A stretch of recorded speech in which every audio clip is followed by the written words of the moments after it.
And how about the Basketball Africa League, the inaugural edition of it?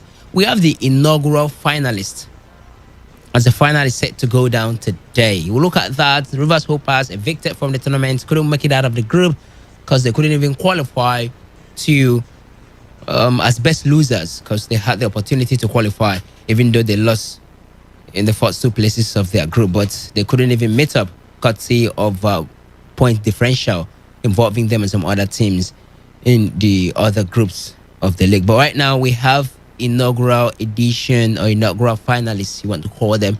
Or look at the prospect or preview the finals later to come on the show. And then not forgetting day one of the French Open. But before then, we'll also talk about the D Tigers. They are preparing for the Olympics. They've been involved in two friendlies already. Won the first one against Puerto Rico and, of course, against Serbia as well. What does that portend for the team as they head into Tokyo come this year by July? Is that good things to come? Because they are beating teams who supposedly should be head and shoulders above them. For instance, Serbia, who are ranked number 8 in the world. We'll look at that, we'll preview.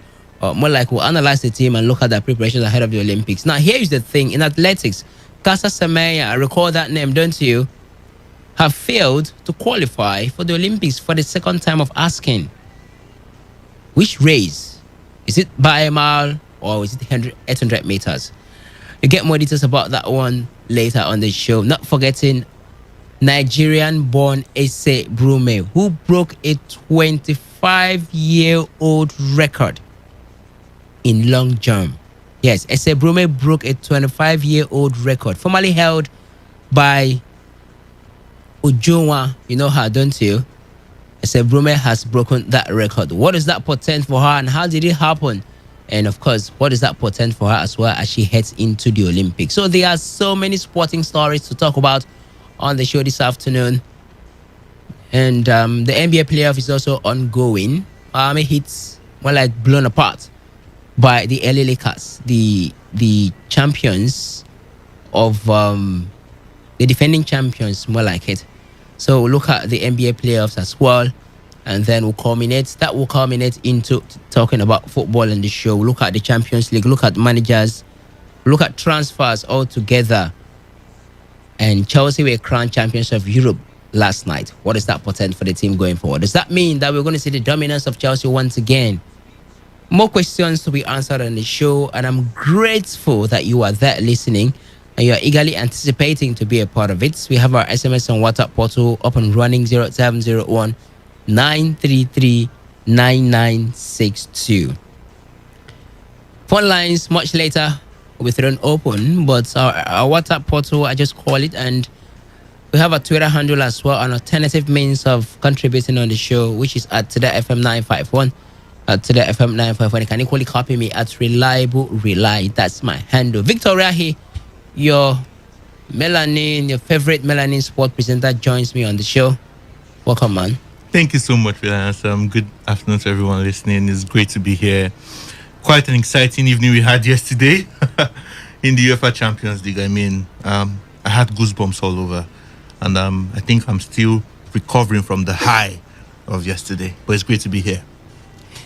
All right, he said that, and he said that, and you really understand where he's coming from when he said that. Had goosebumps, and I'm still looking forward to full recovery. But I'm hoping, and I'm very certain, that his recovery process will not have any effect on the show, because he's got a lot to talk about today on the show. All right, so we also have you listening to us. Thank you very much once again for tuning in. We get the show on the way in a moment. Yeah, you can be the greatest, you can be the best, you can be the King Kong banging on your chest. You can beat the world, you can beat the war, you can talk to God, go banging on his door. You can throw your hands up, you can beat the clock, you can move a mountain, you can break rocks. You can be a master, don't wait for luck. Dedicate yourself and you go find yourself Standing in the Hall of Fame, yeah. and the world's gonna know your name. Cause you burn with the brightest flame, yeah.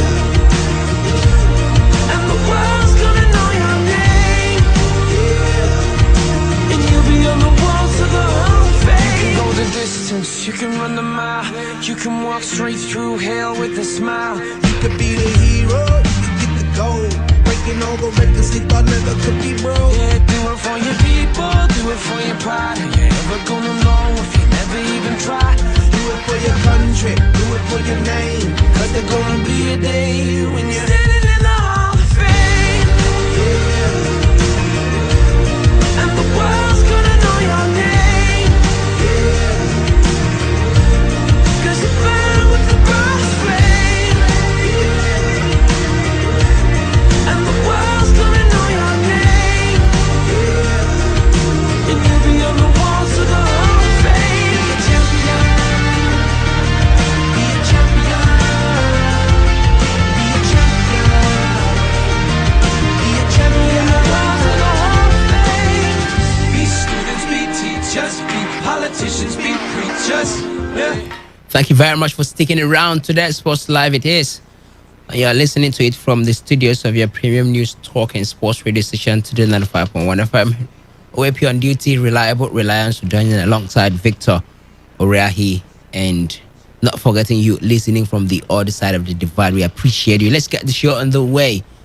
And let's start talking tough rather. We'll start off from the National Sports Festival, where the Chief Press Secretary to the Edo State's Deputy Governor, Ebomiana Musa, has bemoaned the failure of the federal government to fulfill its financial pledge 6 weeks after the National Sports Festival ended.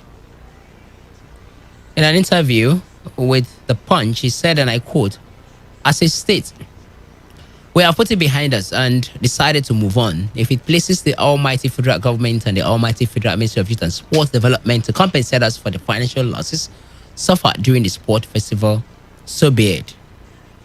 It is just unfortunate that they decided to treat us like orphans. I don't think they would treat an APC state the way they treated us. Personally, I see an element of politics in all the games they've been playing with us as regards the release of this money." He added, and I quote, "How long does it take for the federal government to release money to a state that has spent so much to bring Nigerians together under one roof in the name of sport, unity and oneness? This is one thing the nation needed to so dearly at this time in our history. If Edo State decided to host the nation, I think we deserve praises and compensation. How many states can do that at this hard time? Taking a look at the economy of the country." End of quote. Victor, I'm having a feeling, or I'm thinking, I don't know if you're going to differ, that maybe it would have been a wise course if the Edo State government had cancelled the hosting of the festival that time they threatened to. Recall it was 2 days into the festival and they were like, there were rumors or reports that they were not going to go ahead. Probably it would have been wise for them to have cancelled it. Yes, I mean, it would have, because you look at what they were complaining about was that they did not have the finance, they did not have the money to see all the festival. And I remember that the sports minister himself, Sunday Dare, did speak to them, and he said that don't worry, they should just do their best to make sure that the sports festival goes ahead as planned, and that the federal government was going to assist them one way or the other. But I mean, we've gotten to this situation, and we're seeing that from the statement coming out from the Chief Press Secretary of the Edo State government, no help has been given to you today. It's almost 2 months now since we had the first sports festival. I think it's entirely shameful, especially with the Federal Ministry of Youth and Sports Development giving their word as regards the money that it would be given to the Edo State government. You know, I've been trying to figure out whose responsibility is actually to see off the sports festival. It's a national event. Yes, we do know that the host state has got I've got some things to do. They've got a part to play. But then it's a national event. It's the national sports festival. It's like hosting the World Cup, for instance. Yes, FIFA will any still state give you, or any country who beats and wins the hosting rights, you get grants from FIFA for successful hosting of it. Exactly. FIFA will still give you money for you to host the World Cup, but it's not the case for Edo State, and I think they decided to move on. That's just the truth. They've decided to move on. I'm just really disappointed because I remember when that news came out that they wanted to cancel the sports festival as a result of poor funding. You know, it felt like the sports minister gave his word. He was so certain that this was not going to happen, that the federal government was going to attend to this. And here we are. I mean, it was April 8th that they did threaten to cancel. This is May the 30th. I mean, almost 2 months later, and till now, nothing has been done. It's just a shameful one, I must say, because at a point in time, we heard that they were making use of that they were making use of reserve funds rather to see off the games, and the federal government says, Reliance, the truth is, I'm extremely disappointed. That's just the truth. Now, I'm extremely disappointed. do you in smell this. politics in it? Because the man said if we were an APC state, this wouldn't have been the case. It did say it was an APC state in the past until Yeah. the governor of the state, what's the word now? They come from APC to join the PDP in a bid for second term. But the man is saying, I don't think they would treat an APC state the way they treated us. Personally, I see an element of politics in all the games they've been playing with us as regards the release of this money. So do you think there's politics here? If it were to be a state, You know, I don't like Go ahead. talking. I don't like talking politics. That's the thing. But I decided to do sports and sports only. But somehow, people will still tell you Nigerian that sports always have us talk politics. Politics, that's one the way thing. or the other. Uh-huh. And I mean, you might want to toe that lane. I'm not one that would say that is the reason why. I feel like it's just how it is.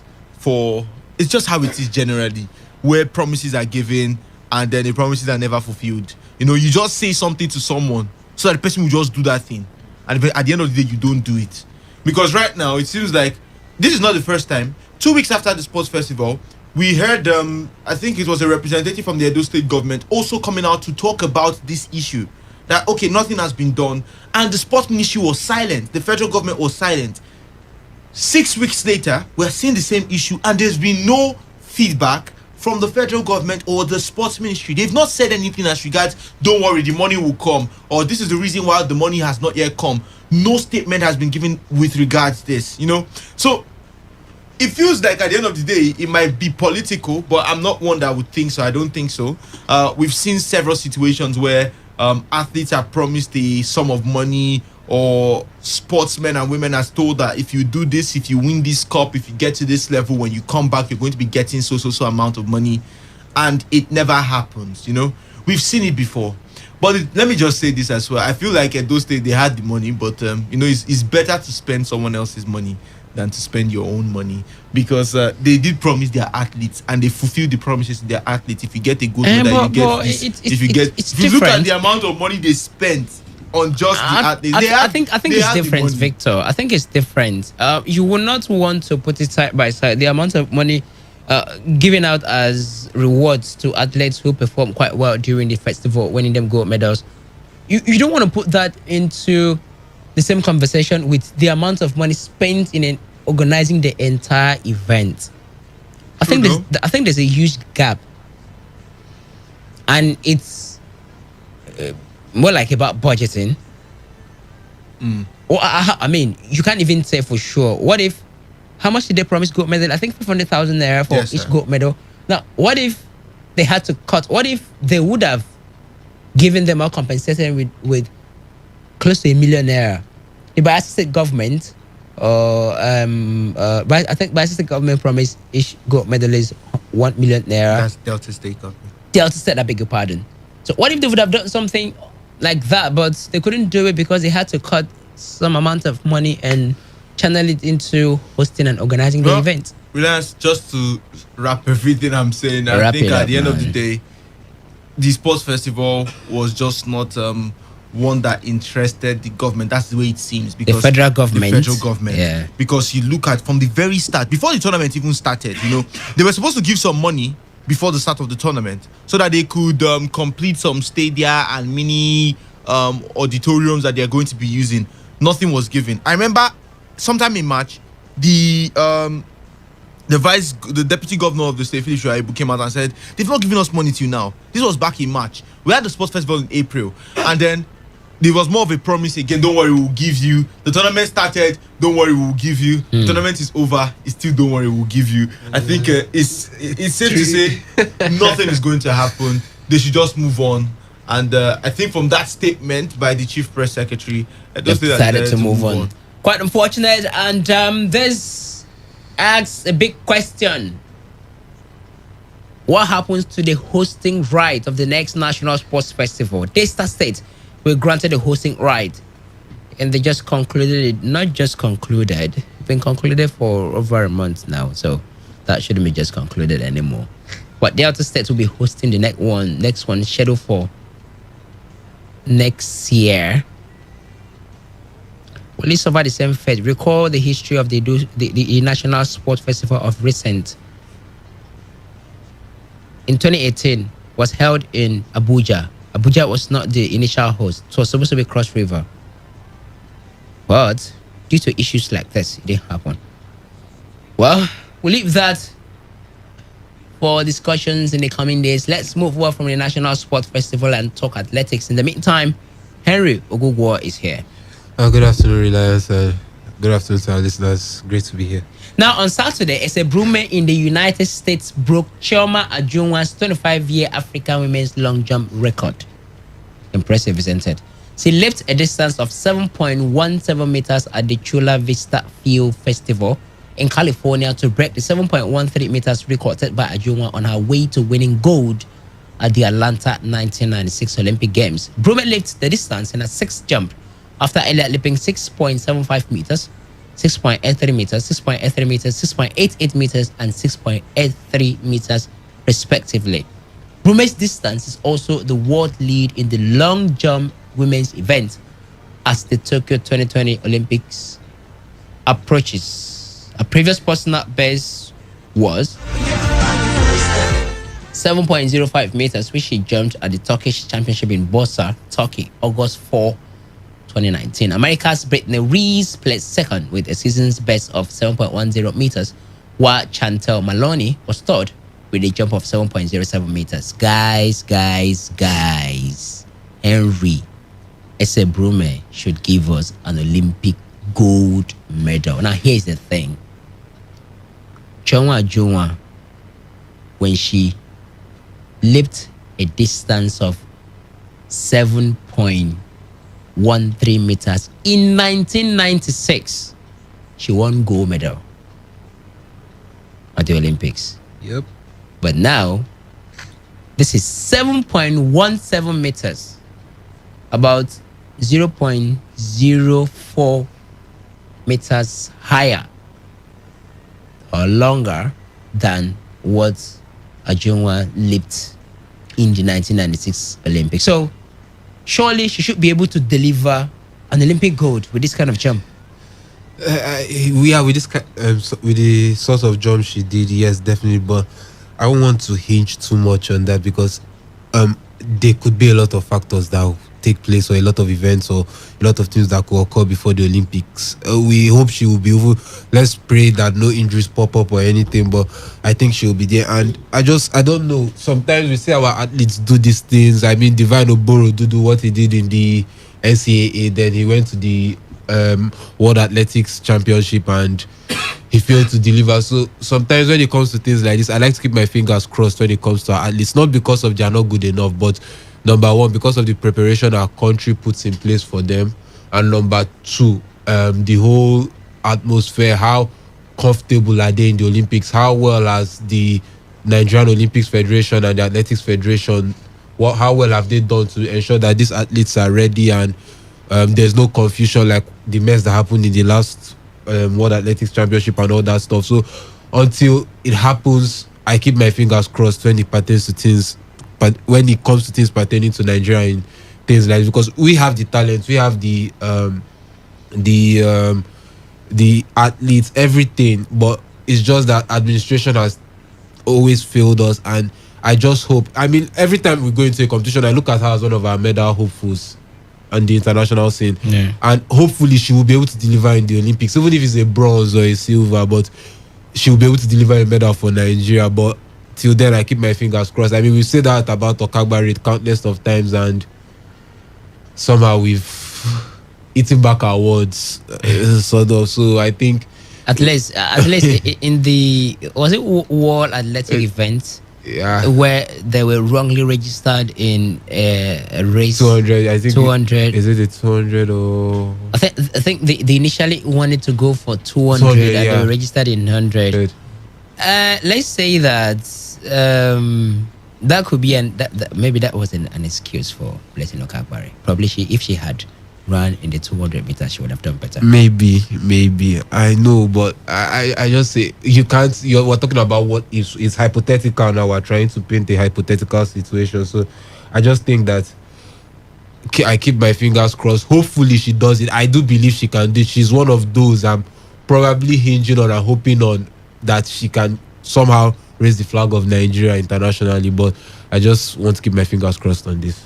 Yes. Victor, since I started this business or this profession, I've never heard of Adopt an Athlete initiative before. I'm hearing about it for the first time, and so many governors, so many private individuals, as much as Sunday Diary, I've been able to get across to them and commit them to adopting athletes. Have adopted some athletes, especially the Olympic-bound athletes, promising of good welfare. Some of them have received their monies already. I mean, the ones adopted by the Nigeria, by I think is it the governor of Bayelsa State, if I'm not mistaken, for the athletes or the wrestlers who will be representing Nigeria. You know, so basically saying that some of them received their cash, you know, ultimatum signing, all that. Are you positive that this preparation is good enough and should? I mean, at this point in the Olympics, despite no matter the performance, athletes should not be complaining of welfare anymore. They should be able to deliver at this point. I think so. The athletes should be able to deliver, and that is the truth, nothing but the truth. First of all, is the preparation good enough? I don't think so. I don't think the preparation is good enough, but I think it's just fair. Yeah. I think it is just fair. Okay. You cannot compare. You know, I remember I have a sister that was preparing for a particular competition. You know, and she started preparing like a month to the competition. On the day of the competition, I took her there and I saw a familiar friend, and I was like, "Hey," and she was like, "Oh, she has someone who's also in the competition that has been preparing for the last 1 year." You know, it's a spelling bee. Oh. She was just studying the word list that they gave her. This person had finished the word list and had studied half of the dictionary. He won, she came second. And that's my sister came second, Yeah. and she was crying. And I couldn't, in my mind, I was like, what are you expecting? If you be taking gold. No, that's the truth. I was like, if you be taking gold. This what he's saying actually. When I was in secondary school, just to paint another scenario, was selected for the cowbell mathematics competition. Our school started preparing us late to the competition.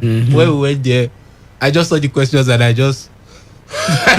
You know, when you look at You those, were blown away. and some of them, some people that were there, you knew them, you talked with them, you know that they have been preparing for this for a very long time. Just like, I did not buy come out. Take it like that. I'll take it. No, You be as you be. She came second and she was crying, and I mean, I was upset that she was crying.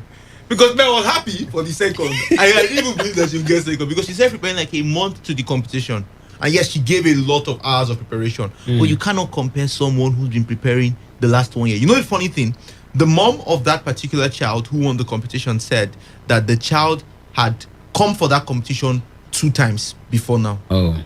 So this was his 3rd attempt, and he said he must win this 3rd attempt. Now, he's already familiar with it. You know, he's already familiar with everything. The school he's coming from, they know. But her school this was their first time. She was the very first person to represent them. That's exactly how it is with Nigerian athletes. Yes, it might seem like, okay, right now they are doing well. they are currently in this country having these relays. They are in the United States of America. We're seeing the we're going to talk about basketball shortly. We're seeing the same thing with basketball. You know, the D Tigers are right there. They defeated Puerto Rico. You ask yourself, with 1 month to the Olympic, how much difference is this preparation going to make? Even with 2 months to the Olympics, some people have been putting this intense preparation that we're putting now. They've been putting it for the past 1 year. And not just for, yes, we might give the excuse of we did not know the athletes that were going to go for the Olympics.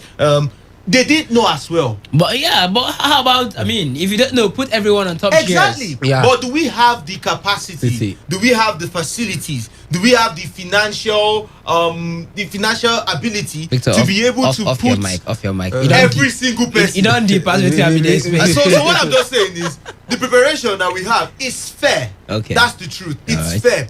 But then we would need God's grace to come.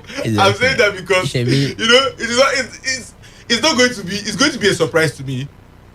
This is me being very honest. It'll be a surprise to me if we get a medal in any of the athletics here's event. another perspective to it, Henry. These athletes, yeah, maybe not with the Olympics in mind, but they've been competing. Ese Brume have been competing, But- for the past 1 year, she has been competing. No. Divine Oborodudu has been competing for the past 1 year. Oduna Adekunle in wrestling has been competing for the past 1 year. I could go on. Blessing Ogagbar. These guys have been active in the sport. But So yeah, shouldn't that count for something it when they counts go for into the something. Olympics? But active in the sports with who's funding? I know, yes, even the foreign ones, they have sponsors, they have this, but they still get grants from their federations. They still get grants from their colleges. Those of them that are in college and other stuff. Although some of our athletes are also in colleges over there, but their federations add something. They provide something. They give them some extra coaching. The federation, there's input from the federation. What input are they getting from the Athletics Federation of Nigeria? We hear them come out and lambast them and complain that they are not doing enough, that they use their own money, they do this. So it's beyond them competing. I think them pushing themselves for that gold or that silver, for the medal in general, is for personal glory. I think they are looking at it for personal achievement. It's something that you can look back on in your career and you say that I was an Olympic medalist. It's a thing of pride. It's a thing of joy. It might not necessarily be you're doing it to be recognized by the nation or Nigeria, because somehow your federation has let you down.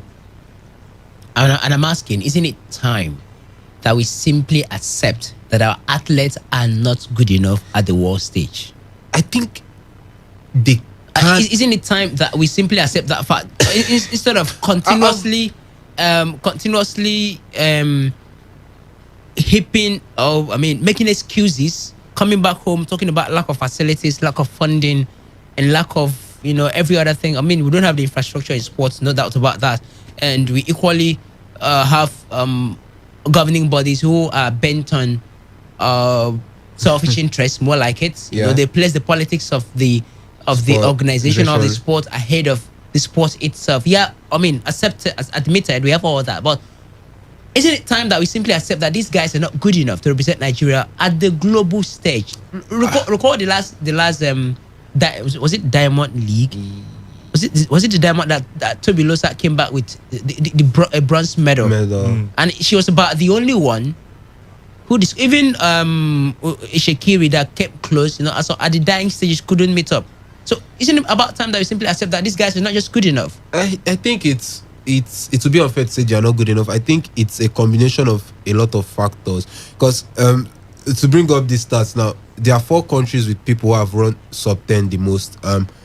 We know in athletics, USA and Jamaica are way ahead of every other part of this world or every other person. But the UK and Nigeria are tied on about, is it 10 or 12 athletes who have run sub 10 in the 100 meters.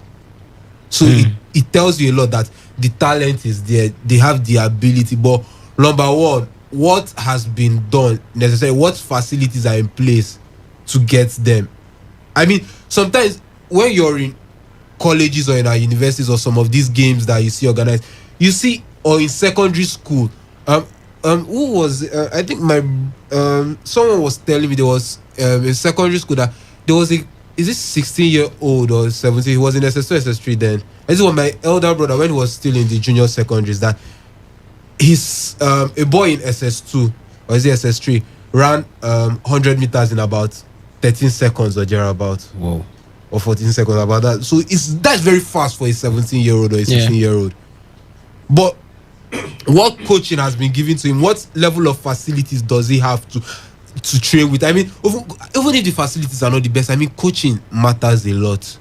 What level of coaching federation, what are they putting in place to help hone these talents? Because you don't just wake up and start running. You've been taught better techniques over the years from your younger days. I mean, Usain Bolt trained on any grass pitch we see schools hosting inter-house sports on every day or every year. Yeah. But he's regarded as the fastest man ever because of he broke the world Olympics, and because of the coaching he received. He said coaching was very important. Right. He started from a young age. He was under 10. He was about 3-4 when he started running, and coaching helped him improve. There are things that some people just think you just pick up and start running. There are techniques.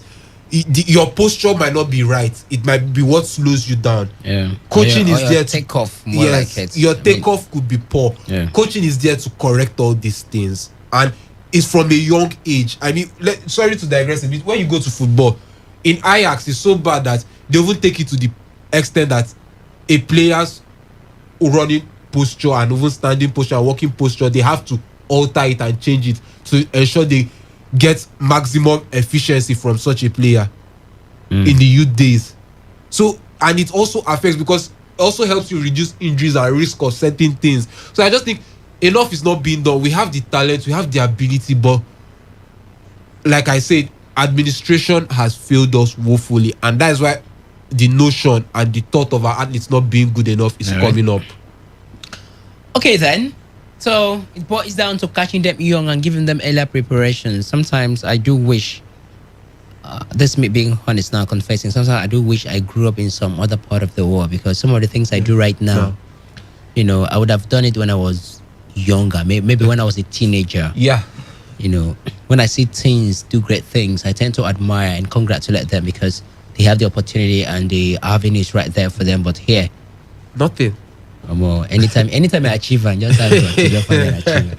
That's if you achieve it. Yes, it has always been my dream to be a radio broadcaster, and here I am doing it. So maybe sorry. not at the exact time I would have wanted to start it. I started quite young though. I started as a teenager, this radio stuff.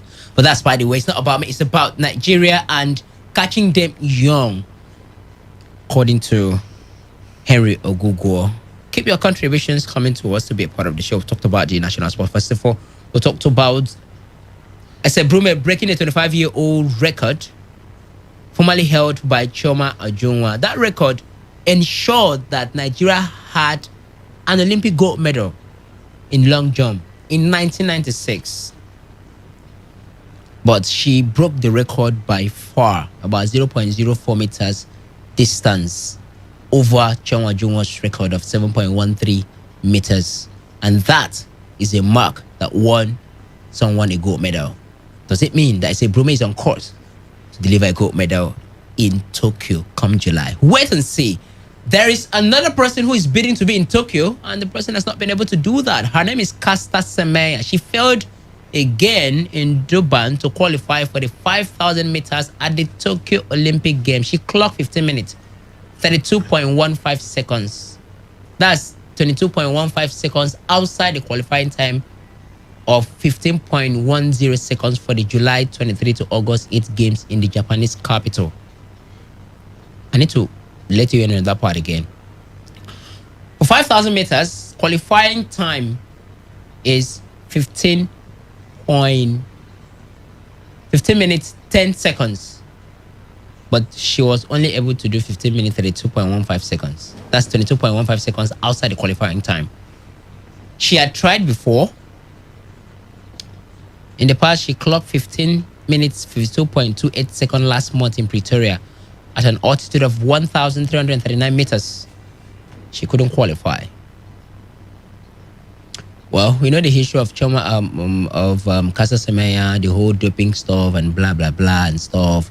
Initially, she favored seeking qualification for the 200 meters, but became concerned about potential injuries, and so she switched to 5,000 meters. If it were to be 800, it would have been one-way traffic, right? Yeah. But does this in any way mean that just maybe the is it World Athletics now? Just maybe Yeah. they are right about the whole testosterone reducing stuff. I mean, it's every how will I put it now?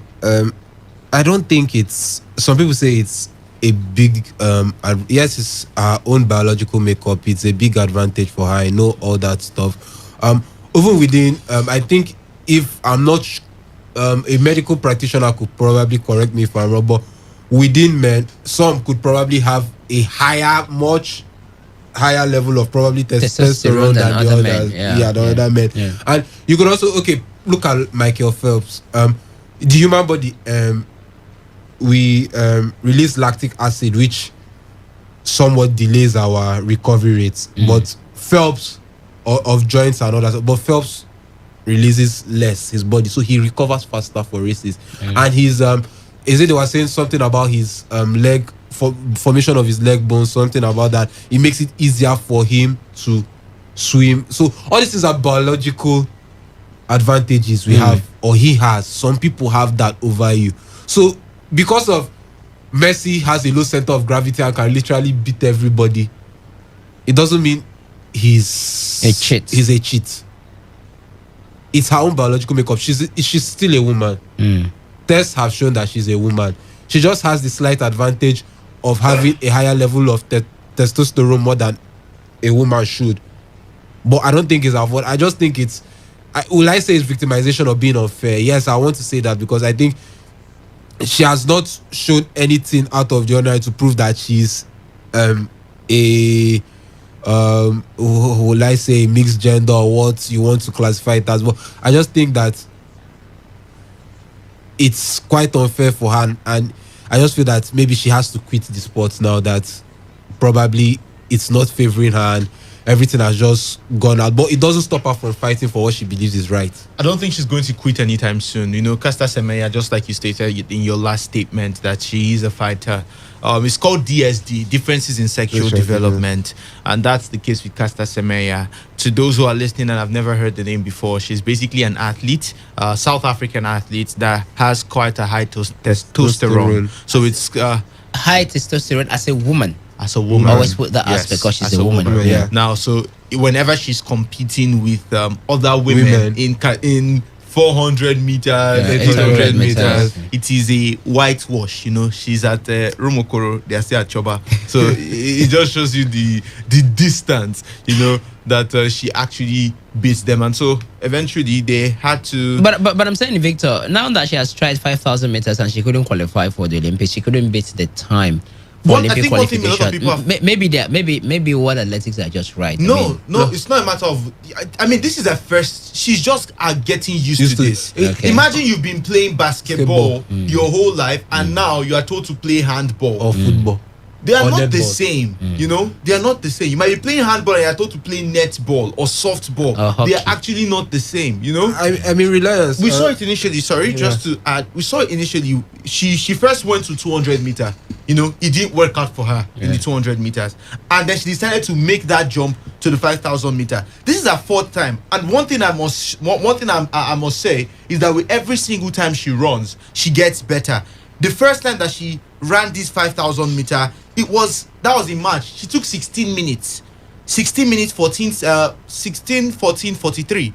Yes. The second time it was 15, 52, 28. Now it is better than when it was before. So you see, it's more like with every single time she runs, she betters herself. It's a personal best for her. Yes, it is still not enough Olympic standard, but it is a personal best for her, and I think she still has a chance. You know, Well, she still has a chance. because I mean, in South Africa, every country has got to bring 3 men, 3 women. Now, other South African female athletes have not been able to also hit that Olympic mark. standard time. Yeah. So there is still a chance for Caster Semenya for her to make it through to the Olympics. I think if she keeps on getting better, I mean, we're seeing these races coming in. It shows you that she's working hard. for her to be better with every single time she runs. Hmm. I mean, I'm just waiting for the next, if there's going to be a next event before the Olympics Most in June likely, 29. most likely, the deadline for qualification for the Olympics is June, June 29. 29. So there's a big there's possibility a of time. her having another event, and who knows, she could just be better and just get to hit that Olympics. All right, target Henry, time. wrap it up before we Yeah, move to to football. add to what Victor is saying, I think we know all the long distance racing or running is about endurance. How you're able to endure and build up and manage your strength and energy till the final stretch. Now, there's a big difference between the 800 and 5,000. It's large. You're talking about a 4,200 meters difference. So that is a lot. So normally the 200 meters, we saw her go to 200 meters. She's flopped. Those are more like short. Those are sprints. Yeah. You have to. So she's built for mid-range running, which is the 800 meters. So to go to that 5,000 meters, she has to learn how to manage herself better, and that is why we're seeing the time a bit lower. But like Victor said, the more she's running, the better she's getting at it, Yeah. because she's attuning herself to it. So I don't think it's I don't think her not qualifying all the time, not meeting up proves the IAAF correct, or Athletics. the All World right. Athletics Federation correct. Athletics Federation correct. I just think it's just a matter of her adjusting to the 5,000 meters. All right, guys, and as we continue to discuss other sports in the story, let's also factor it in that the French Open is ongoing. Earlier on, Naomi Osaka defeated her opponent by not straight sets. I don't think it was straight set. Won the first set 6-4 and had to stretch down to what is it called now, tiebreaker, for her to win 7-6 in the last set and progress to the next round of the competition. There is already a big name casualty in the French Open. All right, there's already a big name casualty in the French Open. Today is the day one of it, and the person is Angelique Kerber, who was earlier defeated by Annelina Kalinina 6-2, 6-4. So confirmation there for you. Angelique Kerber is out of the French Open. The only big name casualty, for now. There's the other matches ongoing. Danielle Collins defeated Zhang Wang 6-2, 4-6, 6-4. And Petra Kvitova is on court as we speak. She lost the first set via tiebreaker, but right now the second set is at 1-1, while Minen is leading 40-love in this third game of the second set. Polichenkova is also on court against Makel. She won the first set 6-4. That's Polichenkova, and she might just do a blowout because, okay, it's a deuce. It's a deuce. All right, so it's 6-4, 5-love in favor of Polichenkova. Now, in the men's event of the Roland Garros, Ken Nishikori is also on court. Took the first set, not the first set, and the first game of the first set, 1-love, and currently leading in points for the second game of the fourth set. There's also Karen Kachanov on court. Took the first set 6-1, 6-2, and we are in the final set. It's 1-0 in the third game. They're actually in the third game of the third set. It's being led by Karen Kachanov. Fuchsovic is also on court, 6-4, 3-love at the moment. There's Dominic Thiem, who won the first set against Andruja 6-4, but is currently down by 3-2 in the second set. Let's see how that one pans out. Roberto Batista Agut is also on course to progress to the next round because, as it stands, it's 6-4, 6-4, 3-2 in favor of Roberto Batista Agut against Bilera Martinez. All right, so Karen Abosta has progressed to the next round, 6-3, 6-4, 6-3. Fabio Fognini, I watched that one, has progressed to the next round to 6-4, 6-1, 6-4. There are still other matches to come. Gregor Debitov will be on court much later. That should be in the 2 o'clock hour, just a couple of minutes from now. Alexander Zverev will be on court too. That should be later in the 3 o'clock hour. And Tsitsipas will also be on court much later in the evening against Chadi. So yeah, the French Open is ongoing as we speak. We look at the big name, the upset already in the women's tennis much later. But let's talk basketball on the show. We'll start off from the D Tigers. Well, they were scheduled for 3 friendly games against Puerto Rico, Serbia, and the USA. Well, on Friday evening, they defeated Puerto Rico 89-63. All right. First quarter ended 17-13. Second quarter 31-16, 24-19, and 17-15 in favor of the D Tigers. Okay, Amy Okonkwo, who recently had a training camp stint with Dallas Wings, contributed 14.6 rebounds and a 50% field goal percentage. 15 minutes was all it take for O Palaskonai Apana to drop 14 points and 3 rebounds on the night when she made 5 out of 7 attempted shots. Usual suspect Adara Elonu, man. I saw Elonu dunk a 3-pointer, something close to what you get from Steph Curry. Trust me, close to the middle of the court. She dropped 14 points and 2 steals. All right. And of course, there was also Atonya Nyigifa, who had 10.3 rebounds and 2 assists, while Promise Amukamara scored 8 points and 5 steals. Now, in the second game against Serbia, they defeated Serbia 59-56. Victor, Olympics should be. We are seeing promises everywhere now in basketball, in the friendlies. I mean, Serbia is a big name. The country Serbia is a big name in basketball. I did not. Yeah, they are. They're a big name both in the male and female basketball. But I mean, they were able to snap off 59-56, just 3 points different. At least a win is a win, bro. So there are promises ahead of the Olympics. Yeah, so there are big promises ahead of the Olympics. That's the truth. But then, as you are preparing, you have to ask yourself, what are your opponents doing? Are they preparing in a more intense way, or are they just keeping it cool? What exactly is the difference in their preparation? That's where we've got to ask. And the truth is, just the same way Nigeria is preparing, the D Tigers are preparing. The other countries in the group are also not smiling. You've got the United States of America women's national basketball team. They have won the gold medal in the Olympic Games in basketball since 1984. Every single Olympic. 1984 they won it. 1988, 1996. Okay, they didn't win in 1992, but they won it in 1996, 2000, 2004, 2008, 2012, 2016. And trust me, that 1992 that they didn't win, they had the bronze medal. So this time around, with this set of players, they are currently the number one, the top-ranked basketball team. Would this set of players want to keep it easy? I'm impressed. That's the truth. I'm impressed with the D Tigers. Yes, they are doing well. That's the truth. They've got some impressive. They've got some interesting matches lined up for them. Defeating Puerto Rico. That was the team that they played. Was it yesterday or on Thursday? On Friday, rather. Yesterday they played Serbia. Serbia too. So defeating these teams, not bad at all. Though. I'm just hopeful. That's the truth. That's the only thing I can say. All right, my Henry. USA is next. If they defeat USA, that should be enough preparation for them going into the Olympics, and they should be able to repeat that fate at the Olympics. Which kind of laugh? Which kind discouraging laugh with that one? A friendly game and a competitive game are Two different things totally. I can come into a friendly game. I want to go to this Olympics. I don't want to get an injury. I don't want to get injured. So I die down the tempo a bit. I don't give you my best. Except my place in the squad is in danger or something. That's when I come out like a rabid dog or a raging bull out for blood. But if it's not in jeopardy in any way, I will calm down. It's they're in the same group after all, are they not?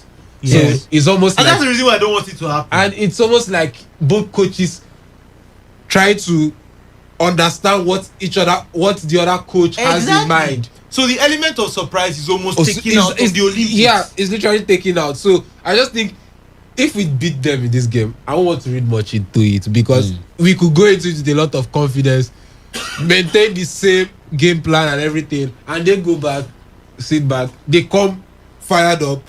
It's a competitive game. The stakes are higher. The intensity is much more, and they've somehow understood what you want to do. they've understood what you want to do, and they counter you, and it becomes an issue. All right. And their first game in the Olympics, right?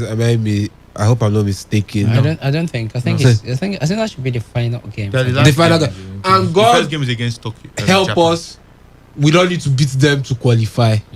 We should just forget about it. If it gets to that point, yes, we should just wash our hands. and just Just like it was for Rivers Hoopers. They need to Yes. beat US Monastir. we just like it was a good try. You guys did well. Come back home, just.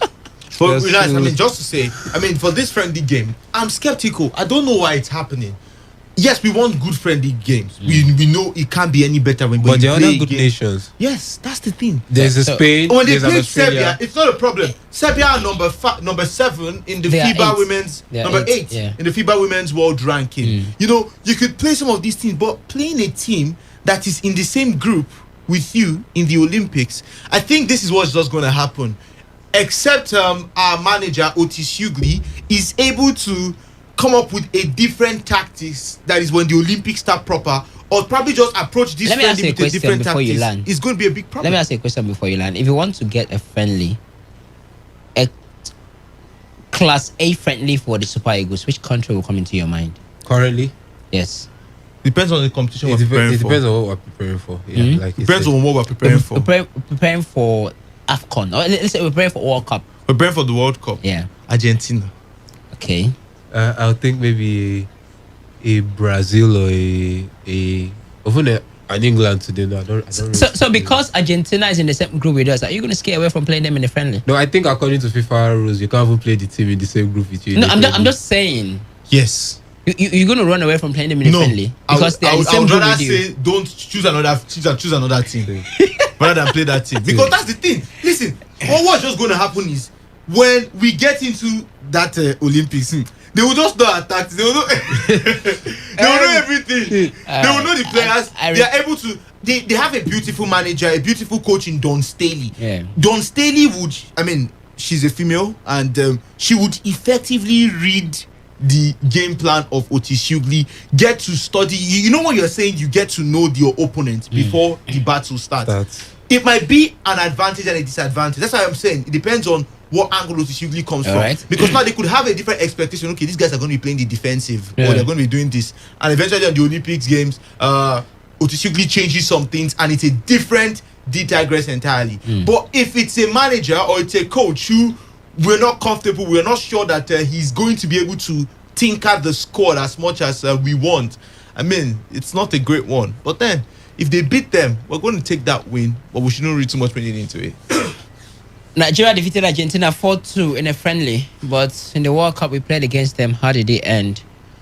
Question for another day and maybe for an analogy. Now the D Tigers will face Kenya, Mali, and Cote d'Ivoire in Group C of the 2021 FIBA AfroBasket to be hosted by Rwanda. With many already tipping the team as one of the title contenders, Nigeria will still face Cote d'Ivoire ranked 50 and Mali ranked 77th, and Coach Lex Mills inspired Kenya. Of course, the Kenyan side pulled off an upset against Angola. Angola is a known name in basketball in Africa. But here is the Kenyan side who pulled off a serious upset with a buzzer beater to qualify. And that's more like after 28 years for the Kenyan basketball national team. The 2021 Tokyo Olympic bound team will hope to go a step further than their 2017 achievements where they won the silver medal. Okay, guys, now let's look at the countries Nigeria will be facing. The D Tigers now, that's the men's national basketball team of Nigeria. They have Kenya, Mali, and Cote d'Ivoire in Group C, ahead of the 2021 FIBA AfroBasket Championship scheduled for Rwanda. Guys, Henry starting up with you. It's a fair group that Nigeria should be able to qualify out of the group. Definitely. I think so. It's one of those ones you look at and you're like, yes, Ivory Coast and Mali are well known on the African continent basketball wise, but I think for Mali we've always had an edge over them in basketball, and we've always had that. We've always had the upper hand against the Malians in on the AfroBasket scene. Like It's more like you're more like our little brothers, but I think it's not what we should take lightly. Kenya denying Angola qualification and just pulling off an offset. I mean, it's actually it's actually crazy, and it's actually one of those things that you see in sports that you just can't explain. But I think still it's just one of those things. Those offsets, they are on a good run, yes, but I think when it comes to the main competition proper, they will just falter. They won't have the necessary experience and all that it takes, or what is required to just pull up the upsets again. I mean, it's a whole new ball game qualifying for the Afro basket, the euphoria, the challenge.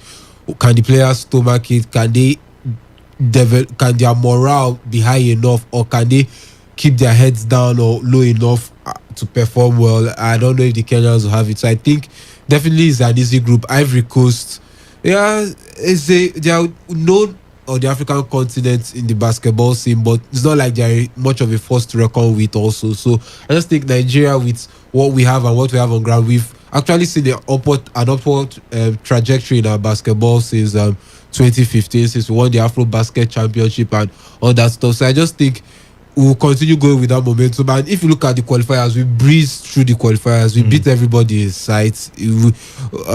Over Rwanda, the host, if I'm not mistaken, and so. But I think we even beat one of these countries also, if I'm not mistaken. In the Ivory Coast or Mali, I think we beat one of them in the qualifiers. Is it in the first group or the qualifiers or thereabout? That was in Kigali, if I'm not mistaken.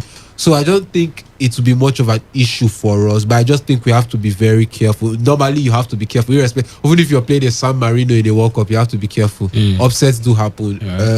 You don't want you don't want to be part of at the other end of a fairy tale story. So you just do your job, you do the needful, and you just get your results and go your way. Victor, which team should the Nigerian basketball team which team should they be more wary of? Is it Kenya, Mali, or Cote d'Ivoire? I think it's going to be Cote d'Ivoire. And you look at the FIBA rankings for ranking the best basketball teams in Africa. You've got Nigeria. Of course, they are the best basketball team in Africa. On top of that list, Angola comes next, Tunisia, Senegal, and then the fifth is Cote d'Ivoire. The Ivorians are known for their quick transition. I think they do play really well. But at the end of the day, I don't see most of these teams posing a threat to the D Tigers. The D Tigers were the first African team to make it through to the Tokyo Olympics. They qualified 2 years ago, 2019. That just shows you how good and how well packaged this team is. I'm not skeptical about their chances in the Afro basket. I think they are going to do this one. They are going to win this one. They're starting off with the Ivorians. They are 5th in Africa, but 50th in the world. You've got a 77th ranked Mali.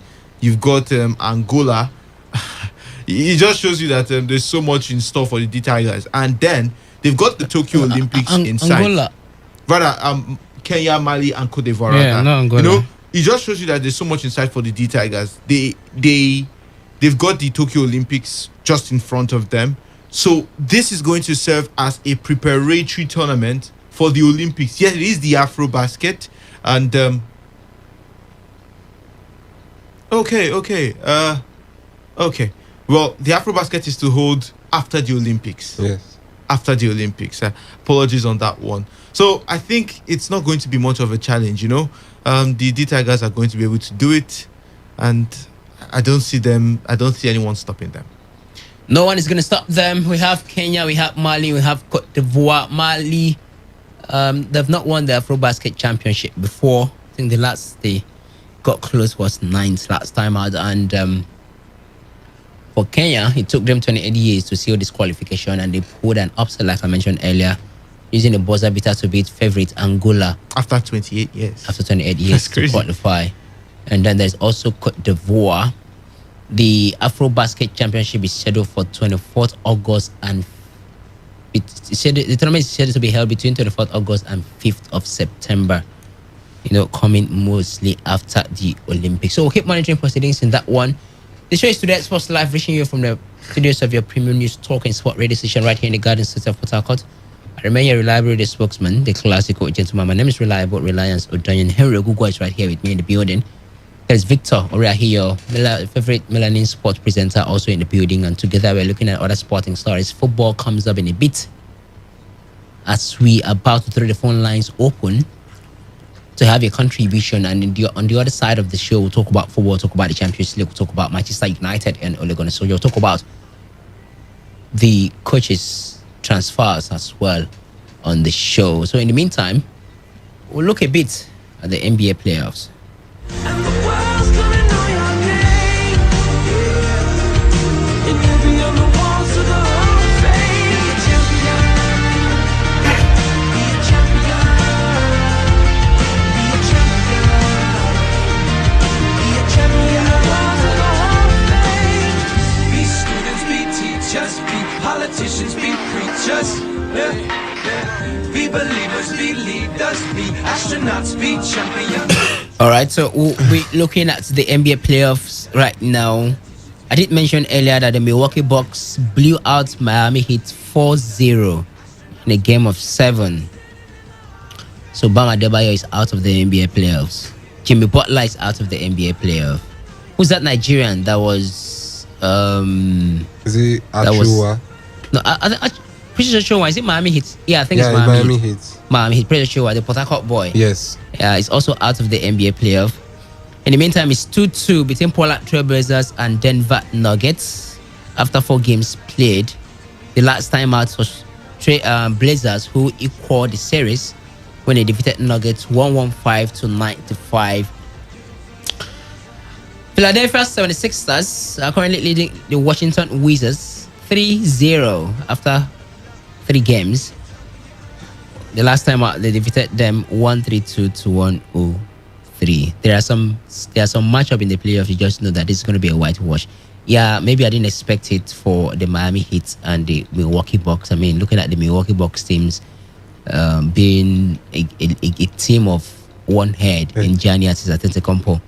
But come on, look at Washington Wizards and Philadelphia 76ers. You should know that one should be a whitewashed. It should be an easy meet for the 76ers, who have equipped their team with big stars and big names. Now, after game 3, the Utah Jazz are leading Memphis Grizzlies 2-1. The last game ended 1-1 to 1-1-1. And after game 4, Atlanta Hawks. Okay, game 4 will be coming up today. It's actually Atlanta Hawks leading the Knicks 2-1. And game 4 is scheduled for 6 p.m. this evening between Atlanta Hawks and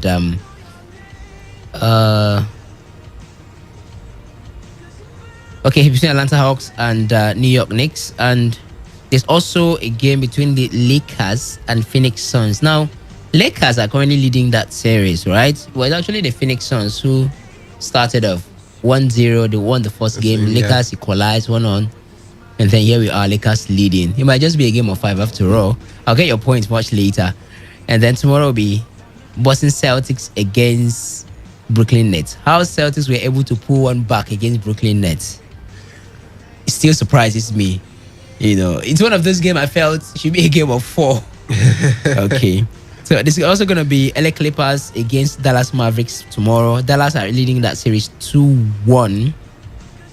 So we'll stop there for now. So, did it surprise you? Miami Heat being blown out by Milwaukee Bucks, Henry? A little bit. I think I expected more. At the beginning of the season, they're one of the teams I tipped to probably make the semi-finals.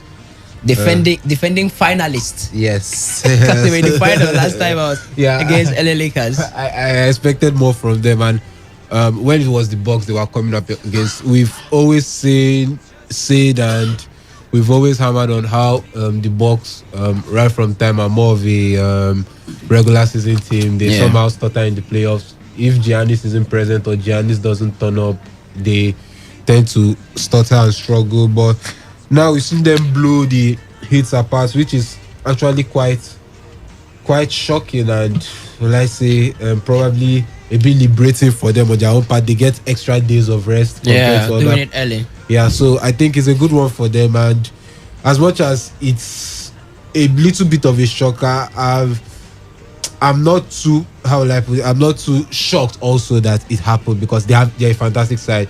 Even if we want to say Giannis is a one-man team, there's still a Chris Middleton there. There are Yeah. still some decent players in that team, and I'm really impressed with them, but also very disappointed in the Heat. I expected more from them, and it's quite disappointing. Then our team, as much as you expect the 76ers to blow them apart, I'm still disappointed. It's still somewhat the Wizards.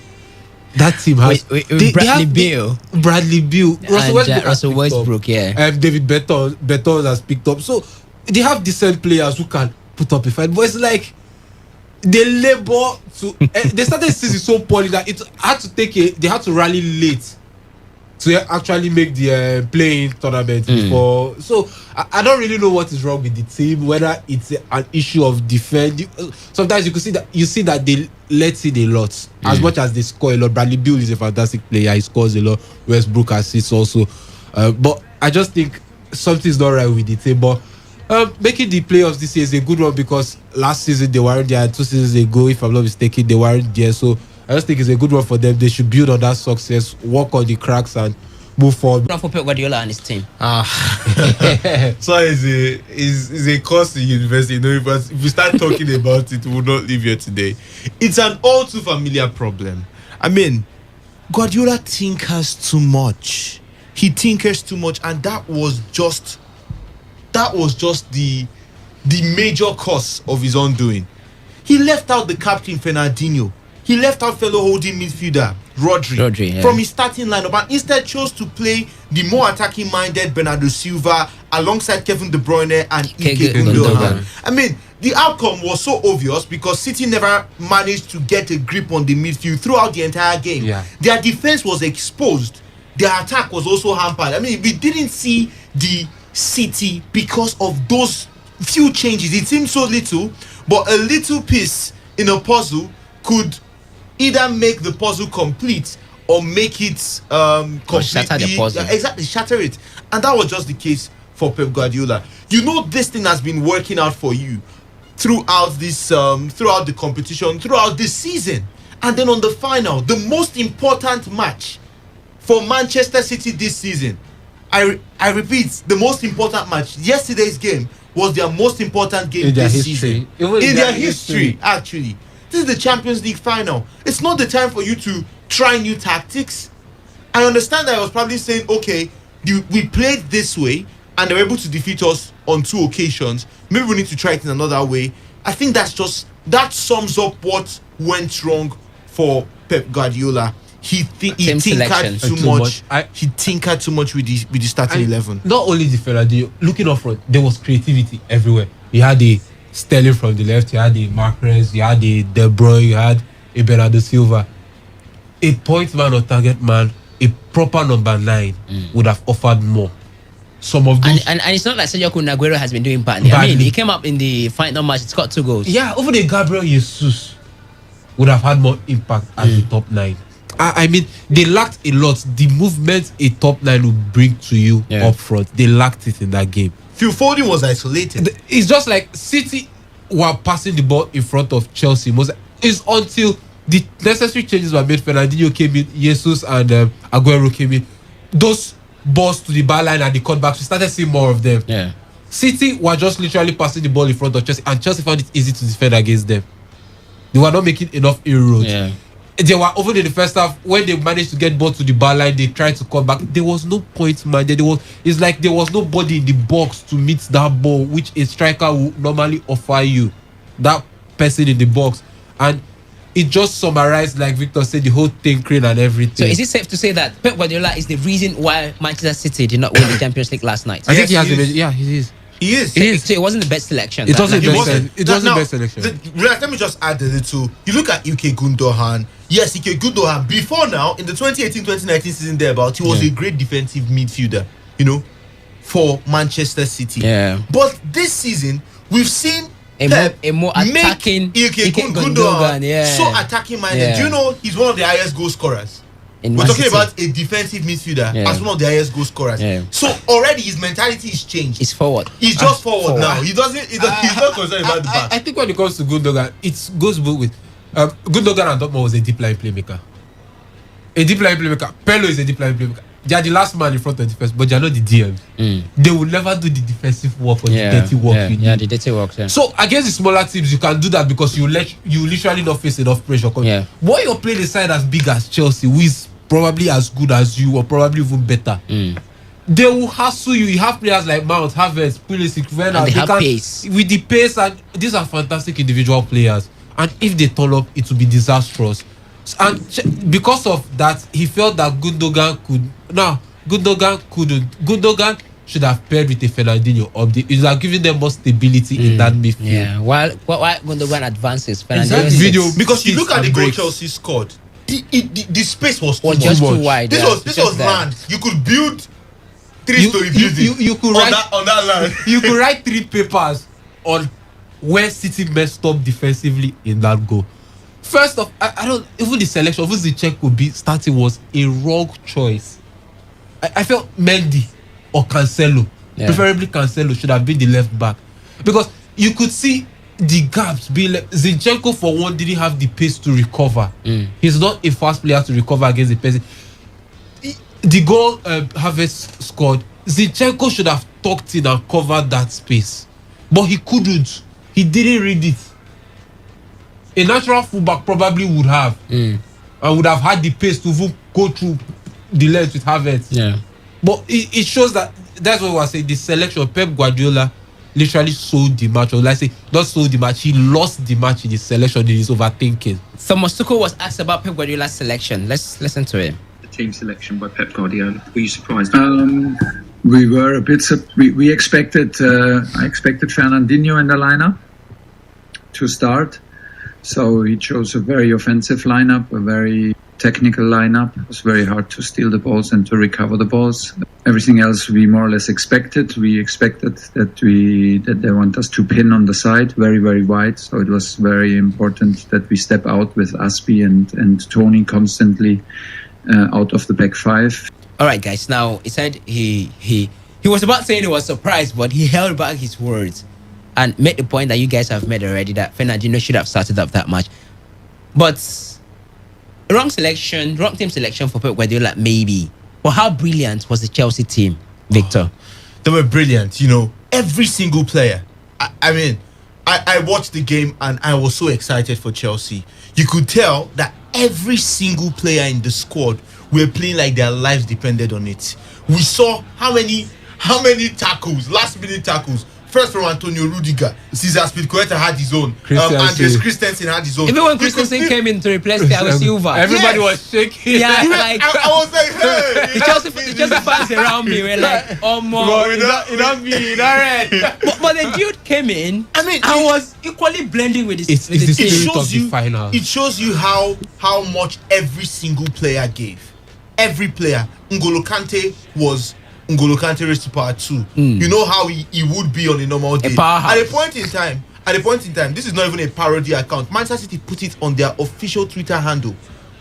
It is still Chelsea are still leading. If we are able to bypass N'Golo Kante, it was on their handle because they knew how crucial. Let me just even read the tweet. I had to save it somewhere. You know, they knew how crucial the man was for them, or the man was against them. N'Golo Kante was everywhere. No surprise that he was eventually the man of the match. Yeah. They said no changes at the break and little chances so far this half. Kante has been everywhere all game. If we can bypass him, we might be in business. This was from the verified Twitter handle of Manchester City. It shows you. It shows you how top notch every single player was. I mean, even Mason Mount, Timo Werner, a lot of people were saying, I think it seemed like he had a dull game. But nah. you must applaud. He ran the channels well. You ran the must channels applaud well. his inclusion in that goal being Yeah. scored. He was able to divert a defender, Diaz. Ruben Diaz, to his path, and of course he just left that gaping hole for Kai Havertz. There's something- I think Chelsea were brilliant on the night. There's something about Reece James. Reece James coming up against, was it Sterling? Sterling. Reece James, Sterling. Yes. Then on the other side, there was it Aspilicueta, Phil Foden. No, Marquez was out. Okay, yeah, Marquez. Yeah, Was out. Marquez and I think Riyad Mahrez and Rudiger. Rudiger was was it Rudiger on the other side Cesar played as a wing back. as a wing back. So it Yes. was basically Rudiger, Marquez, Reece James, James, Sterling. Sterling. Now these two guys were trending on Twitter last night. Feels like, and I'm gonna ask: was it the defense? Was it the two Chelsea players I've mentioned now, Reece James, Rudiger, that made them useless? Yes. Or it was a poor form, a poor Sterling and poor Phil Foden. Mahrez actually. A poor Marek, sorry. Mahrez this season has been fantastic. It was just a fantastic Rudiger and a fantastic Rudiger. But Not talk look, again. Not even Sterling. When I saw Sterling, I was like, don't talk again. Sterling was one of Man City's best performers of the night. Really? I think so. Really? I think he was one of their best performers. He actually gave Reece James a good run for But his Reece James was just But Reece better. James was just. Reece James is athletic. He's now- everything now- what's in your Now, fullback. Chelsea fans who attacked, because I could recall I said something when they lost the FA Cup. Yeah. Chelsea fans attacked Thomas Tuchel for converting Reece James to a centre back. Was it clear last night why he needed him in that position? He actually did because Aspilicueta wouldn't have coped with that pace, right? With Sterling's pace. And There also is Kyle no way. Walker. Kyle, It would have been disastrous. I know what I'm telling you, but he understood what needed to be done. James has the physicality, he's athletic, he's good aerially, he has the passing ability to bring you out from the back. So he's complete. James is one of the most complete footballers you will see in world football today, or most complete fullbacks you will see. And he has the ability to, he's a very good and disciplined player tactically. So he has everything to succeed in that place. And he just said, I felt that it's a gamble worth taking. I mean, he walked in the FA Cup finals. Vardy was quiet. but Chelsea fans didn't say it. I mean, I was literally attacked when I defended Thomas Tuchel. It actually worked in the FA Cup finals. It wasn't on air. You know, there was this is it football shows we do on Twitter, and I mean, there's something called space on Twitter these days, and I basically told them that it was just fine margins that decided the FA Cup final who wins it, because no so many persons saw that Yuri Tillemans shot. It's not about. I mean, why would you put Reece James as centre back? Well, you know, there was so many. I was like, this man used the selection he has been using, just that the goal was just from nowhere, you know. And then we saw what we saw. But that's by the way. Now, let's get back to Pep Guardiola a little bit. Is it time for him to quit the club or continue? I think he should continue. He has to make amends for his errors. You and know how his- many years Man City is not a Liverpool. You I think know. they'll do that thing that No, Liverpool but did back to I back don't Champions think- League finals? They could. They have the personnel actually. Okay. But I just think he has to make amends. But I also feel the club needs to be rejigged a bit.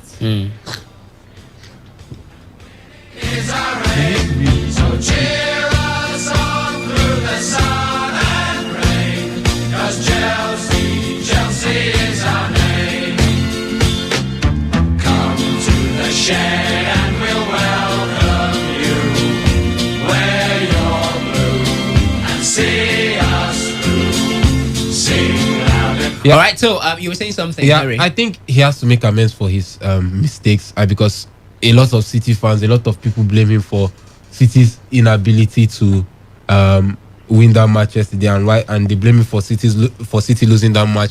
But I think it's not. He has to make amends, like I said, but he also has to rejig that game. I think some things have When to you say change. rejig, Sergio Kun Aguero is leaving. Yeah, Marquez, according to report, might likely leave. Sterling also. might likely leave. yeah, So rejigging is filling in those spaces. yes, like Maybe going changing- back to bring a Leroy Sané. No, it's not. It might not necessarily be. Those players could still be able to perform, but it's more like refreshing. It's like it has gone stale. It has gone. It's too predictable now. It's too. Everybody's in a comfortable zone now. Let's try and change it. Let's try and bring more competition in. Let's try and change it, a different dimension to everything. Mahrez is a trickster. He loves going on at defenders. You could bring a player who is more direct in his approach. And Adama Traore beats people, but he's not like a Mahrez. He's not a trickster. He's not a dribbler. But you understand the concept of trying. It's just about changing things, changing some personnel in the team, trying to make things look a little bit different. Like I feel Man City should gradually phase out Fernandinho. Fernandinho should be allowed to leave. I know he has paid his dues and he has served the club very well, but I think it's time that refresh things, move on, and try and do something different. But he has to stay to make amends because that loss was devastating for every City fan yesterday. a chance. The only thing, don't mind the rivalry between Chelsea and Man U in Nigeria here today, Chelsea fans. The rivalry between Man U and City. Yes, United called them the noisy neighbors, but you know how happy United fans were yesterday in the UK that City didn't win that Champions League. It would have been like a troll, like, okay, you ended the season trophy, less we didn't, and we have the Champions League you claim you have over us. So it's more like he has to make amends for that, because the red side of Manchester, as much as they lost the Europa League finals, will still throw City for losing. The rest of the football world will throw City. City will feel devastated that this was a big opportunity, a big chance. It's like the Holy Grail. The Champions League, everybody that has spent money in football, from PSG to Chelsea, sees the Champions League as the Holy Grail. But it's just quite sad, and I feel he has to make amends. And City has joined the money club. You must lose your first finals before you probably win your. All right, that's the other aspect of the story we want to look at before we get the feedbacks from our listeners. Now, he said that he's going to stay hungry. I mean, Thomas Tuchel, he's going to stay hungry. He's going to go for more victories. He promised. I mean, when he was talking about getting a contract extension and all that, and Mason Mount sounded something in that direction. Here's Mason Mount. I'm still young, but I'm still learning. I'm still hungry to get better and better. That's the way I am. Having this and winning this trophy has made me even more hungry. I know what it feels like now. After the 2 losses in finals, the 2 FA Cups, I had that feeling of loss, and you never want that ever again. And now I have the feeling of winning a major trophy. You want it again. I'm hungry, as I said. And we need to do it next season. We can't just be a one-off. We need to go for the Premier League, go for this around my neck again, and hopefully keep winning. I'm going to stay hungry. I'm going to keep winning. I promise him that. That's what's from Thomas Tuchel. But Mr. Man is coming from a different direction, reiterating the same thing that they want to keep winning. They don't want it to be a one-off. All right? So they want to keep winning, go for the Premier League and more victories and all that. Now, I'm going to ask you, Victor, is this? I mean, do you see this Chelsea maintaining this momentum until next season, or do you think it's a one-off, just like Mr. Man dispelled? Is it a one-off? Is it a new manager bounce thing, or you think this Chelsea team can go with this momentum next season and challenge for trophies? I think they can't go with the momentum. You know, when the manager came into the squad, Thomas Tuchel, he said that he knows the nature of Chelsea, and he knows that this is a team that you've got to present trophies with, and he came here to win trophies. That was just 4 months ago. Look at him now. He's won the biggest trophy in club football, that is the UEFA Champions League. Massive for the man. I think if he's given, I look forward to seeing what he's going to do, you know, if he's given a full season.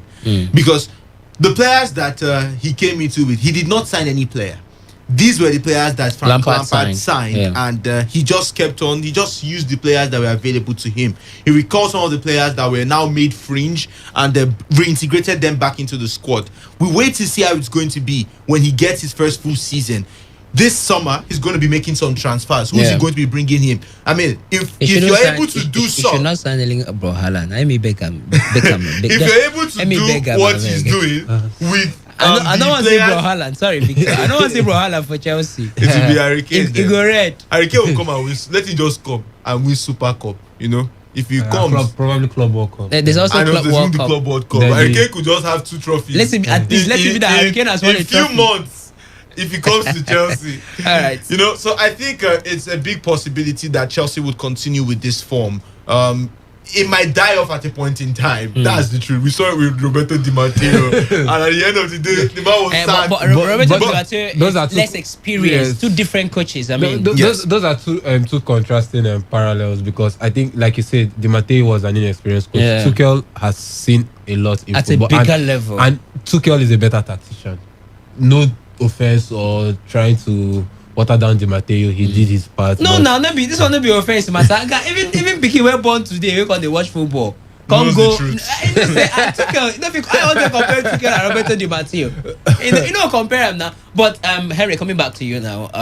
PSG fired Unai Emery because they were looking for European Cup. Unai Emery couldn't secure that for them, or did he? No. He didn't. He didn't win. They fired Unai Emery. This season, Unai Emery won the UEFA Europa League with Villarreal. Last season, Thomas Tuchel took them to the first ever Champions League final. They fired him because he didn't win it. And Thomas Tuchel, in the following season, has won the UEFA Champions League. Is it safe to say that PSG are, in code, cursed? I was expecting this question for Pep Guardiola. I mean, you did see that statement by Yaya Touré's agent. I'm gonna get there. I'm gonna get there. Look, with PSG, it's what ifs, and I just think you're just trying to paint a hypothetical situation. You're trying to paint a scenario that probably Tuchel was there. It's PSG that would have been in this finals. It's PSG that would have won it again. But I just think it's still a big question mark. You're painting based on what ifs and it's only be what if now. It's not for sure it's because a fact.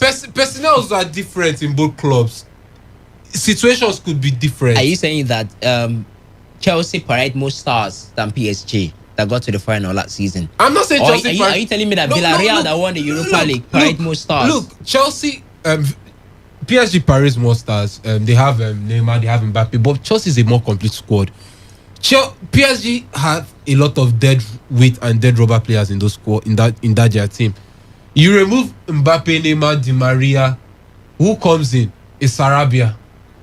You will not compare Sarabia with a Hakim Ziyech who didn't even get to play yesterday. You won't compare a Moise Kean with a Pulisic that came off the bench yesterday. Moise Kean couldn't cut it at Everton. They are two different. I'm talking about holistically a whole squad. Sometimes people fail to realize the squad is beyond the starting level. What can you offer from the bench? And I think Chelsea has that, and that's something PSG lacks. And coming down to Tuchel, will he be a success next season? I think what to determine where I'll place him next season is what business they do in the transfer window. Chelsea needs a striker because they create, but they just seem not to score. Werner cannot stay onside to save his life. You see him rush chances that he should calm down and shoot. Then when N'Golo Kante is not in the team, Chelsea are lost in midfield. They don't have that protective shield, that cover the defense line needs. And as much as Thiago Silva has been fantastic this season, I still think they need to sign another centre back, a defender. Maybe Thiago Silva might need to be let go. No, they want to extend his I know they want to extend his contract, but I just feel like, can the man's legs take him again? Could it be a John Terry scenario, playing it all over again? The last season, his second to last season in Chelsea, they won the league. Then he was fantastic that season. Then the next season, John Terry was. But I just think it's a big gamble with Thiago Silva. Maybe you could keep it for his experience, for what he brings to the dressing room. But I think Chelsea will still need to sign a centre back, and all right, hopefully they need to find somebody who can cover for Kante in his absence, because when Kante is not there, it's a big and huge problem for them in that midfield. And a striker. All right, and you've succeeded in avoiding the question about PSG. You've not told me if you said it's about two different. There are two different scenarios. I don't want. We're painting a hypothetical situation. Okay. I'm just wondering why the two different scenarios are so close.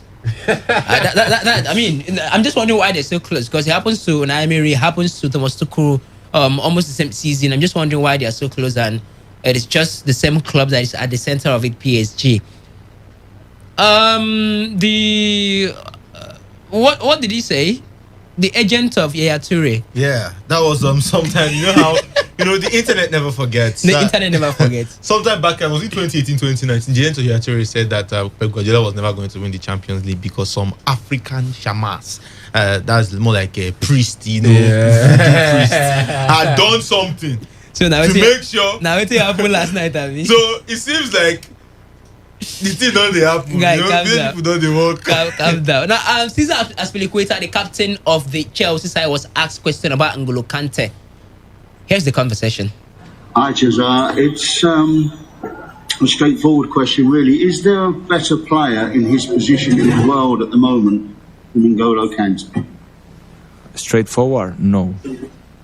Yeah, enough. Could you tell us what he does? Could you tell us what he does? Tell us what he does for your team. He does everything. The energy he brings. I don't know how many ball recoveries had today, and the way he drives the ball forward. He covers so much ground. it's special to have him. And of course, when we didn't have him, we missed him. But I think for him as well, after winning the World Cup, winning the Champions League, and so humble as a person, I'm so happy. I'm so happy for him. Is there any player in the position of N'Golo Kante? Straightforward answer from Cesar Spiliqueta: no. He does everything. And family, the football family, are saying N'Golo Kante for Ballon d'Or, N'Golo Kante for FIFA the best. This season has been tremendous, hasn't it? It has been unprecedented, more like it. It has been strange because there is no club that won a domestic trophy that got to the final. Okay, apart from City now, that won the Champions League. So is N'Golo Kante a favorite contender for the FIFA the best award or Ballon d'Or this season, Victor? I think he would be one of the contenders. Maybe not the favorite, but it will be Will one he of make the the contenders. top three? It depends on what happens at the Euros. The Euros begin in just 2 weeks' time. If France are able to make it through to perhaps the final or even win the Euros, and N'Golo Kante I think is going to be key. It's going to be he's always any type of key where he wants to be. If France are able to go far in the Euros, I think then we have that conversation is going to be taken to the next level. But for now, I don't think he's the outright favorite. Who's the outright favorite for you? Robert Lewandowski. It has to be Lewandowski. Lewandowski, No right? one else. Okay. Let me start from. I'm coming to the phone lines. All right. But let me start from the SMS portal. This one says. Okay. Reward stamps from Ogu says, I said yesterday that some fans are fanatic to say Man City will win. Now the Chelsea fans with noise making have won with overthinking by Pep. Kudos to Chelsea and Thomas Tuchel. I hope you meant to right. I guess Man City fans won't call to make noise. All right. And What then noise do they want to make? this one says, is Ole still Manchester United coach? I wanted to talk about Ole Gunnar Solskjaer, trust me. If yes, tell him to pack his load to championship. He's below average. I recommend reliable reliance for Manchester United job. Congrats for the Blues. It will be NNL. No, I can do a good job, man. I mean, why are you guys underrating my coaching ability? All right, it didn't add your name. Your number ends with 7596. And then this one says, good afternoon, Reliance and Co. My SMS portal is busy acting up. So I'm going to drop it. And Victor will be my engineer. I'll put it in order. Let me go to the phone lines. And 0817 00951 0810 9510 951. Name and location. Good afternoon. Good afternoon, Reliance. Yep, talk to me. I'm Joseph calling from Uzoba. Joseph, why are you sounding like this? Are you a Manchester City fan?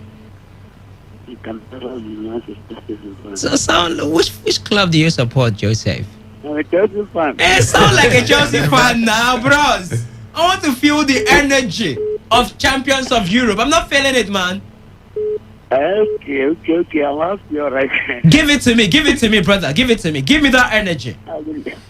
We can't believe we can do it yesterday, and we've done it again. They said the first time we won the Champions League is by luck. Now this time is it by luck again? We don't do it by luck this time because the thing we went through before we got to the final. I think Man City to go back to their drawing board and try it next season because last season PSG they lost in the final. So Man City will have to try it next time. They will not be able to get that kind of break-up. That kind of opportunity again. All right. Yeah. All right. Thank you very much. I appreciate it. By the way, Eto from Rumaholo promised to do giveaway on the show today if Chelsea wins. He said he was going to call me. I'm still waiting for that call. Little, you've not called me. You said you have my number and you were going to call me. I'm still waiting for you. You've not called since last night that Chelsea won. And you promised to do giveaway on the show. So we are eagerly waiting. 95.1, name and location. Yeah, sure. I think a Freiburg. A Freiburg. Rapid club? Yeah, I don't have a club, but I'm a fan of. I just supported to win. Okay, support Chelsea. All right, go ahead. Go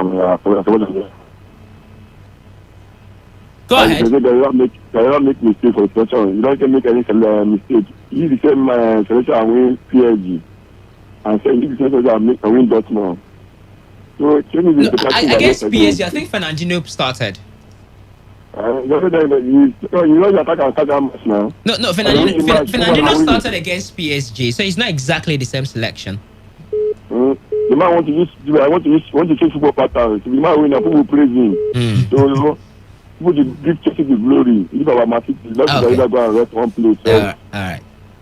Glory to Chelsea. Which of the glory are we giving them? Is it the one from Manchester United? Glory, Manchester United. I was thinking Chelsea what I beg. Okay. It's playing. Thank you very much. 95.1. Hello. Good afternoon to you. Name and location. Afternoon. My name is Jessica. Go ahead. I greet the guys in the studio. We greet you. Please, my brother, I'm really ashamed of myself here at Gadola because I cannot see the reason why something will do you once, twice, and here the third time. You don't even have any change, not any even difference. So I blame him for all the cases that all the matches that we've been losing against us. How can you tell me that you are playing the best ball Man City ever need in their history? You are playing the final. You cannot even use a single, not even a point man, even a Gabriel Jesus or all of them is not on the bed. No. I blame him. I blame him for losing that match. He decided to lose it like that, do it like that. So I won't be surprised if himself, as this is my man, I even want them to sack him for that match club. Honestly speaking, I'm very feeling bad about this. Thank you. All right. Thank you very much. Feeling bad about Guardiola and everything he did. Pep Guardiola, that's for you. Back to the phone lines, 95.1.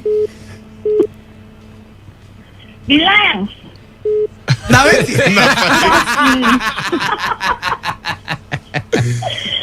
Faith, what's happened now? The Lions. Good afternoon to you, Faith. Thank you very much. Happy last Sunday of May. Yeah, thank you. And happy Chelsea Sunday. Happy Chelsea. Blue Sunday. Happy Blue Sunday, sister. Do you know? Let me tell you something. Tell me something. You know, Victor is a very good person. Say it again. Yesterday he was just calling me prophetess, just inspiring me to speak, and I kept speaking. And I told him to tone it down, no. So I think the Manchester City fans should just hold him today for their loss yesterday. So, as for what happened yesterday, it was a great night, and I told everybody that those that say they don't want to hear, that they didn't want to hear any noise, and they should go to bed because the noise is going to be loud. Thank you. And yesterday they were complaining of headache up and down. They just be good. They refused to. Let me tell you, you know that today there was no Manchester United or Manchester City fan in church today. It was only Chelsea fans that came to church today, and it was wonderful. I don't know the kind of things they go. Please, where is the Queen and Ezine, please? Ezine will be here for the second part. Okay. Tell Queen that she should come and celebrate with me. I'm looking for her. It's okay. No And problem. please, how about you're not inviting me for the celebration, Faith? You refuse to call me face to face. I don't understand. As even when you win trophy, Faith. I'm thinking about it. Please, let me talk of N'Golo Kante. Go ahead, talk about that him. match yesterday, little please, I'll soon go. You know, I think that this person, Pep Guardiola, should be blamed for their loss yesterday.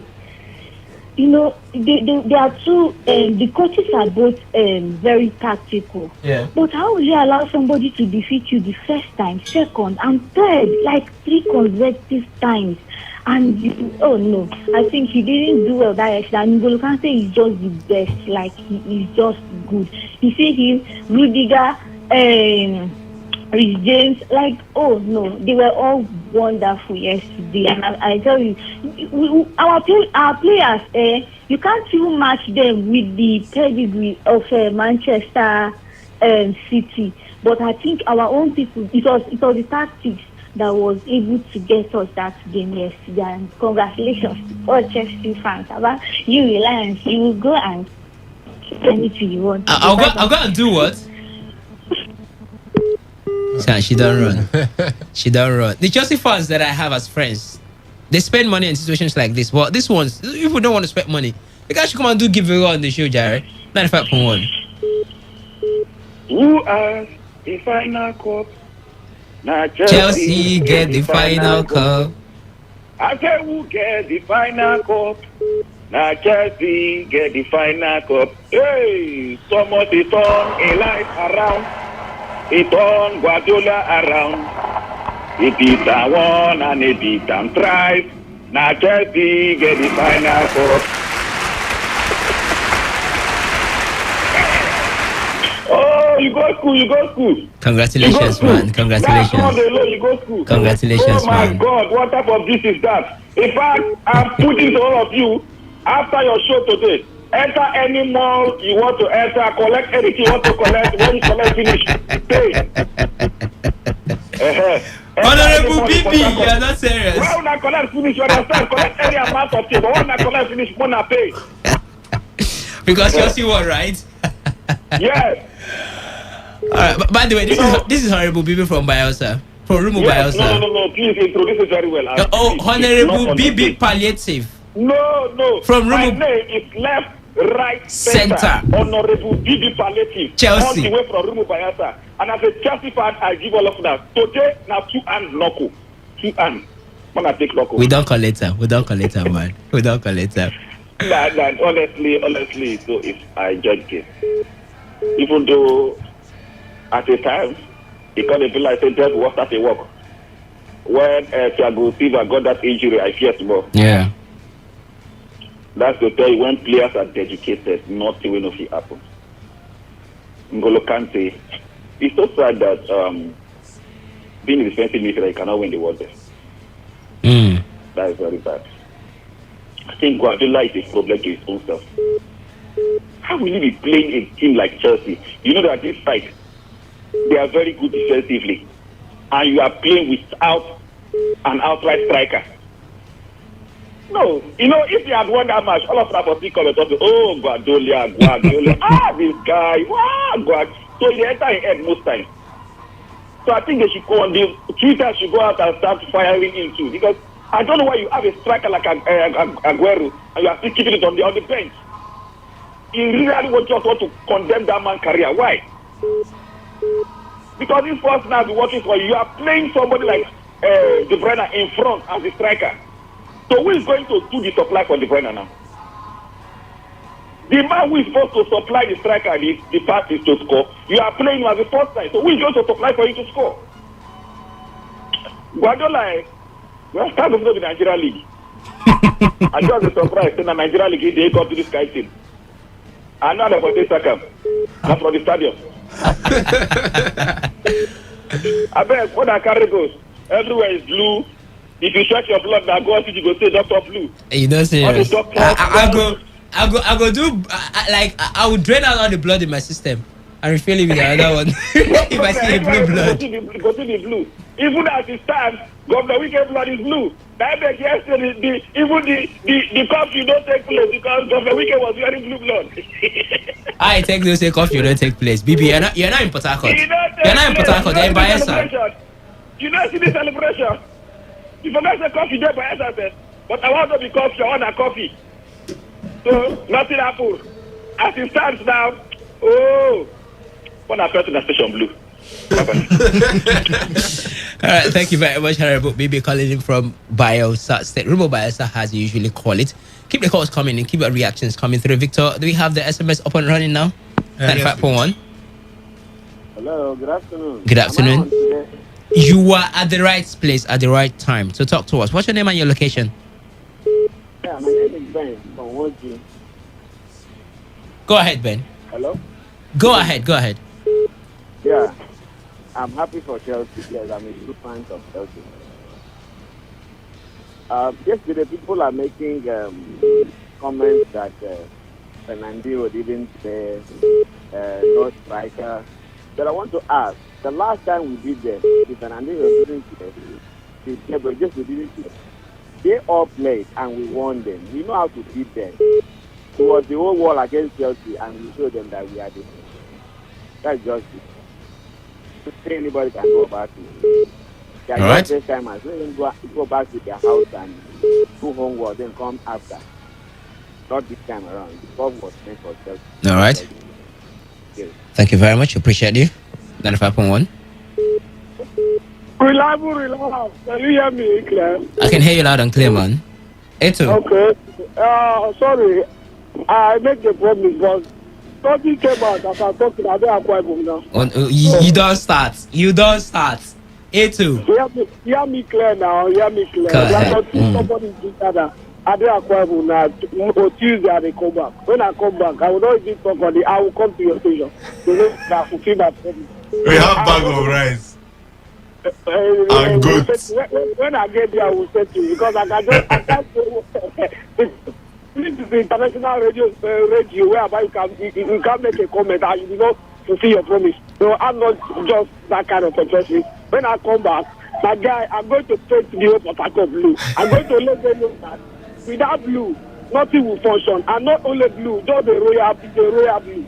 So as long as I'm concerned, I said it right from the beginning of the season that Chelsea is going to win Champions League. Nobody see it coming. Everybody keep on abusing me. I say, how will it come out? I say, Lampard is going to test it. He's just gathering player for another coach. And go so second half of it, something happened.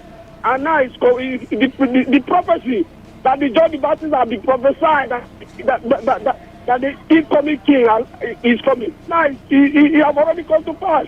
So I don't know. I've seen the prophecy far. So as long as I go, everywhere should be blue. I should be remain calm. I should be. Oh my goodness! I can't express myself anymore. When I take good care of myself, Tuesday I will come there. So thank you. I'm grateful. All right. So, thank you very much, Eto. From Roma Hollow, but he's presently talking to us from Akwa Ibom. According to him, he lost that call.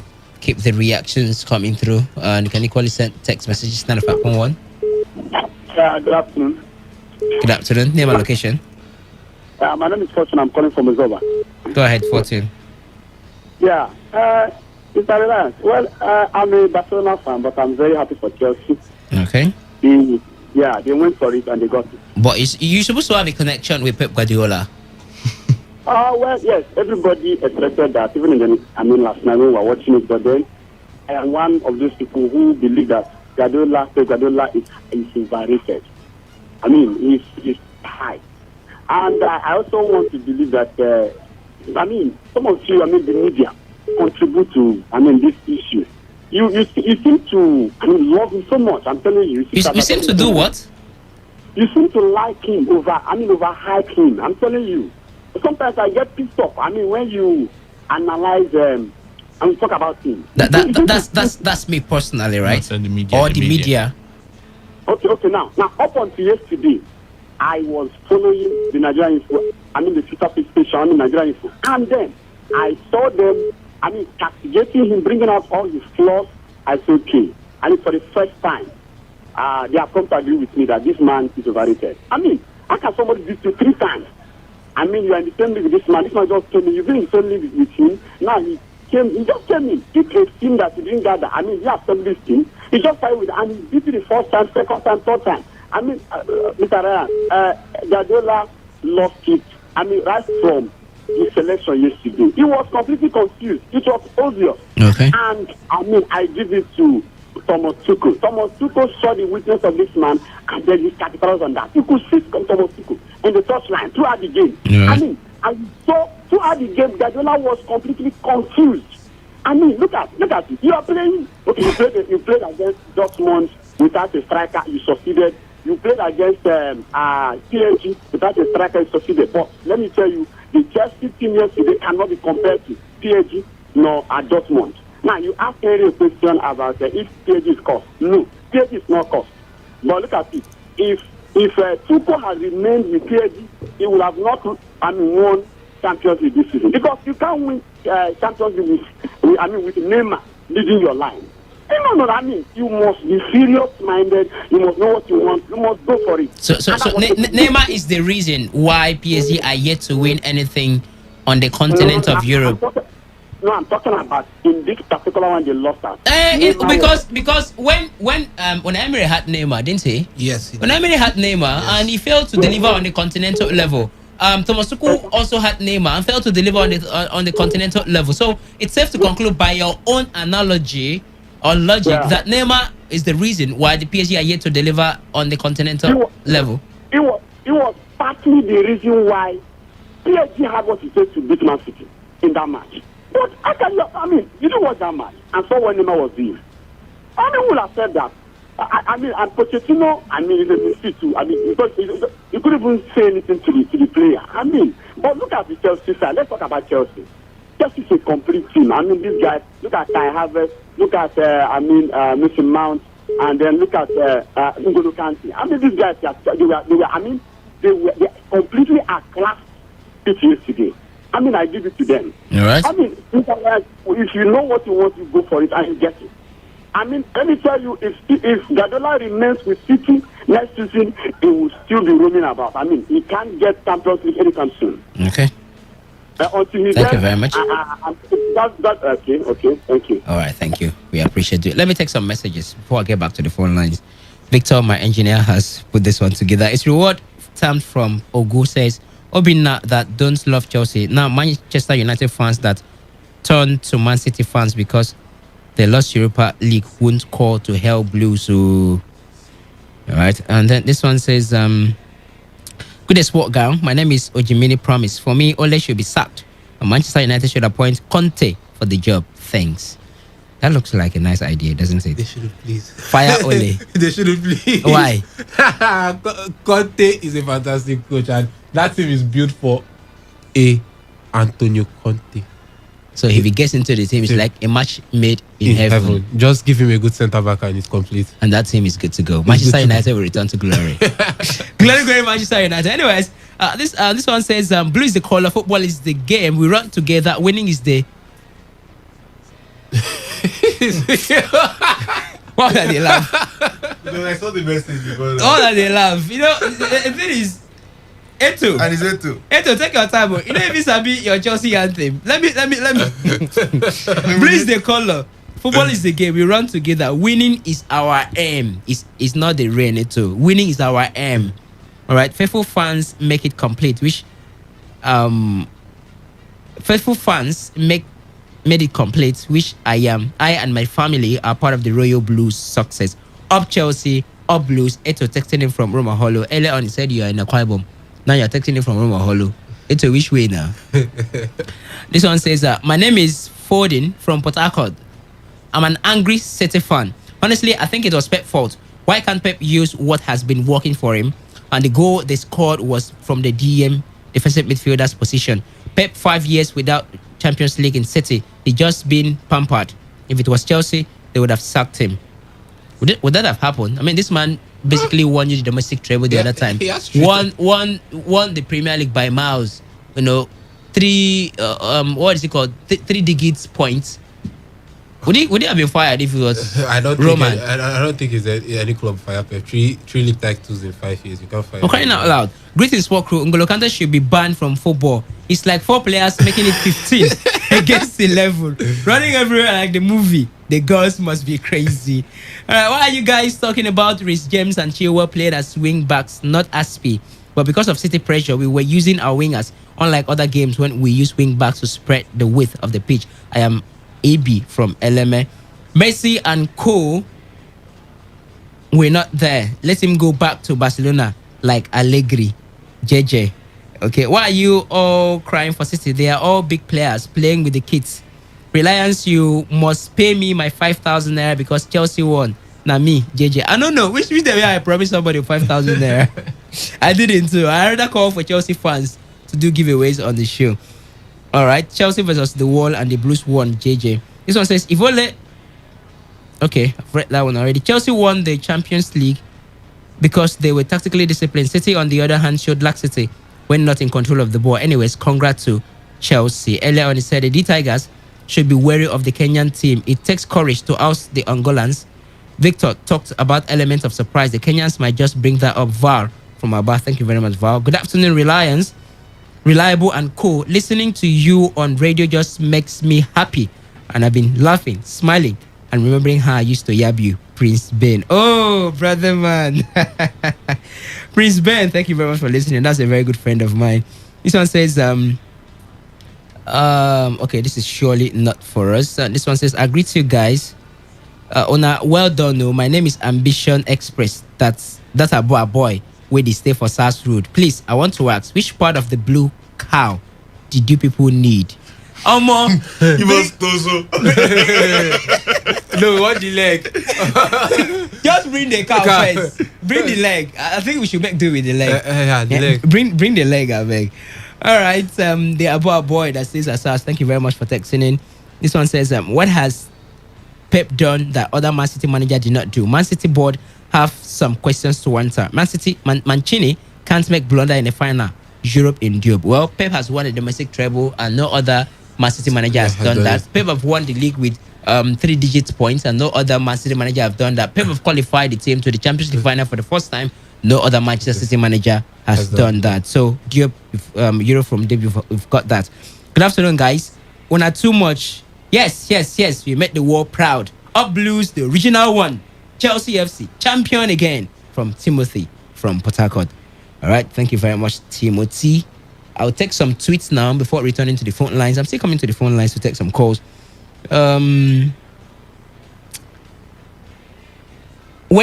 with the handle at Weneda5 says, Chelsea blocked both deep with James, Axby, Rudiger, and Chilwell covering the width, whereas Kai, Mount, and even Timo covered deep defensively. Kai, Mount, and Timo covered deep defensively or offensively. Hope you meant to write defensively, but basically it was more like 5 defenders on the night for Thomas Tuchel. More than 5 defenders, right? Because at some point you see them lining. Yeah, it looked like they have a pattern at which they wanted to approach that defense. Yeah, look, Tuchel just kept it simple, and he gave them simple instructions, and they did it. James and Chilwell, yes, they added something going forward, but they mostly tucked in throughout the game. All right. When that said on Twitter, James pocketed Raheem Sterling, Ben Chilwell pocketed Riyad Mahrez, and Anthony Rudiger pocketed Carl Walker. Wonderful. When I get mouths now, Chelsea fan. When I know how they be now, so next season they come. I go there. Let them bask in the I go there. yeah. If I see Tuchel out on Twitter next season, you will see it. I'll come for you people. They don't know. Maybe they enjoy their time. 95.1. Hello. Hi, your name and location. Boma Vigi from Bacana. I didn't get the name, sorry. Boma Vigi from Bacana. All right, Boma from Bacana. Talk to us. Are you a Chelsea fan? I'm a Chelsea fan. Okay, go ahead. You know, when radio they do one program, one girl she come back, I have like no day.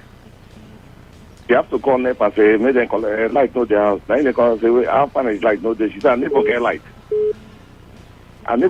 Then they come say, they everything want us to do. Now they come tell her, say, now she come tell the neighbor, say, make them collect that girl light. That neighbor will get light. Make them collect her. Then they come, she come call again. They come call her, say, the neighbor light don't go. She say, yes. Then they come say, don't satisfy. She say, yes, say she don't satisfy. So mind you now, they know win their cup now. They see say we say we no go take a one. More. So now there they go. And they wonder. We need to see how we are quiet. We're like, okay, where are you going to? We did never get light, never. So now there they go on the wall. Anyways, go ahead, man. Go ahead. It's your Champions League final. I mean, it's your trophy. You've won it. Congratulations. You get mouth, brother. Talk to us. So Golo Conte, now one of the best players for the. You should go for Ballon d'Or, right? You should go to Ballon d'Or and Mendy.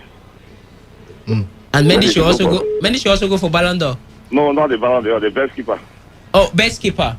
Yeah. Okay. He tried. Thank you very much, man. I appreciate you. Ballon d'Or will be competition. 95.1. Good afternoon, guys. Good afternoon to you. Name and location. My name is Saeed. I'm calling from Silver. Go ahead. Let me just say, the game has been won and lost, so we'll keep that one aside. Chelsea fans no go give me keep on my side. How Chelsea go win Champions League? You say one keep on my side. I'm also a Chelsea fan. Okay, all right. So one thing about our life, we do help people. Remember 2012 when we signed Kai? He never dreamed of winning Champions League in his life. And we also set the record yesterday. Mendy was one of the first African keeper to win Champions League. Yeah. I would have. And Christian Pulisic was also the first American to do so. To win Champions League. So a team like Chelsea, we help people. Fabregas have been in this in Arsenal for years. He could not win Premier League. How about Olivier Giroud? you know them quite well. So we are good in England. We are good in England. We are good in England. So that's just it. Okay. And I would have preferred. I know you have Obina's number. So you should just No. You don't make assumptions, all right? You don't make assumptions like that. Can I say something? Go ahead. Is Babele allowed? Banter is allowed. Is allowed. Yeah. Then Without mentioning names. But make sure you keep it civil. One game. Football without violence. Thank you very much. All right. I was actually waiting for the banter. 95.1. Obina, good afternoon. Anybody is talking. Champion. I said it. I said Barcelona will go sleep. Almost when they were coming to criticize Chelsea, they will sleep. What And I bet I see sleeping. You started from a wrong foot. You started by calling me Obina, and next you Okay, refused to tell us your sorry. name. My name is Anthony. Anthony coming from Mama. Hey, I sing the song now. Yeah, champion. We are champions. See, it was already destined that Chelsea was going to win. We losing that. I used to tell people. We losing that FA Cup semi-final was not mistake. It was just and there was no way Chelsea was going to lose 3 finals. We lost FA Cup. Our then we lost Champions League. And we're going to lose the next time. It was not possible. So Chelsea winning it, we deserve it, and we are going to win and conquer the world this year. This is Chelsea's year again. You're going to win the World Club Cup, right? Yes, now Super Cup and the world. Those ones that we lost, we are going to win it. Okay. All right. Super is the coach of the year and the best coach in the whole world. Chelsea for life. All right. Thank you very much. I hope you say that next season. Tuchel is the best coach in the world. All right, we lost that call. Keep the reactions. I'm actually giving you guys enough time. I mean, Chelsea fans, yeah, you are champions. I mean, I think you deserve it. So I'll give you guys enough time to talk on the show. 95.1. Reliable. 82. Thank you. You guys are telling us the world that Thomas Tuchel next season is going to worse. And people will be calling for the sack of Thomas Tuchel. No. Eto, calm down. That's not what we're saying. I asked a question earlier on how if Chelsea can transition like this into next season, and Victor was in the affirmative, and we also look at the possibility. Victor was saying that it's not going to be like this. No. That means that no, I'm not going to allow you to put words into anybody's mouth or misquote anyone. That means you did listen to Victor's analysis. Victor answered 82. Victor answered in the affirmative that they have the momentum to carry on. And when fans called in hailing Thomas Tuchel, I only asked, I hope you maintain the same energy for Thomas Tuchel next season. No one is going to go to Twitter and tweet #Tuchel out. So do not misquote us. Listen, the way you tell somebody your mother, the person we know that you are just playing. But the way we tell somebody your mama or your mother with true energy, it will cause problems. The way you people say it was a problem aspect of it that Chelsea will not make it. I want to tell you that with the signing of Wilfred Onyenyendidi to partner with or to be a backup for Kante and Hurricane, although I did not like it for the moment, but now I've seen something. I begin to like her now. So with the signing of those 2 players and 1 defender, Chelsea Thomas Tuchel side next season is going to meet and demolish anybody that comes around our way. And I tell you that for free, Chelsea this next season they will know better than this season. Mark it. That is the way I said this last season. All right. So before all the way, Chelsea will remain the best place for anybody to be. Okay. Now, Eto, that's okay. That's okay. You need to be civil. You need to be civil when you're calling in Eto. Before I let you go, are you still there? He has run. It's okay. I hope you call in again. I have a question for you. But try to be civil. Do not allow passion to get the better aspects of you or excitement and all that. Try to be civil on the show. 95.1. Okay, we lost that call. And go back to line 1. Okay, we call it lost that one. So keep your reactions coming in. I'll take this message saying, do you know why people don't learn from history? Same thing they said in 2012. Them go knock Chelsea, para, egbele, 3-0. But got past them again. Chelsea has 9 lives. Up Blues once again. Uchenwachuku from Mboba. Who saw those stats that they brought out when Chelsea won the Champions League in 2012? Chelsea defeated a Portuguese team. Yeah. Eliminated a Portuguese team. Benfica, Liverpool beat Porto. Liverpool beat Porto. Chelsea beat Porto. Chelsea They faced a Spanish team in the defeated a Spanish team in the semi-final. Mendy is so years old. Peter Cech was 29 years old. I think it was Man U defeated Porto when they won the Champions League. They defeated Porto in the quarterfinals. That Ronaldo goal, that shot. Then who did they defeat in the semi-finals again? I think it was it Bas? Who did they knock out? I could only recall that Man U faced Barca twice in the Champions League final and they lost both of them.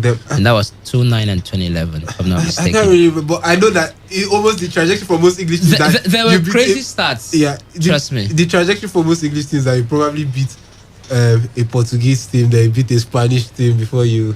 So maybe if an English team beats a Portuguese team in the quarterfinals, then the Spanish team in the semi-finals. And Man City didn't beat any of those.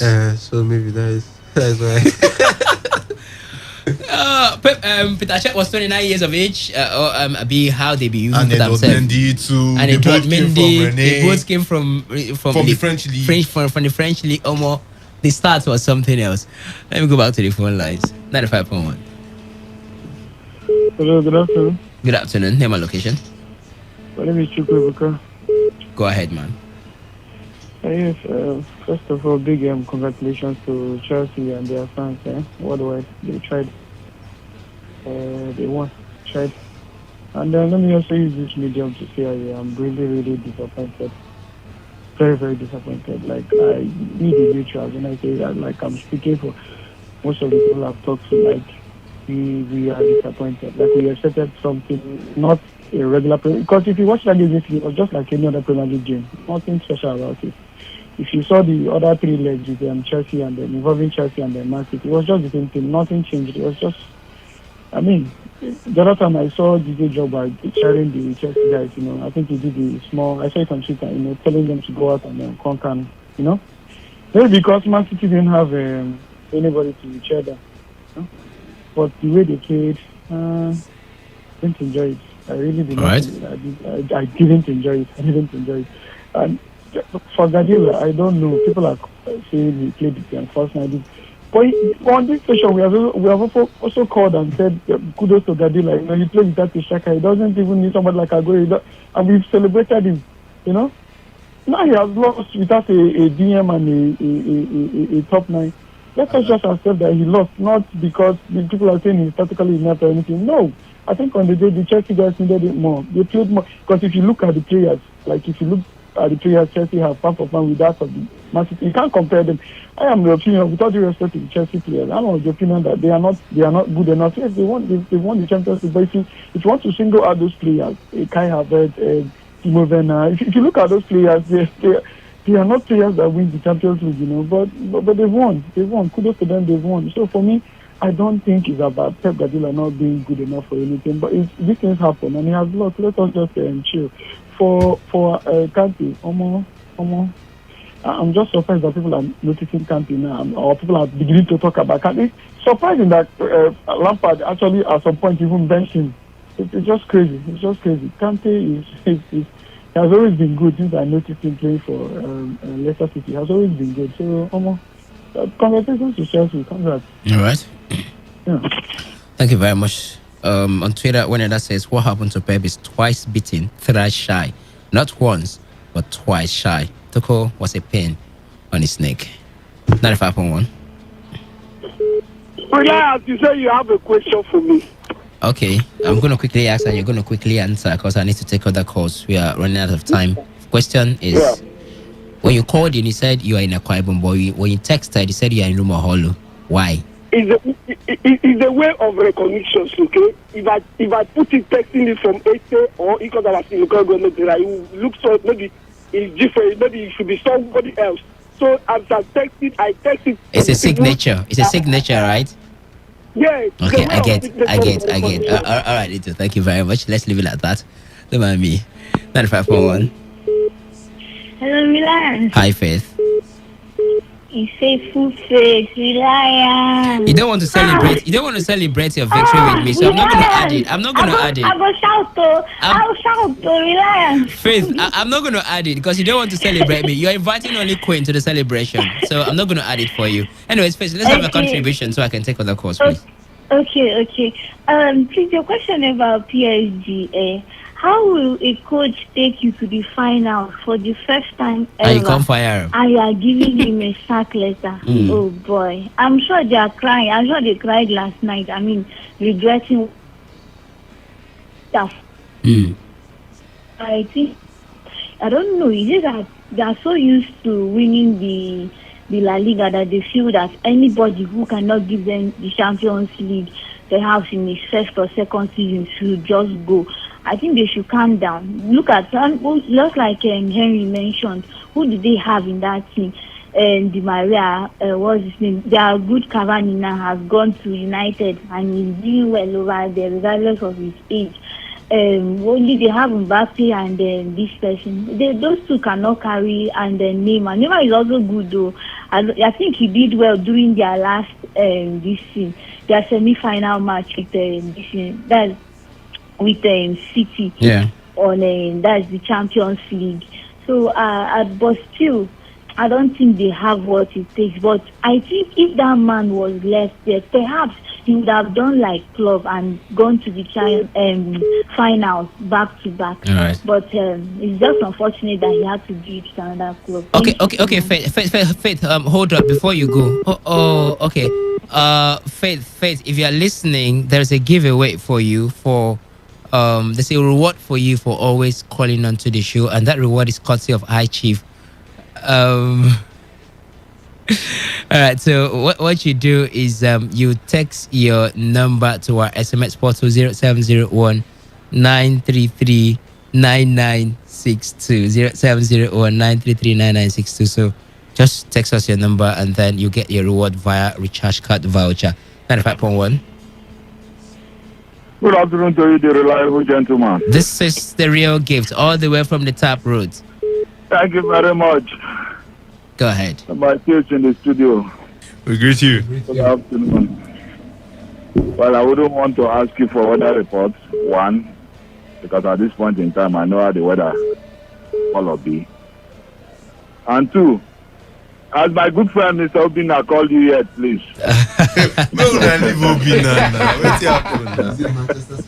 No, because he told somebody to go to the bank with a 2-0 score. So I they wait for him. Himself, he knows how they wait for him. I just they ask. Let me say I get Wala. But I'm just asking whether I don't reach your domot yet. He never reach. Thank you. No, maybe the road didn't come. Well, for me, I think for yesterday, Pep, he maintained his top on, what do I call it now? Tactics, and for yesterday did not favor him. As far as I'm concerned, if you watch the early part of that match, Man City had it all, sense of possession and what have you. But like I've always told you, on the day of your bad luck, if you eat that banana self, your teeth will come out. If your teeth won't come out. It's a good one. At least Tuchel has shown that it can do good. And I think PSG will regret letting him go. Although, as at the time they let him go last season, if you check the position of PSG on the table, you know that indeed they never expected they would be on that part of the table at that point in time. You understand? Bottom line, he was able to learn from his mistakes. Because I told Mr. V yesterday, it's only those who walk during the night that understand the order of the spirit. You understand my point? We have been there before, so we know how the spirit operates, and that's why we took it. We took it from the spirit and gave it to the gods, if you understand my point. Bottom line, just like you asked, you hope by this time next season we will see the praise Thomas. So cool like this, yeah. Yeah, but it is possible. Don't forget also that if we want to go by history, that the first coach who win Champions League with Chelsea came in mid-season. Mid-season. Yeah. The question is the next season, how many weeks in last before he come out? I just not happen to them like that. All the same, congrats to Chelsea. Not to me, because I'm not giving anything inside. Thank you very much. All right, Stereo Gift, thank you very much for dropping by on the show. If you're still listening, Faith, as I earlier mentioned, the sport crew have a reward for you. So just send us your number via our SMS portal 0701 933 9962. So text your number via our SMS portal and you have a reward from the sports crew of Today FM. It's going to be a recharge card voucher, by the way. And that's because of consistency, yeah. Rewards will be coming on the show, surely. We'll be picking just like this. You know, we're picking. Maybe picking. you. Could be you. Maybe could be anybody. Maybe someone by Could be your side. anybody. No, it cannot be you. So the sport crew will be doling out rewards like this. Well, today it's just for Faithful Face. So drop your number to us via SMS and WhatsApp portal. Let's take one or two more calls and then we're out of here and make way for the second part. Champione, champione, ole, ole, ole, che, champione, champione, ole, ole, ole. One game. Football without violence. Yeah, I'm Emmanuel from Cornerstone. All right, Emmanuel. Yeah, congratulations. You caught my blood now, you see blue. Abi. You have been a very nice job. Thank you. Thank you. I wanted to make a request, please. Go ahead. There are three wonderful fans. I don't know how, if you will oblige me, how to hook up with them. One is Real Gift, the other is Faithful Faith and Obina. I would just like to know them, to see them. All right, Obina is probably listening to the show. Hold on. Don't go away. Obina is probably listening to the show. Real Gift just calling minutes ago. And who did you mention again? Faithful Faith. Faithful Faith. Fine. So what you're gonna do is you send us an SMS including your number. You have our SMS portal, don't you? The other number, right? The SMS number. Yes, I'll call the SMS SMS number once you drop. So you send us your number via that number. And Real Gift, Faithful Faith, and Obina, if they are interested in linking up with you, will also do the same. Okay, I'll be very grateful. Good. So then Real Gift. the last request, please. Yeah. The last request, please. How do I still connect with people when I'm outside River State? Okay, you go to YouTube, search for Today FM 951. That's our page. You can watch us live, or go to our website www.todayfmlive.com. Okay. When the website opens, click on. Sorry. Click on what? Click on Listen Live. Okay. Yeah, you can also search. You can also go to Tune In and search for Today FM 951. There are many channels you can listen to us. That's awesome. So I will be listening to the SMS line. I'll send my number. Okay, Thank all you. right. And Gifts and Real Gifts, if you're listening, Faithful Faith, if you're listening, Obina, if you're listening, someone wants to connect with you guys, so you can do just I've mentioned. Unfortunately, we cannot go for on the discussion because there are matches set to go down in the Nigeria Professional Football League, and Emeka Dena is right here beside me to take you over, to take you around in the second part of the show, which basically will discuss Nigerian football. Thank you very much for the SMSs. Thank you very much for the calls. Thank you very much for the tweet.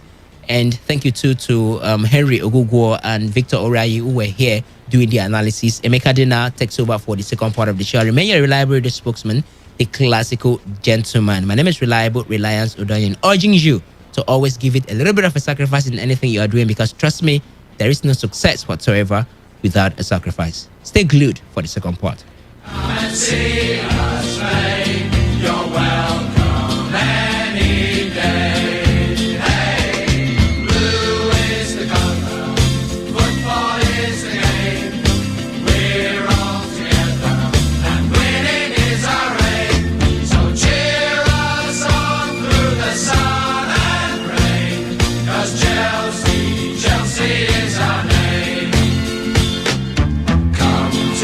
Shed and we'll welcome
Today, 95.1 FM, Port Harcourt.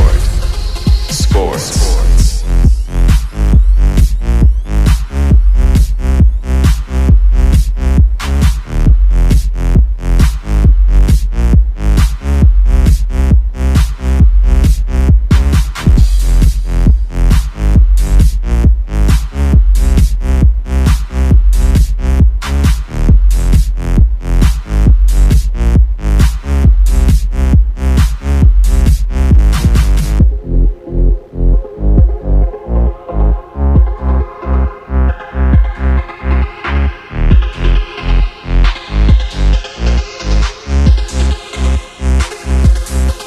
Hello, my name is Kanu Wanko, aka Papilo.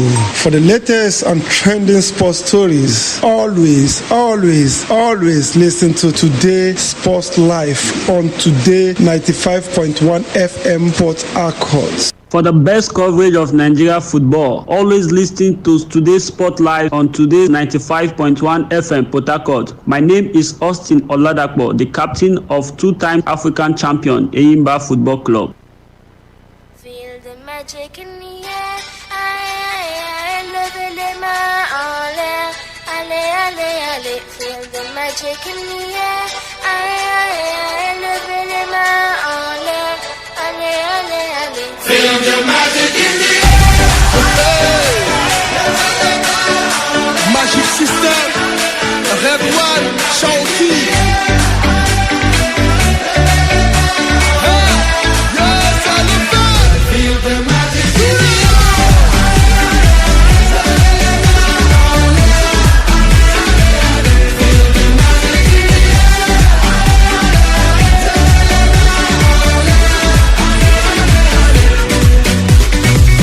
Comme d'habitude on est calé, comme toujours ça va aller. On te met l'ambiance à gogo, tous ensemble on fait le show. On t'invite à la magie, y a pas de raccourci. Oublie tes soucis, c'est bien faire la folie. On t'invite à la magie, y a pas de raccourci. Oublie tes soucis. Oh, oh, oh, oh.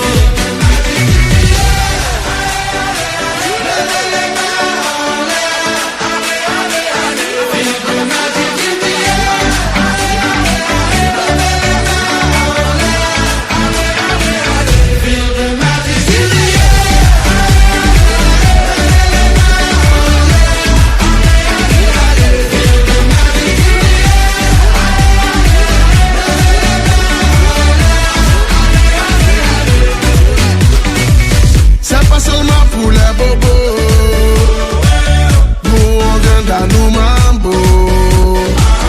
Mon ami, si tu as le niveau, rejoins-nous pour t'enjailler. On t'invite à la magie, y a pas de raccourci. Oublie tes soucis, et viens faire la folie. On t'invite à la magie, y a pas de raccourci. Oublie tes soucis. Oh, oh, oh, oh.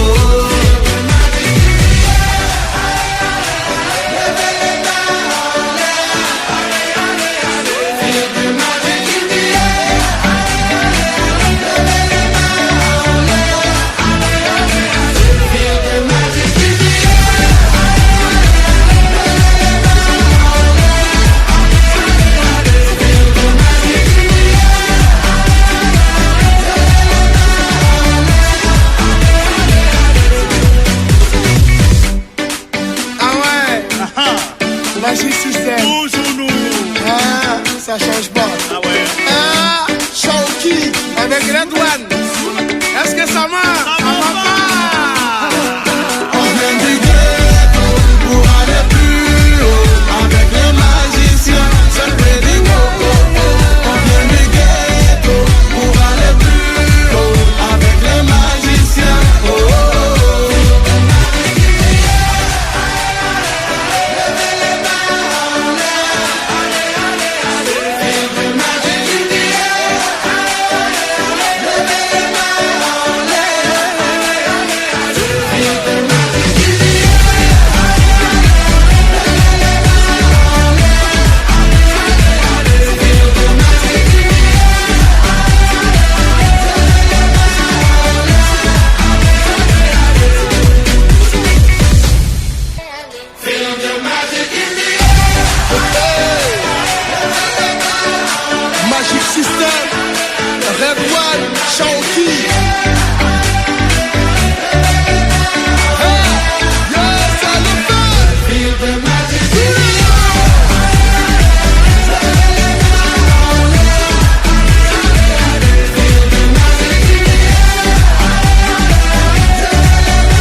Hello, my name is Kanwanko, aka Papilo.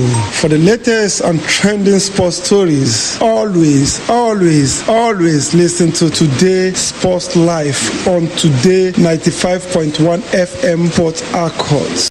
For the best coverage of Nigeria football, always listen to today's Sport Live on Today 95.1 FM Port Harcourt. My name is Austin Oladapo, the captain of two-time African champion Eyimba Football Club.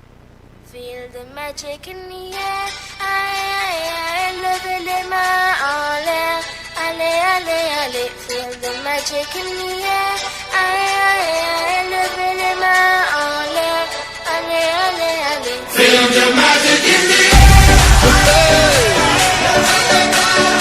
Magic System, Red One, Shawty.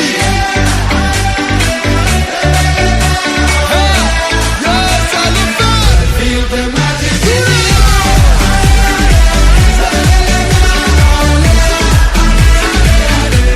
the A very good evening to you all out there. Welcome to yet another exciting edition of today's Sports Live. The second part of it coming to you from the studios of a premium news talk and sports radio station. Today, 95.1 FM right here in the Garden City of Port Harcourt. Emeka Dena is my name, the Odogu one of sports. I'm not alone in the building. It's the full house we've got here. Superman Wisdom Obina is seated for this one. Superman, good afternoon to you. Good evening, I should say. Welcome to today's Sports Live here, the second part of it, this lovely Sunday evening. Good evening to you, Emeka. Good evening to the guys in the house and to you listening. It's a pleasure to be back here.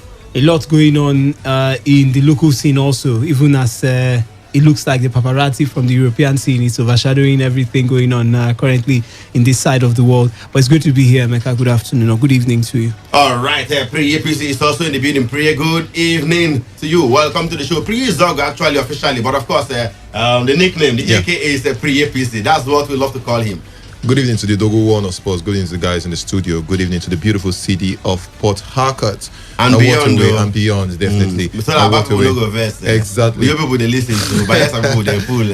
So true. And one thing is certain: a wonderful football yesterday, but I'm still pained that a Nigerian is not part of that Champions League final. Like the last time Chelsea won the Champions League, we had a certain Mikel Obi was one of the anchor player for that Chelsea squad. So I felt bad, like we didn't have a typical Nigerian in that team. But what a way, all Chelsea fans, big congratulations to them worldwide. All right, but of course, the last of one Pokan of Finish Georgia won't be, they'll be rejoicing wherever they are. I mean, right now, because they are part of that select few Nigerians who won the Champions League. So true. You mentioned Mikel Obi. Apart from these three, any other Nigerian that has won the Champions League? Can we remember any other Nigerian? Directly, no. That's direct Nigerian. Which one? Forget direct Nigerian. Indirectly, we could say Tammy Abraham won the Champions League. But it's not. No, he is English. It's English. It's English these days. Okay. Hi, Chief Okechukwu Edenkwa is also in the building. Hi, Chief. Good evening to you. Welcome to the show. Good evening, Emeka. Good evening, Port Harcourt, Niger Delta, and Nigeria. There's no better place to be on a Sunday or if every day for sports than today's Sports Live on 95.1. And congratulations to all Chelsea fans out there. Pre-APC, congratulations. Yeah, thank you. To my boss in the office, Honorable Chief Anthony Okia, congratulations. And avid Chelsea fan. And the sky is royal blue. Yes, royal blue, not sky blue. Not sky blue.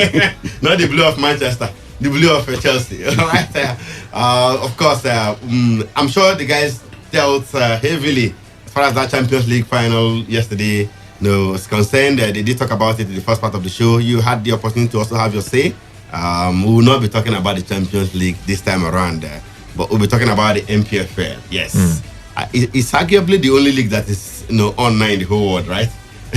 So maybe some other the Australian League, MLS. Yeah. And then MLS, just among the few leagues that are online in the world. So our attention will be on the MPFL today, March the 24th, going down across several centers. 8 matches today, 2 more tomorrow. Rivers United don't play until tomorrow. They play Wiki Tourist. That one will be on TV. We'll tell you about that one in the GP. But the big one is in Aba between Eyimba and Heartland FC. the Oriental Derby. It doesn't get bigger than that these days. The Heartland have a way of shocking Enyimba in Aba. Of course, that match is underway already. We're bringing you up to speed with that. With what's happening there and the other matches. Early kickoff today. FC Fire taking on Rangers International. Any moment from now, that match will come to an end. That's if it is not even ended. We'll bring you up to speed with that one as well. And later on in the show, we'll be talking to an Enyimba legend, Emeka Nwanna, the one we love to call Ayaya. Yes, he will be joining us to talk about the glory days of Enyimba and their present struggles on the continent. Recall that just a week ago, Enyimba were dumped out of the CAF Confederation Cup. In the days of Emeka Nwanna, they didn't play in the CAF Confederation Cup. They were always playing in the Champions League because they usually won the league or finished second there. So they were always going to the continent, playing in the Champions League, which they actually won back-to-back in 2003 and 2004. Emeka Nwanna was an integral part of that Enyimba squad. Daredevil striker. He is no longer playing active football these days, but of course, as an Enyimba legend who was part of that victorious legendary Enyimba side of 2003-2004 as it were, he will be joining us to share his experience back then with us, and of course tell us what he thinks is going wrong with the team at the moment. All right, the show is very interactive, like you know. We want you to share your thoughts with us. If you have some questions for Emeka Nwanna later on, feel free to ask as well. Send via the feedback platforms, especially the text message portal. The number to send your messages to via text or WhatsApp remains 070-1933-9962. That's 070-1933-9962. Wait for it. There's a giveaway today. Yes, 4 lucky persons.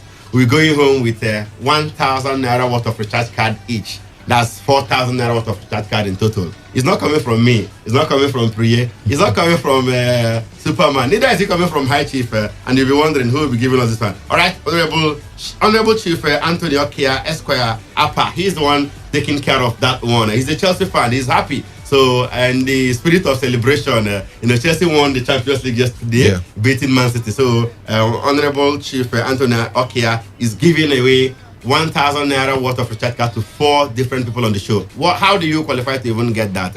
Very, very simple. All right. You heard of the the fact that Finidi George and Nwankwo Kanu won the Champions League in 1995, right? 95? Yeah. 95. Okay. All right. They beat AC Milan. Ajax beat AC Milan in the final to win that one. Now, we want you to tell us, very simple, who was the Ajax coach then that led them to the title in 1995? That team had Nwankwo Kanu and Finidi George. So feel free, send your answers to 070-1933-9962. That's 070-1933-9962. Answers are pouring in already, right? Guys, I just understand it. So the first 4 entries, will get the recharge card, 1,000 naira worth of recharge card. Any what they call network? Any network. I was going to say airline. Don't mind me.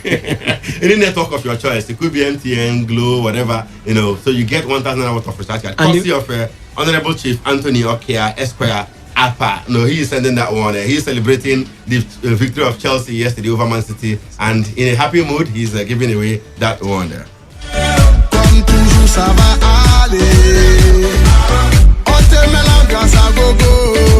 All right. In addition to the celebration of the Champions League victory of Chelsea over Manchester City yesterday, all right, Honorable Chief Anthony Okia, his birthday was on the 27th of May, Children's Day, right? Yes. Okay. And somehow it was crowned with his team. 2 days after, Chelsea made him proud. So good one. So you heard it there. Who was the coach of Ajax in 1995 when they won the UEFA Champions League? And it's very simple, Superman. Have we gotten the first 4 countries already? I think it's done now. Are you sure? Are you sure they are not wrong answers? It's beeping. It is done now. The first 4. Let's just take the first 4. Right. That's the first 4. The first 4. It's okay. All right, so it's okay. It's okay. Off your mic, please. Ladies and gentlemen listening, off your mic. We have gotten our even first 20 already. First. All right, so let's give away the answer. Louis van Gaal, the the Dutch coach was in charge of Ajax then, right? Yes. Yes, when they won the Champions League against AC Milan, 1-0 in the final. Patrick Kluivert scored that winning goal. I remember that one very vividly. So, Superman, first correct entry. Please, four of them. it's not because four. most times when you are the one calling the CVFE, you're the one selecting. Please, I'm just looking at the first four numbers. First four. But you have to go down. Four now, the one with the four down. The first ones now, the ones with the four down. Maybe the up ones. Check the time. But when you send in your answer without your name, it becomes difficult. It's invalid though. No. Your answer will carry your name and your location. Understand? Okay. Your name and your location. You know, it has to carry your name and your location. So Ezanika, you'll be the first winner. I said Louis Van Gaal. This one says King from PH. And he says, I'm sure it's Louis Van Gaal, you know. Yeah. Let me just forgive that one. I'm not sure that one would be. But the entries without their names, please, there's really not much nothing much we can do about it. The third one says Louis Van Gaal was the coach. Francis from Port Harcourt. Okay. You're also a winner. And the last would be, or maybe the last but not the least, I'm Henry. The answer is Louis Van Gaal. All right. So the four correct entries. Just bring out their numbers. Bring out their phone numbers. Copy their phone numbers out from the portal there so we can send them the airtime. All right. Then congratulations, guys. This was very, very fast. I wanted to give you guys a difficult question, but they said no. Let's make it simple so that people will win. I mean, this was more like a giveaway. Very, very easy question right there. But let's move on, and you can also interact with us in the course of the program using our Twitter handle. Our Twitter handle is at Today FM 951 at Today FM 951. My handle is at Dana Emeka. Superman is here. His handle is at Wisdom_OB. O for orange, B for banana, and of course Priyepizzi is the handle of Priye Zogo right here. And later I'll be throwing the phone lines wide open for you to have your say. Don't go anywhere. The show will be right back after this timeout.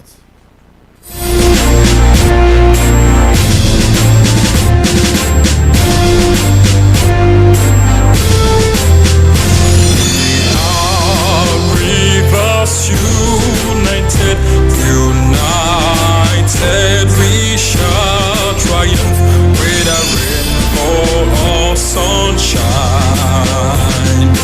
God is for us. We overcome all the giants and stand to conquer all. United, our pride with us. United, total victory. United, our pride with us. United, total victory.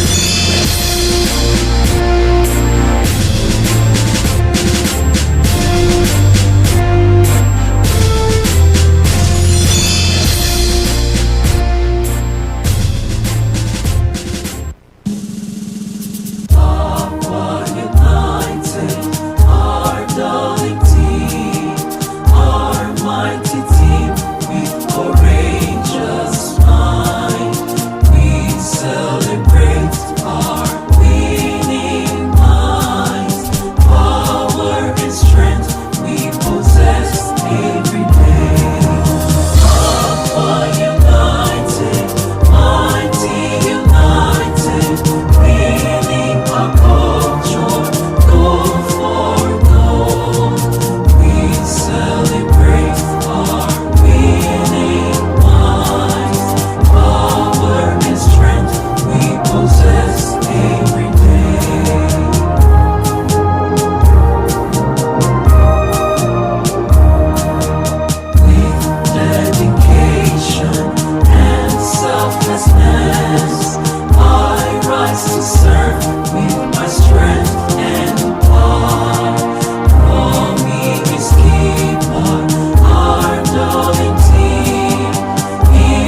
great.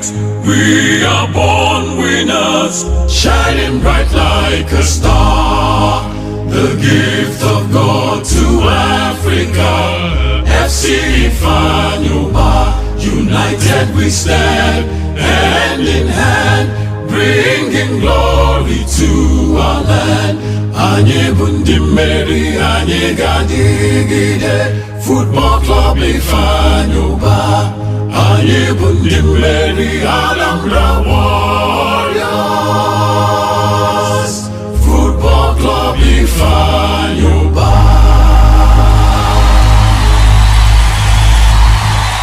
Feel the magic in the air. I love it. All right, welcome back to Today Sports Live on Today 95.1 FM right here in the Garden City of Port Harcourt. Earlier, we told you about the early kickoff for today. Yes, that fixture involving the Anambra Warriors, FC Ifeanyoba, and the Flying Antelopes, Rangers International. It has come to an end already. March the 24th fixture coming to an end. And of course, for details of that one, let's cross live to, is it Newi now or Regeni Games Village? But let's cross live to Mr. Interpreter, the one and only Diego Wankwa. He joins us on the phone this evening. Diego, good evening to you. Welcome to Today's Sports Live. Yeah, good evening. Diego, where did the match take place today? Was it in Newi or Oba? Took place at Newi. Newi, that's the home ground of Ifeanyoba, but they're back to their home ground. Yes, they are back to their home ground. This is actually their second game back here at Newi. They were here against their game against Sunshine last weekend, and they are back here today. All right. So how did it eventually end? The game ended goalless, no goals. The conditions of the game was not really football friendly. The temperatures were very high. The pitch was extremely dry, and it made it difficult for the two teams to really play out the way they usually play. To give you a recap, Rangers had no shot on target throughout the game. Just to let you know how difficult it was. But I think in all, a draw is a fair result. All right, a draw is a fair result. Maybe for Rangers, I'm not sure it will be for Ifeanyoba, who are still in the relegation zone. 19th on the log with 21 points from 24 matches as a result of the fixture today. Any chance of the Anambra Warriors escaping the drop this season? It's looking darker and darker per day, every day, because it's tougher and tougher. So I don't think it's going to happen. I think if you can't get results like this at home against a close-by team, it's going to be harder to get it away from home. So it's not looking security issues.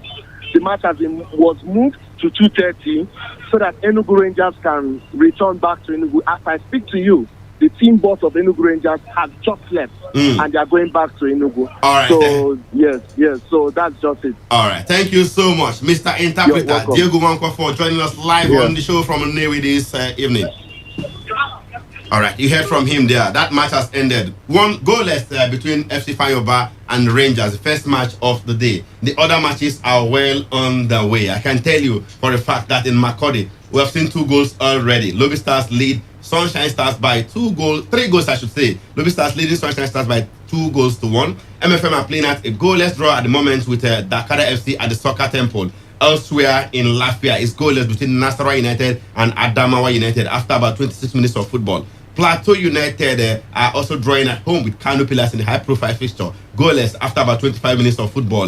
FC Ifeanyoba, like we told you, drew goalless with the Rangers. It's a result you can take to the bank. In Uyo, Upper United are doing battle with Kwara United. Top of the table clash, we want to say, is goalless after about 27 minutes of football. Enyimba are up against Heartland FC of Owerri. This fixture last season ended 2-0 in favor of Heartland right there in Aba. But so far so good. It's goalless in that encounter at the moment. Katsina United are also playing out a goalless draw with Warri Wolves. So those are the updates coming from the March 24 fixtures in the MPFL today. Superman, quickly, action, attraction has to be in Aba. Enyimba taking on Heartland, right? Yeah, by tradition, no, and by history and pedigree. Should we go for Plateau United versus Kano Pillars? That's also based on maybe a derby and the past history of the team. But currently, if you were to go by the table, it has to be Akwa United and Kwara United. But definitely the Oriental Derby would always be a game to sometimes give us surprises. Like you mentioned, Heartland FC were runaway winners in this same fixture last season, 2-0 in favor of the team formerly known as Iwanyanwu National back in the day. But they are not exactly as spectacular as even that day when the time they beat Enyimba 2-0, they were not even that spectacular too. So it's all about derbies.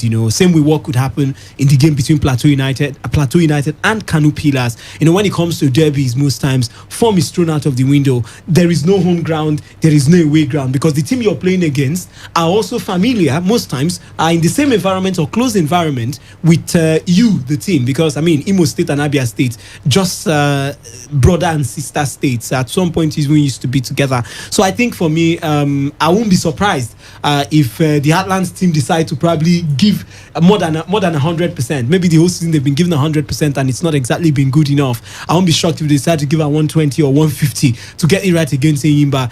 But if you want to look at the table and the form of the teams this season, I think your eyes would definitely be Inuyo. All right, because of the form of Akwa United, who are on a 12-13 match unbeaten run right now. They're also playing against Kwara United, who are not far from the top right there on the standings. Goalless in that encounter at the moment. The Enyimba Heartland fixture is also yet to produce a goal, even as the fixture over there in just between Plateau United and Kano Pillars, the league leaders, is also yet to produce a goal. But Priye, which of these fixtures stand out for you?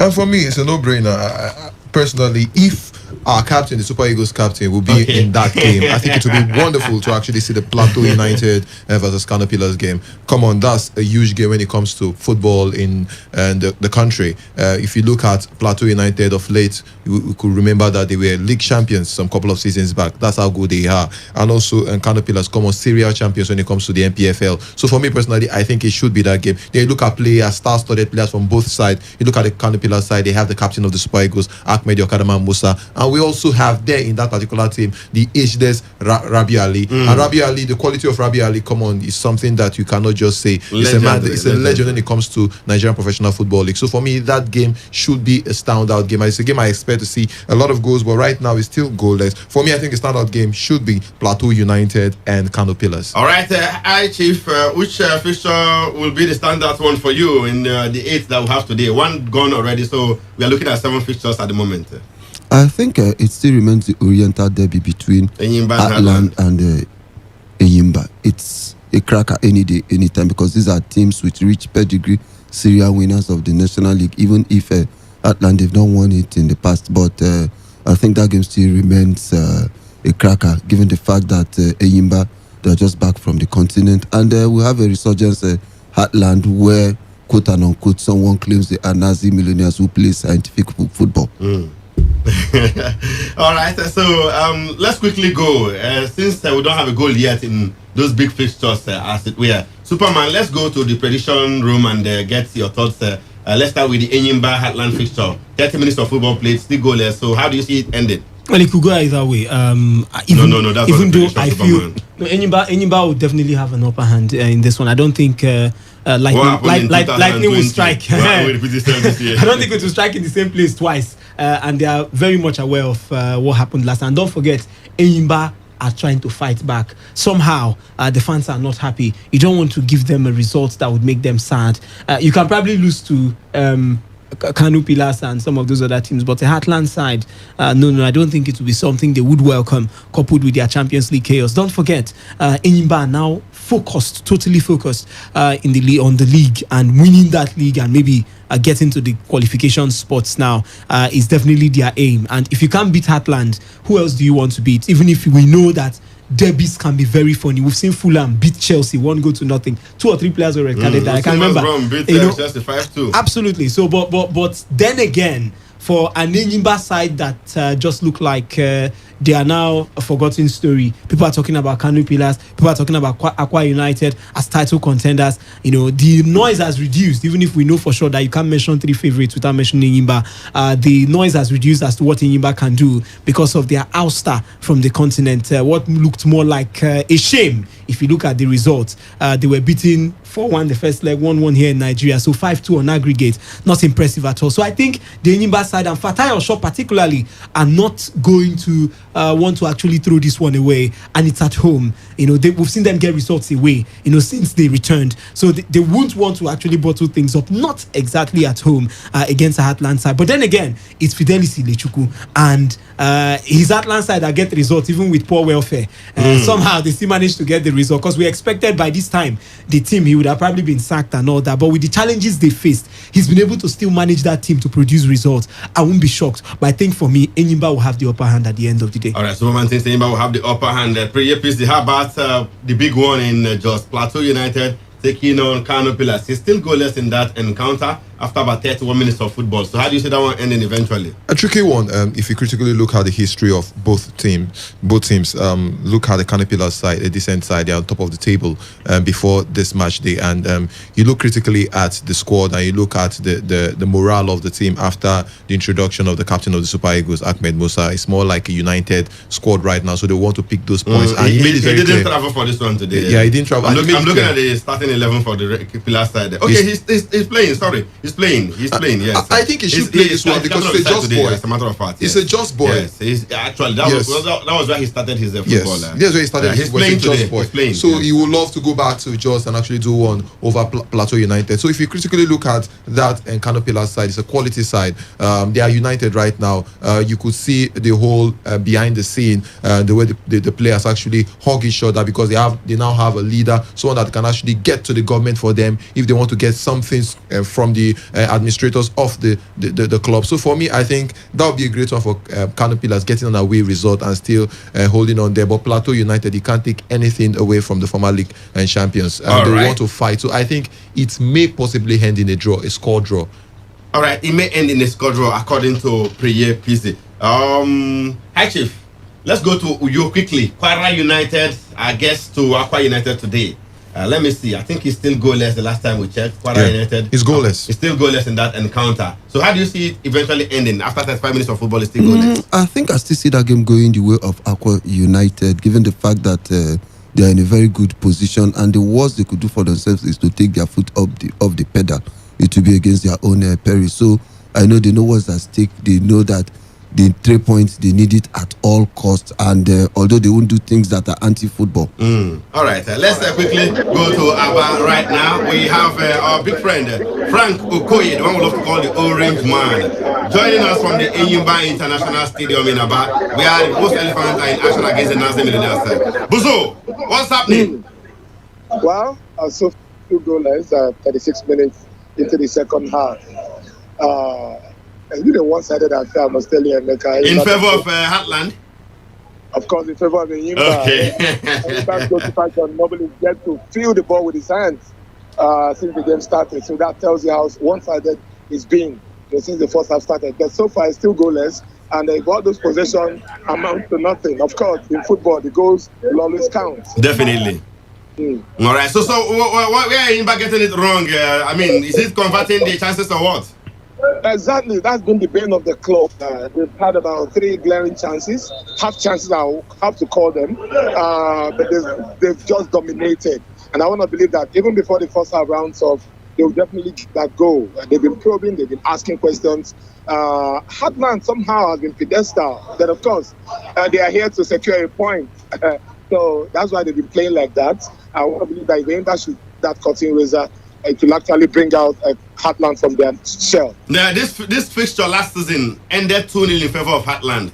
They are still hoping to get another upset in Aba today. Do you see that happening eventually? It's not looking likely at all. It's not looking likely. Last year they came to play. This year, this I'm seeing, it's been all Enyimba. So I don't think it's going to happen. Tones is around me.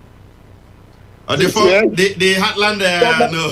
Is this secretary now or welfare officer or protocol officer? He might have to speak for himself. That is what they have been talking talk. They are going away with something. Let's have to next, Chuku. All right, Tones, your connection. Emeka is here. Tones, good evening to you. It's a pleasure to have you join us on the show this evening. Thank you very much, Emeka. So next, for those who do not know, you are former Yimba media officer. No, you moved the ship to Heartland. Worked as the protocol officer. No, lots of positions these days. I don't know. Is it safe to say that you're secretary of Heartland? Put us through what's your current nomenclature at Heartland, your designation at Heartland. Okay, let me help you. I left Enyimba as the media officer. I was the first media officer in this country. I moved on to Enyimba, Heartland. I was a protocol man, became the secretary and general coordinator. Okay. I have been announced that I'm in charge. I'm the club licensing manager of the club, right? That's interesting. Tony Chuku, good to have you on the show. I have a very soft spot for Enyimba. No doubt about that. We love you at Abba. We love you so much there. No doubt about that. I mean, today something is uppermost in my mind. Last year you were beaten 2-0 by Enyimba, by Heartland, and we are back here to do what I call the encore, right? But from what I gathered, from what the orange man just told me, it looks like Heartland have been on the back foot so far in the encounter. Well, I don't. If you have been on the right foot, why haven't you scored a goal? Thank you so much. Yes. All right, thank you for joining us. We appreciate you quite a lot. Of course, that was the former media officer of Enyimba, now licensing officer at Heartland. Tonex Chuku loved so much in Aba, back in the day. But of course, he's now doing business in the opposite direction for the Heartland team right there. We'll be crossing over to Yotu to get the latest from that fixture involving Aqua United and and the Kwara United. But there's a goal to report in the MPFL. Yes, 2 goals as a matter of fact. Aqua United have scored against Kwara United. They lead by a goal to nothing. Elsewhere in Katsina United have also gone ahead against Warri Wolves. Superman, Aqua United have finally broken the deadlock. Well, I'm sure their fans will be celebrating wherever they are now at the moment, and for those who have the privilege of even seeing that game, but it's not over yet. It's Kwara United they are up against, so I would advise they push on to see if they can even get more goals if they are to actually keep it clean and win that game. But for the Kwara United side, I'm sure the game plan was simple. Make sure you come out with a point. These are more like fellow contenders for the continental places and possibly the league now. So I think for me, the game is not yet over. Anything could still happen. All right, of course, Aqua United have gone in front and quickly, let's cross over to the Gospel Akpabio International Stadium right there in Uyo. Dr. Promise A-Team is covering that match between Aqua United and Kwara United. Doc, good to have you on the show this evening. Yeah, good evening, Mecca. How you doing? Very well. All right, so bring us the good news from the Aqua United perspective. Well, 38 minutes it took before Aqua United break the deadlock. A smashing 20 yards, half volley from Ubang Friday, got past goalkeeper Emmanuel Ewu for the opener. The goalkeeper helpless, couldn't really help on that particular one. And Ubang's Friday's effort was really absolutely amazing. I think he would have beaten any goalkeeper in the world.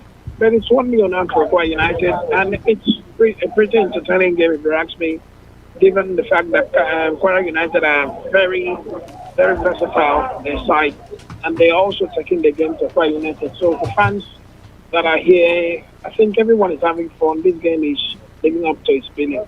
All right, Aqua United are on a run, a streak of, I think, 13 matches unbeaten now, right? Yes, 13. 13 matches unbeaten now for Aqua United. How far do you think they can go this season? Well, it's actually dependent on what they can achieve in a match of this magnitude and how careful they are, because also there is some sort of pressure and everyone thinks. Last time they even dropped points at home against Abia Warriors. Yeah. Also knowing that was it against Rangers, sorry. Also doing very well. Perhaps the teams like Rangers International also coming up, and with the very many outstanding games awaiting the People's Elephants. That's the 8-time champions. All of these are factors one has to consider. So what Aqua United, I think in my opinion, needs to do is to ensure that whenever they play at home or away, any game they can take advantage of the shoot opportunity and make sure they garner all 3 points. All right, but it also appears they are not really missing their former talisman, Ndikre Kefion, who has gone to Libya. Well, I must tell you, I must be very honest with you, they are missing him. Ndikre brings something, used to bring something extraordinary to this team. While Well, of course, you have his ability to come to the midfield and help, and also sometimes defend. But when going for what looks like a wounded lion almost every other time.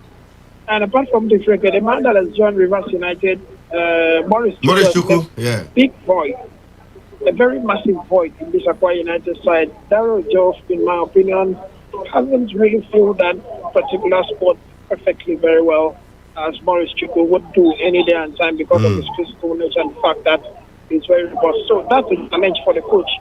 He needs to find within the players he's got in the mix who can just do even 50% of what Morris Chuku used to do for this team. I think they've missed him more than this record. Okay. Thank you so much, Dr. Promise Team, for joining us live from the Gospel Akpabio International Stadium in New York. We'll come back to you subsequently in the course of that encounter. In the meantime, thank you for joining us. Okay. All right. You heard it from the man there, Promise A Team. It's 1-0 in favor of Aqua United. Still goalless in Aba between Enyimba and Heartland FC of Owerri. And of course, elsewhere, Nasarawa United have taken the lead against visiting Adamawa United. Expectedly, Adamawa United are the poorest team in the league so far, so they are down at home at the moment. So let's see if we can establish contact with Lafia, where we have the media officer of the National United side, HM, was on the phone. Okay, we'll see if we can get over to him. But Superman, so far so good. You have to say the goals are beginning to pour in. Yeah, they are beginning to pour in, and you consider the fact that we are getting towards the end of the first half in some centers, and I mean it's good most times when you don't see eyeglass, like we call it, goalless draws for first half encounters, but it tells you that we are even set for an even more exciting time when we get into the second half now, because I think somehow it's 4:45, so across centers we should be around 45 minutes already, so most of these games. Absolutely. So I think for me, it's good that some teams that are starting on the front foot. I'm looking at Aqua United now, for example, and of course Nasarawa United and some other teams too that have been able to start on a very brilliant note. There's more to come, really. For example, in Uyo, I think Kwara United will fight, even though Aqua United can keep a calm head and make sure that they continue that impressive run right there at the Gospel Akpabio Stadium. And you flash over to Aba, it tells you we would even have somehow I think things will turn. I don't think it will end up being goalless, but between in the game, if Enyimba are the ones probably creating chances, at some point they are dominating. They could either score or they turn off and Heartland comes into the game, and I mean the dynamics might change. So let's see how it goes. But I think for me it's been an interesting first half and an interesting start to the match day 23 or 24 now there in the MPFL. All right, interesting start to the match day 24 fixtures in the MPFL. We are approaching halftime mark in those fixtures, but earlier there was an early game between FC Fayoba and Rangers, and it ended goalless in Nnewi, meaning Fayoba are still in the relegation zone. While with that no result, Rangers themselves I think are sixth on the table right now with 38 points. They have a game in hand against Enyimba. They have 38 points. They have played 23 matches. They have won a standing match. Enyimba, like we told you, are still playing at a goalless draw at the moment with Heartland FC of Owerri. And it's almost halftime in that encounter. Elsewhere, Lobby Stars lead Sunshine Stars by 2-1. Sunshine Stars would have gone 17 matches without a win if they failed to win today against Lobby away from home. They're currently trailing 2-1 in that encounter. It's goalless between MFM FC and Dakara FC right there in Lagos. Talking about the soccer temple, Nasarawa United are still 1-0 up against Adamawa United. Plateau United are yet to score against Kano Pillars, who have Ahmed Musa in the team today. Yes, I thought they said they won't be going for away matches. away gear levels.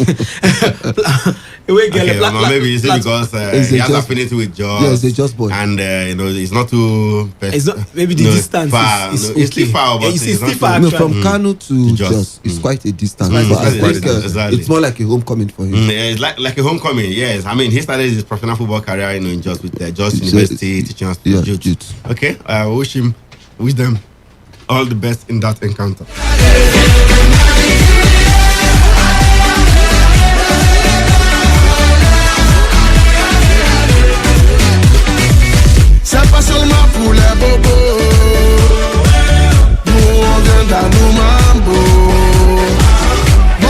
All right, still to this Sports Life. Football is a leisure game. Sports is actually my job. Football is boring. That's not true. It's way more important than that. What a wonderful goal! Fantastic strike! far as I'm concerned, sports is all about passion. Sports Attack, weekdays. Radio has 7:30 never a.m. been and this to the- good. Today, 95.1 FM.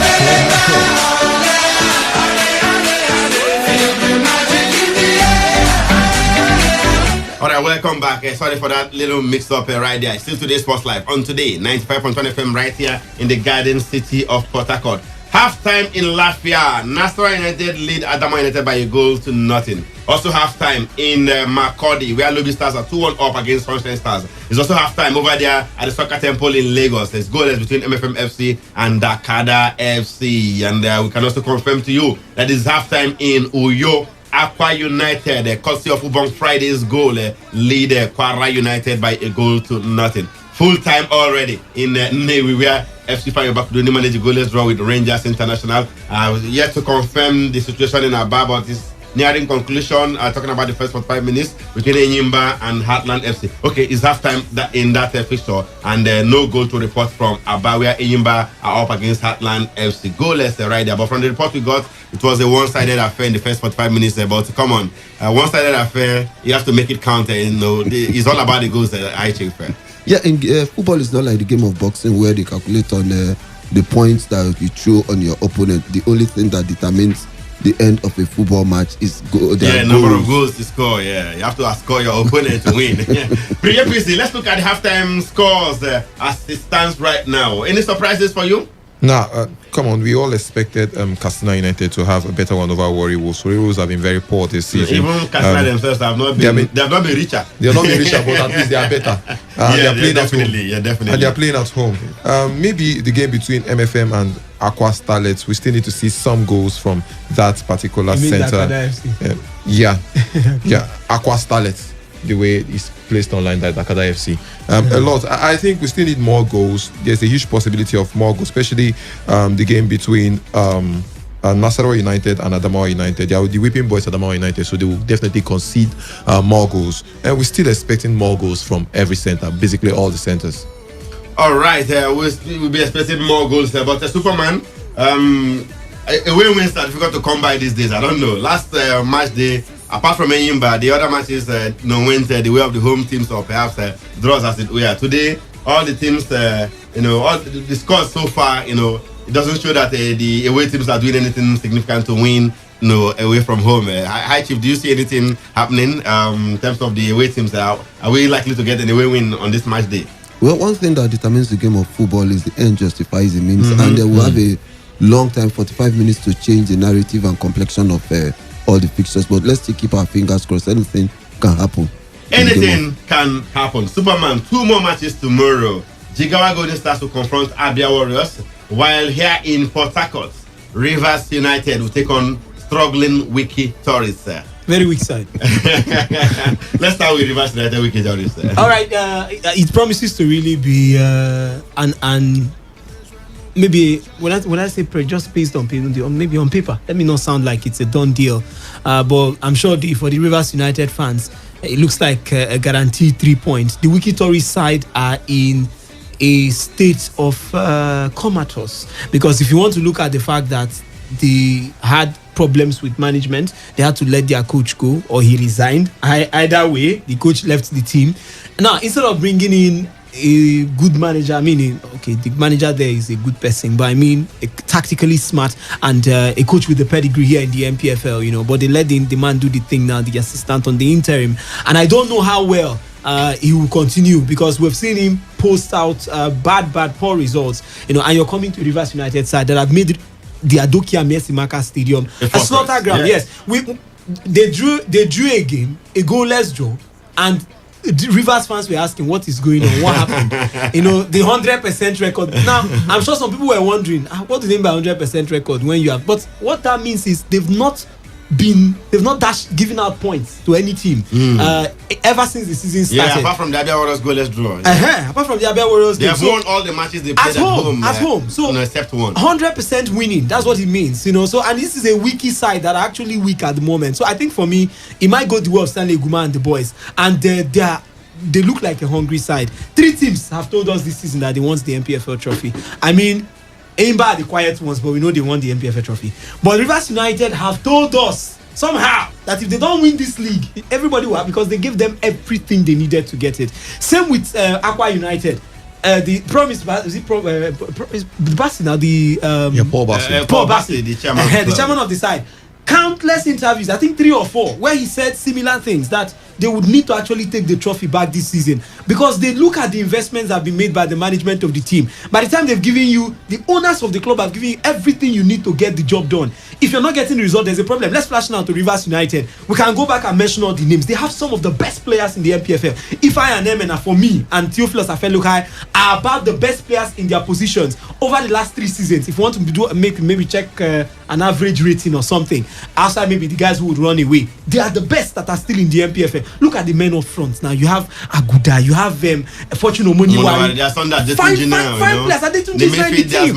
Now Emeka, you heard the promise telling us that Aqua United are missing Maurice Chukwu, who played for them in the first stand of the very season. True, and it got so interesting. They needed more players in the off-season, the break, it's supposed to be a 2-week break or 1-week break, but we had in the 1-month break. They needed more players, and the government still provided, because I don't want to believe those players are paying themselves, or maybe it's the government that is paying them. It's the government that are paying those players. They needed more players. The government still authorized, or maybe the management, because the money is still there, to bring in more players, because I'm sure the POS of Africa, Power of Sports, he wants to add it to his feathers that he won an MPFL trophy, or at least a very good trophy. Don't forget, most people do not remember the hotels and the roads. Emeka, you punch where your weight. No, he wanted the CAF. He said he was going to change the lives of the players forever. Very true. Very true. Win the CAF Confederation the governor is that kind of a man, but I don't want to measure him with Ojuzo. But if you go back now, nobody thinks about the roads Ojuzo built. What people in Lagos will tell you, that governor in road going we don't spoil finish. Now you might be the legacy. So it is something that will definitely give them a name, and I'm sure the governor is interested in this one. And for the other, that's for the wiki side. I just hope that somehow they find a way to pull themselves back from where they are. This is not what they planned for too. They spent money, and Emeka, just to make things straight, I don't know how this happened. I know we're not supposed to be looking at it, but Pablo Andu just threw out Dominic Thiem in the first round of the French Open. Wow. Dominic Thiem played in 2 finals already before now. Losing to Rafael Nadal. He has been dumped out of the competition just in the first round. Pablo Anduja getting the better of the Prince of Clay. What an upset you want to say. The biggest so far in the competition. Just first day, look at what we are getting. Dominic Thiem out right there. Okay. Wonders the stay shall never end. There's another match tomorrow. Pre-APC. You gotta go to start versus Imam Mapakabos Abia Warriors. Imam Mapakabo and his team, they have not scored in the last 2 matches. They drew goalless at home with Aqua United. Away from home, they also drew here in Port Harcourt with Rivers United. No. So, do you see them eventually getting anything from this match against Jigawa Golden Stars away from home? I think it will be difficult for them. Imam Apakabo is a decent manager when it comes to his pedigree and his tactics in Nigerian football. But going away to Jigawa Golden Stars, I think it will be a difficult journey for them. But there's a huge possibility of them getting at least a draw, because they have been bagging in the draws, 2 straight draws right now. And even coming to Rivers State to get that draw, we know how 100% Rivers United have been. So getting the draw at Jigawa Golden Star will not be a difficult one for Abia Warriors. But let's see how it goes. But for me personally, I think it will be a very, very difficult one, because Jigawa Golden Star will want to get 1 ahead of Abia Warriors. Imam Apakabo, decent manager, but I think it will be so difficult for them, man. Maybe a slim win for Jigawa Golden Stars. All right, it's time to go to the phone lines, but just in case you missed it, Pablo Anduja has beaten Dominic Thiem in the very first round of the French Open. He won 4-6, 5-7, 6-3, 6-4, 6-4, meaning he came from 2 sets down to win in 5 sets right there. Congratulations to the man, and perhaps Dominic Thiem will live to fight another day. Elsewhere, Karen Kashanov is also through to the next round, beating Yuri Vesley 6-1, 6-2, 6-3. Martin Fuskovic beat Gisimo 6-3, 6-1, 7-6, and any other big player there Roberto Bautista go through to the second round with a 6-4, 6-4, 6-2 victory over Mario Viela Martinez, and the likes of Kei Nishikori is in action right now. He's playing against Alexandro Giannessi, and is going to they're in the first set right now. Kei Nishikori won the first 6-4, lost the second 6-7, won the third 6-3, and is 4-5, or should I say 5-4 Alexandro serving right there. More of this will come to you in our subsequent bulletins. But in the meantime, let's cross over to the phone lines to talk to you. Let's get to hear from you. Remember, we promised to speak with an Enyimba legend, Mekawana, on the show this evening to tell us, share the experience of, the glory days of Enyimba in 2003-2004 when they dominated domestic and continental football. And of course, bring that up to speed to what we have today. Enyimba struggling, where are they getting it wrong and all that? Because just a week ago, they were knocked out of the CAF Confederation Cup. We'll get to that in the other hour. But in the meantime, let's go to the phone lines to hear from you. 0817 00 951. That's the first number to call. You can reach us on the other number 0810 9510 951. Match day 24 in the MPFL. Going around the different centers. Let's get to hear from you what you make of those fixtures. Hello. Hello. Very good evening to you. Welcome to Today's Sports Live. Thank you very much. I am Pascal calling from Mineka. Good to have you on the show, Pascal. Talk to us. Yes, I support the Nazo Millionaires. Heartland, they are playing against Enyimba and it's goalless at halftime in that fixture. Yes, we have been beating them and we'll beat them today. Are you sure? Yes. Today is my birthday, so the greatest okay. Congratulations. Happy birthday to you. To beat Enyimba. Okay, we'll wait and see. Do give away now. Today is your birthday. Do give away now. I will do that. All right. Thank you so much. Let's go to the other line. Hello. Good evening. Faithful Faith, good evening and welcome to today's Sports Live. The sky is royal blue, right? Royal blue. Oh, you told them, but they won't hear. These days, in fact, wait, let me readdress you. Prophetess, Faithful Faith. Oh, Emeka, you make my head one boy. All right, Faith, have your say on the show this evening. Okay, please, first, let me start by thanking you for, especially that you gave me the airtime. I received it. So you got a gift of airtime, eh? You thank High Chief, eh? Thank you so much. So I'm very grateful. Thank you. Emeka, I'm so happy about the news of Dominic team. At least you're happy that he's been knocked out of the French Open in the first round. Yes. So is it good for the tournament that Dominic team is exiting at the first round? Is it good for the tournament that Dominic team left at the first rounder? No, it's not good. It's not good at all. But for us, Nadal fans, but Dominic team wouldn't have stopped Nadal. Nadal has beaten him in 2 finals already. I know, but he used to be a thorn in the flesh of Nadal when it comes to French Open. Okay. They usually call him the Prince of. So yes, and now that he has gone, I don't think. The mountain has been reduced now, has been leveled for Rafael Nadal. And as for MPFL, I don't think Jigawa. I think Wiki Tourist now. They play Rivers United tomorrow here in Port Harcourt. Yes. Out of Rivers United, I don't think they'll get anything from them. Okay. And please, that decision they make, they shouldn't try it again. They better go back and find a good coach and get good players. What kind of thing is that? Like the thing they did that made this man leave the club. Okay. It's just too appalling. I had they sacked about 16 players and brought substandard players in quote. That was why he left. No. It's so unthinkable. All right. Very unthinkable. Thank you so much, Faithful Faith. Prophetess, Faithful Faith. Thank you for joining us. Let's go to the other line. Sorry, we lost that one. Please do well to call us back if you can. Lines are wide open. Let's return there. Hello. Good evening. A very good evening to you. Welcome to Today's Sports Live. Yes, welcome, and I like the show. All right. Your name and your location. Yeah, Justice calling from. Okay, let's hear you. Yes. You see, Enyimba, I don't know. It's like they need to change their coach because I've been following our local football, and I know Enyimba has good players. I can describe them like Chelsea. When Lampard was handling Chelsea, it was he had the materials, but he wasn't able to use them. But when Thomas Tuchel came, he utilized the players he had, and he knew how to feature them, and the results were coming. So for me, they need to change the coach for Patai. He's not doing Okay, well. you think the coach is the problem with the club? All right. The coach is the problem. Okay. So, and if you watch a game of recent, they have not been scoring much goals. Yes, they are not the highest scored inside this season. Yes, this season, imagine them losing 4-1 to Pyramid. My brother. We weak for that one. Let's leave it there. You have made your point. You said they should change the coach. Let's go to the other line. Hello. Good evening. Good evening to you. Welcome to Today's Sports Live. Your name and the location? I'm Freba from Okrika. Freba from Okrika. How you doing? I'm doing fine. All right, let's hear you.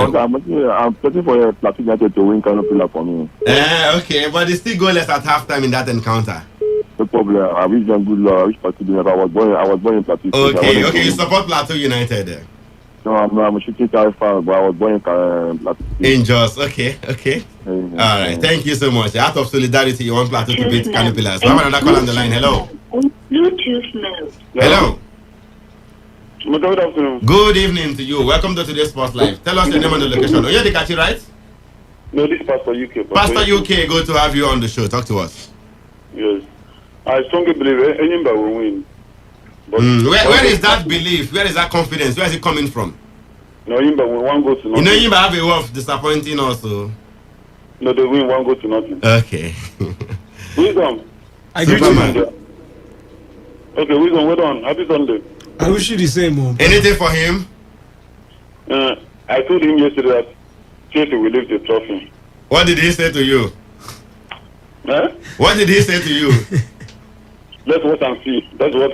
Thank you so much. I thought you said you'd be all right, sorry, we lost that. All right, you keep those calls coming through. Let's take a few more calls because before we delve into the Enyimba of yesterday and today, while we try to get across to Emeka one and the one we love to call Aya. But in the meantime, let's take a few more reactions. Hello.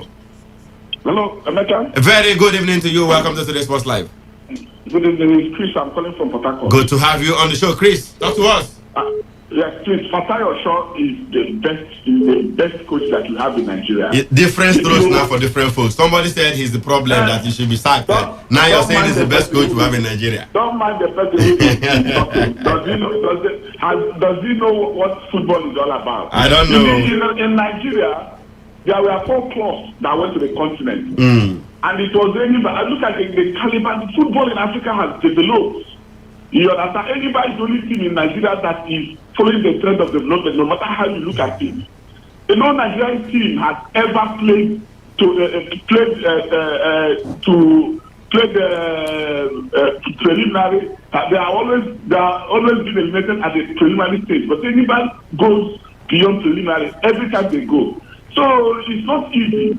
We should praise the Enyimba and not to start looking at. And even you that Enyimba is not going down. Anybody is going up. But the only problem that you have. No. Chris. Yes? Did you follow Enyimba back in the day? Of course. So compare that Enyimba side and now, and you're telling me they are going up. They are going down. If you look at their performance on the continent, Enyimba never played in the Confederation Cup back then. They were playing the Champions League and they were doing well, winning it, getting to the latter stages. Yeah, where is TP Mazembe now? Where is TP Mazembe? They are still up there. At some point, Enyimba and TP Mazembe were tied on 2 Champions League titles. Okay? But now, TP Mazembe have won 4 already. I think, is it 4 or 5 now? They have at least 4 Champions League titles. And they are perennial contenders in the Champions League. They usually get to the group stages. Emeka, the problem of Enyimba is not from Enyimba. All right, no problem. I've heard you. Thank you so much. Enyimba will win Heartland. All right, we'll wait and see. Thank you so much, Chris, for your thoughts right there. More calls are coming through. Hello. Hello, good evening. Isala Olia. That should be Sele West, right? I can make a recalling.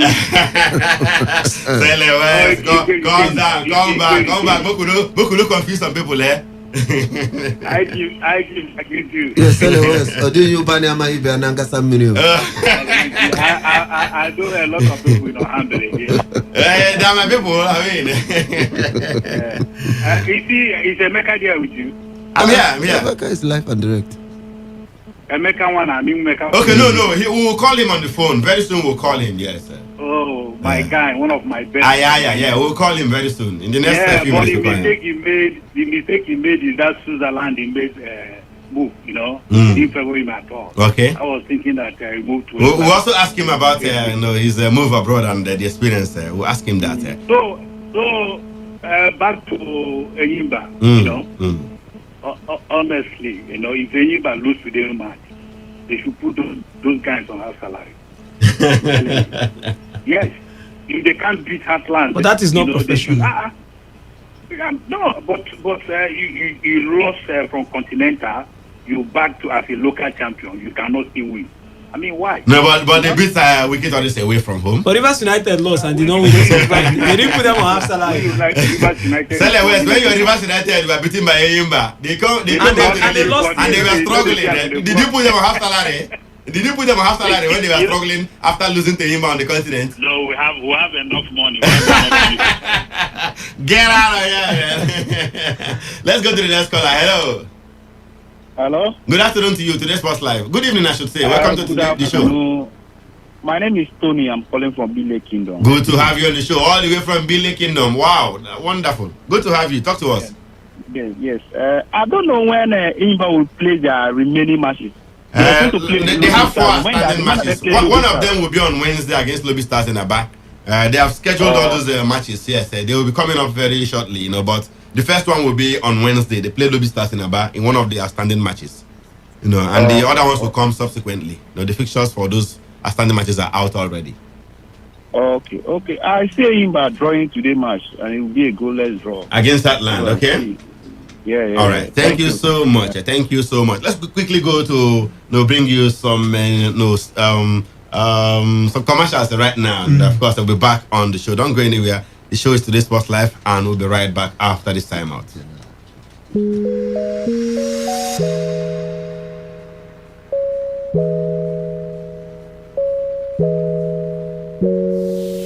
I fly with the stars in the skies.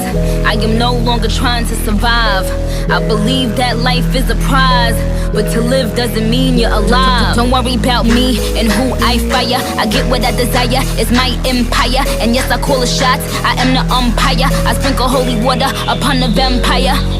In this very moment I'm king. In this very moment I slay Goliath with the sling. This very moment I put it on everything. That I will retire with the ring, and I will retire with the crown.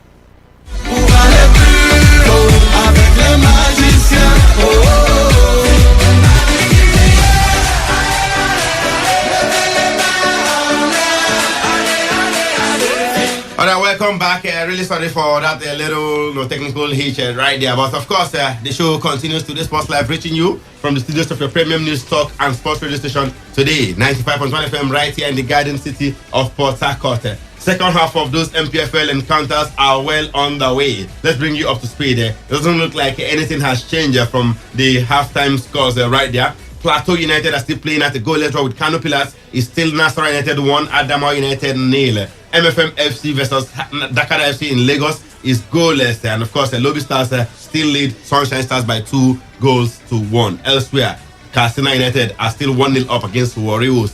Enyimba are still yet to score against Heartland right there in Aba. And we can report that Akwa United are still leading Kwara United by 1-0. Obon Friday with a goal in the 38th minute in the first half of that encounter. Earlier today, FC Fayoba were held to a goalless draw at home by visiting Rangers International in an early kickoff right there. 2 matches to come tomorrow. Jigawa Golden Stars take on Abia Warriors by 4 p.m. And here in Port Harcourt, Rivers United, Stanley Guman's Rivers United side will file out against Wiki Tourists. That match will also be live on television. In the meantime, let's shift our attention fully to the Enyimba of yesteryears and of course what is happening today to the Enyimba side. Hi Chief, over the weekend, just a week ago, the Enyimba team failed to win at home here in Aba, getting a 1-1 draw against visiting Pyramids of Egypt in the second leg quarterfinal encounter in this year's CAF Confederation Cup. After losing the first leg 4-1,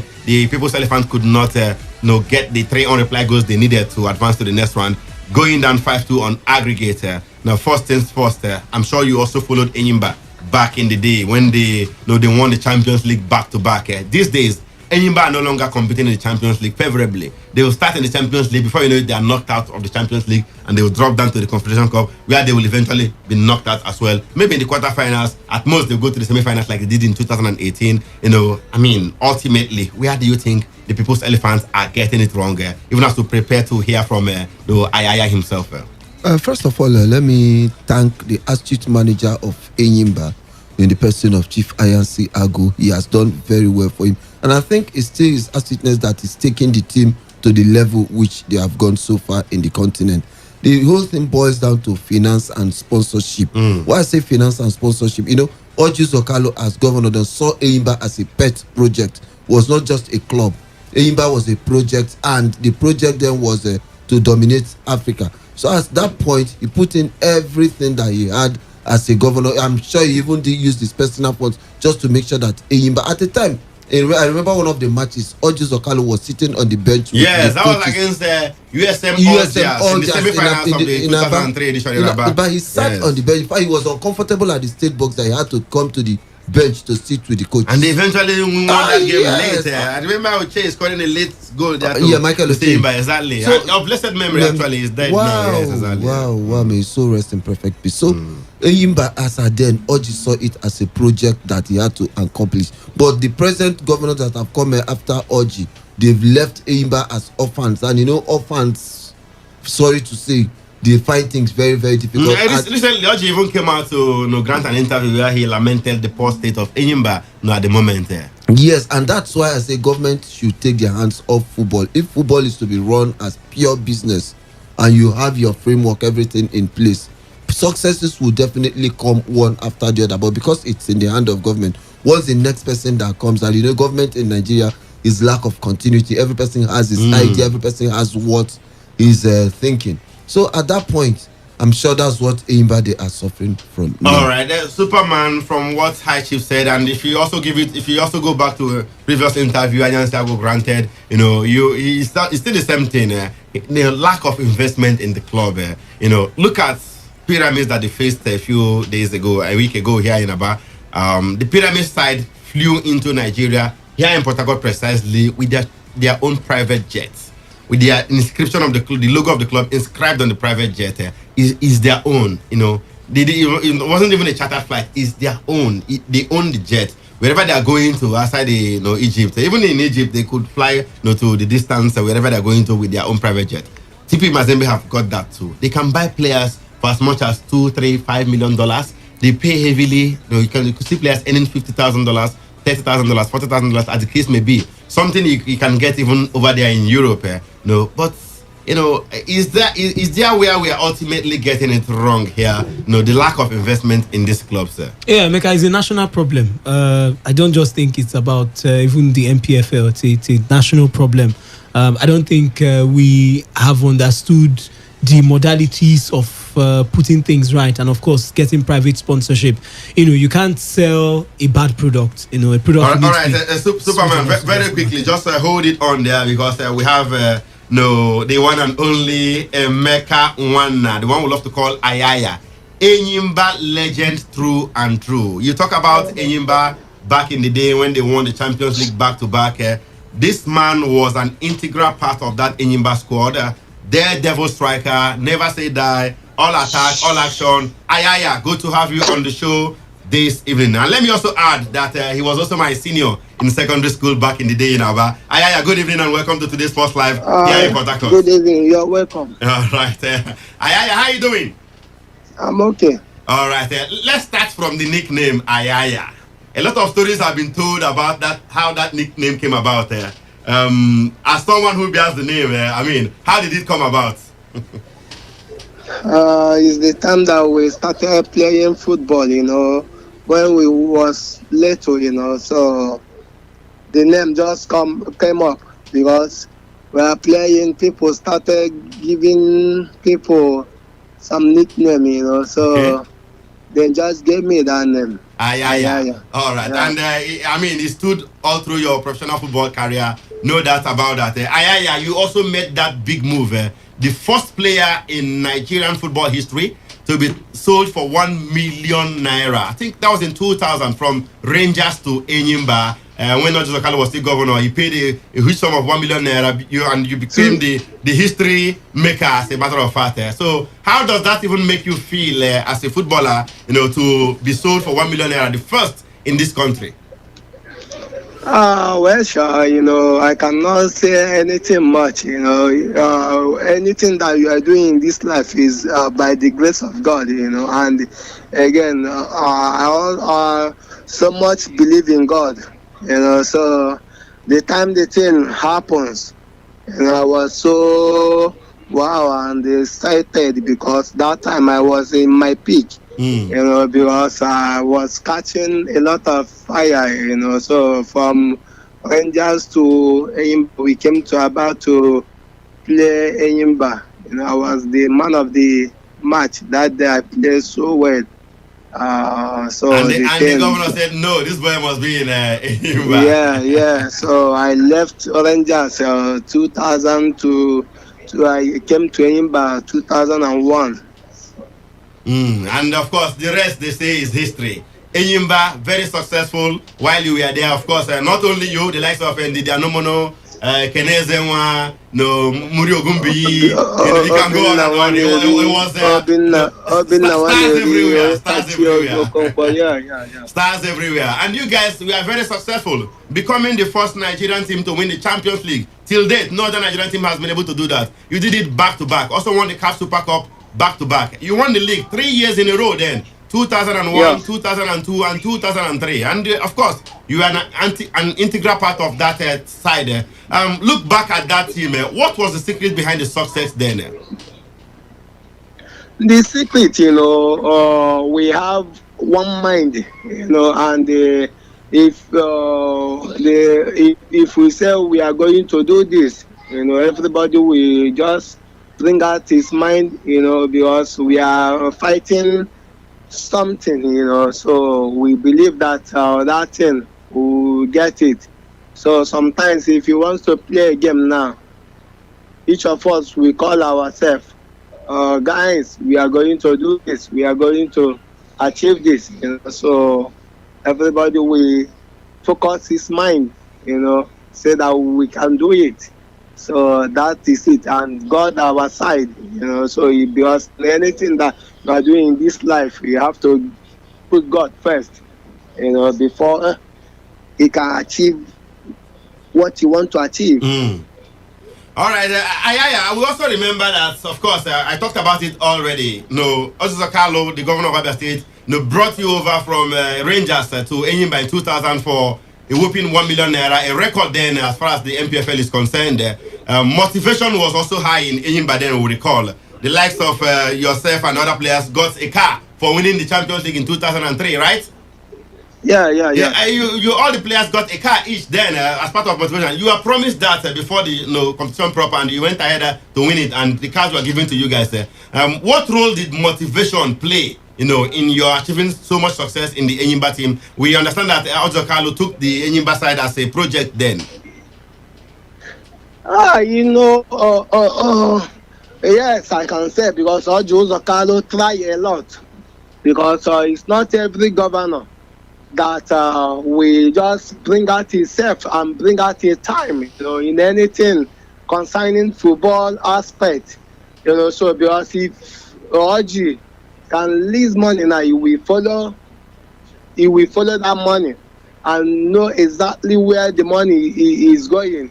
So he have the passion, for the players then.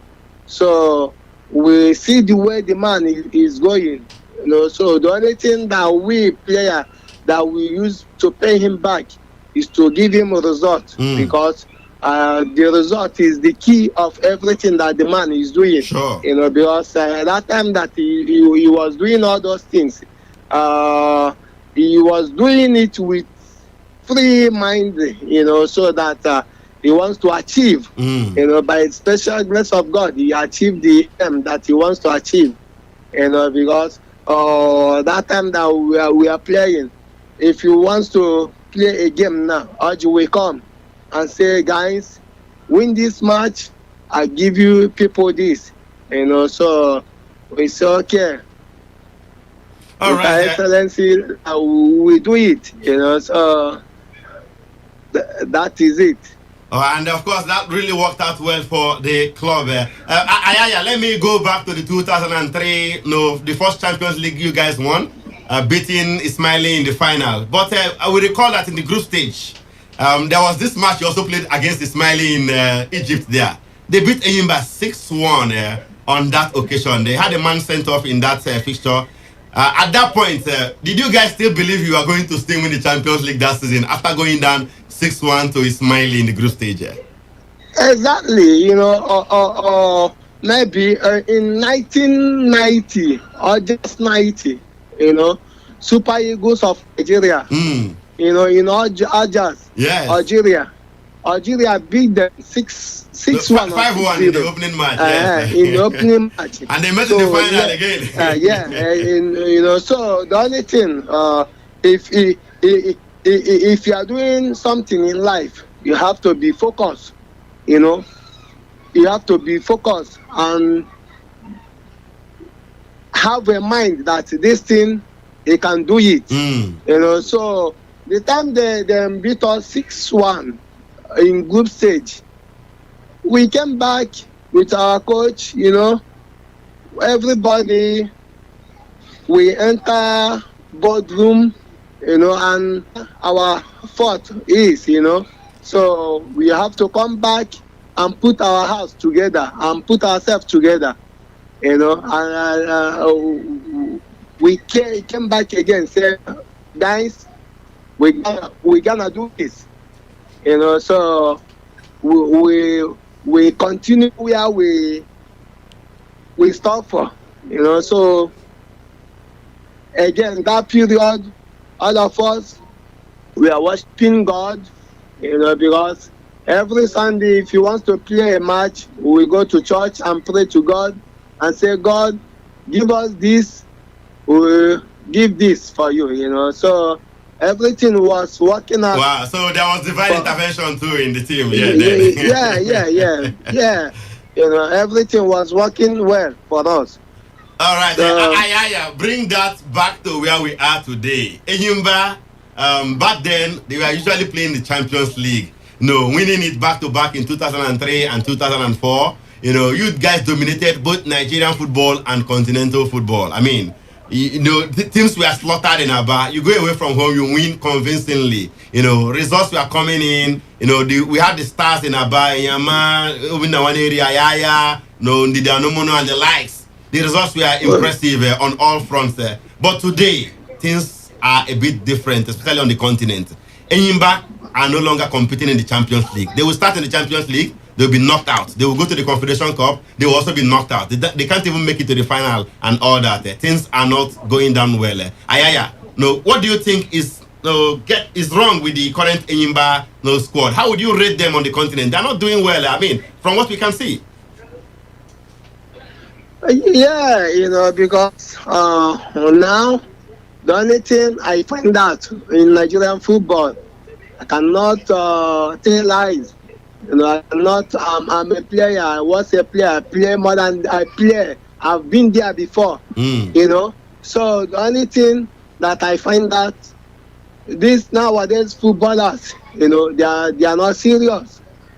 They are not serious. They pay them well, They are not taking the job as maybe have the passion. The commitment, The commitment, let's do this thing, or they have someone that will carry the team along or carry the team by his shoulder. Say, guys, we are going to achieve this, or we are going to do this, So that kind of motivation is not there again. Again, concerning the money aspect, because money follows, because he cannot tell a player now to come and do this without giving him money, because a player, he don't have any other job You don't have any other thing doing. Is that football aspect? Some of us is the breadwinner of the family. Or maybe a player, you want a player to do something now. You have a problem. It's maybe in family, or you have a niece or any or your mother that you have to taking this, So maybe all those things, the club are not more doing all those things, So the player cannot give you 100%. Okay, I see where you're coming from. I see. Cannot give you 100%.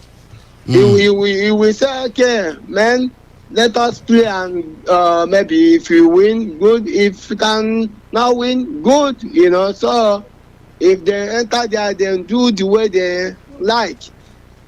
So he cannot start blaming anybody, because he cannot. You are not doing exactly what you're supposed to do as the president of the team or as the chairman of the team. You are not doing it.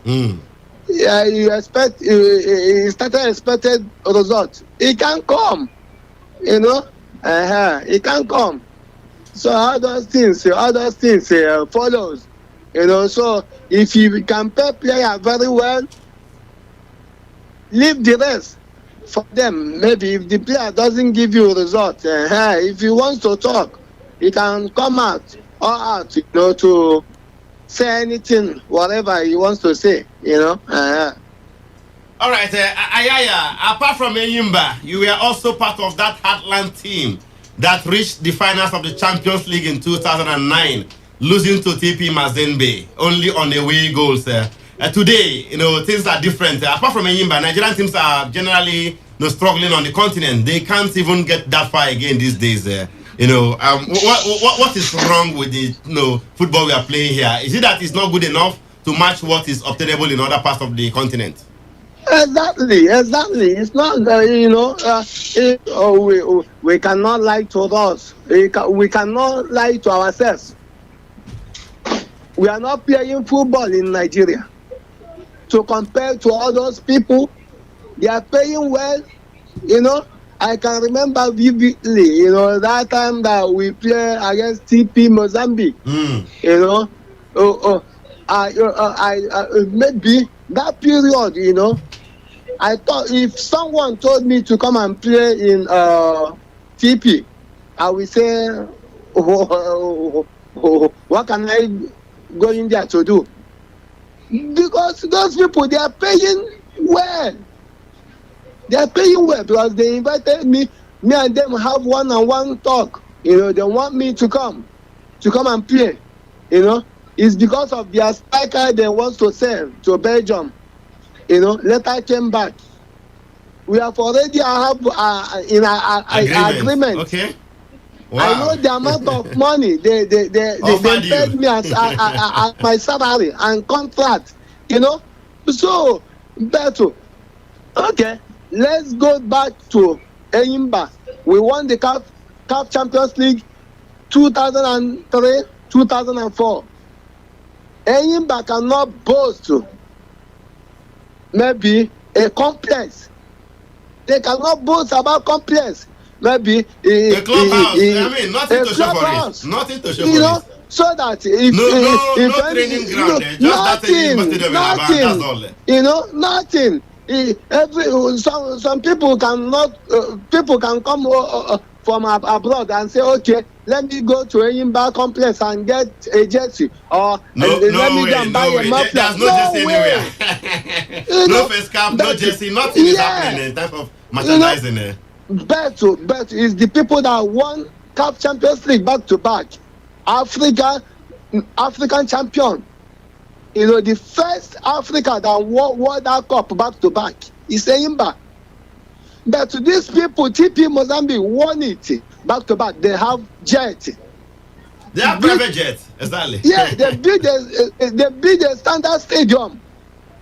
They are paying their player very well.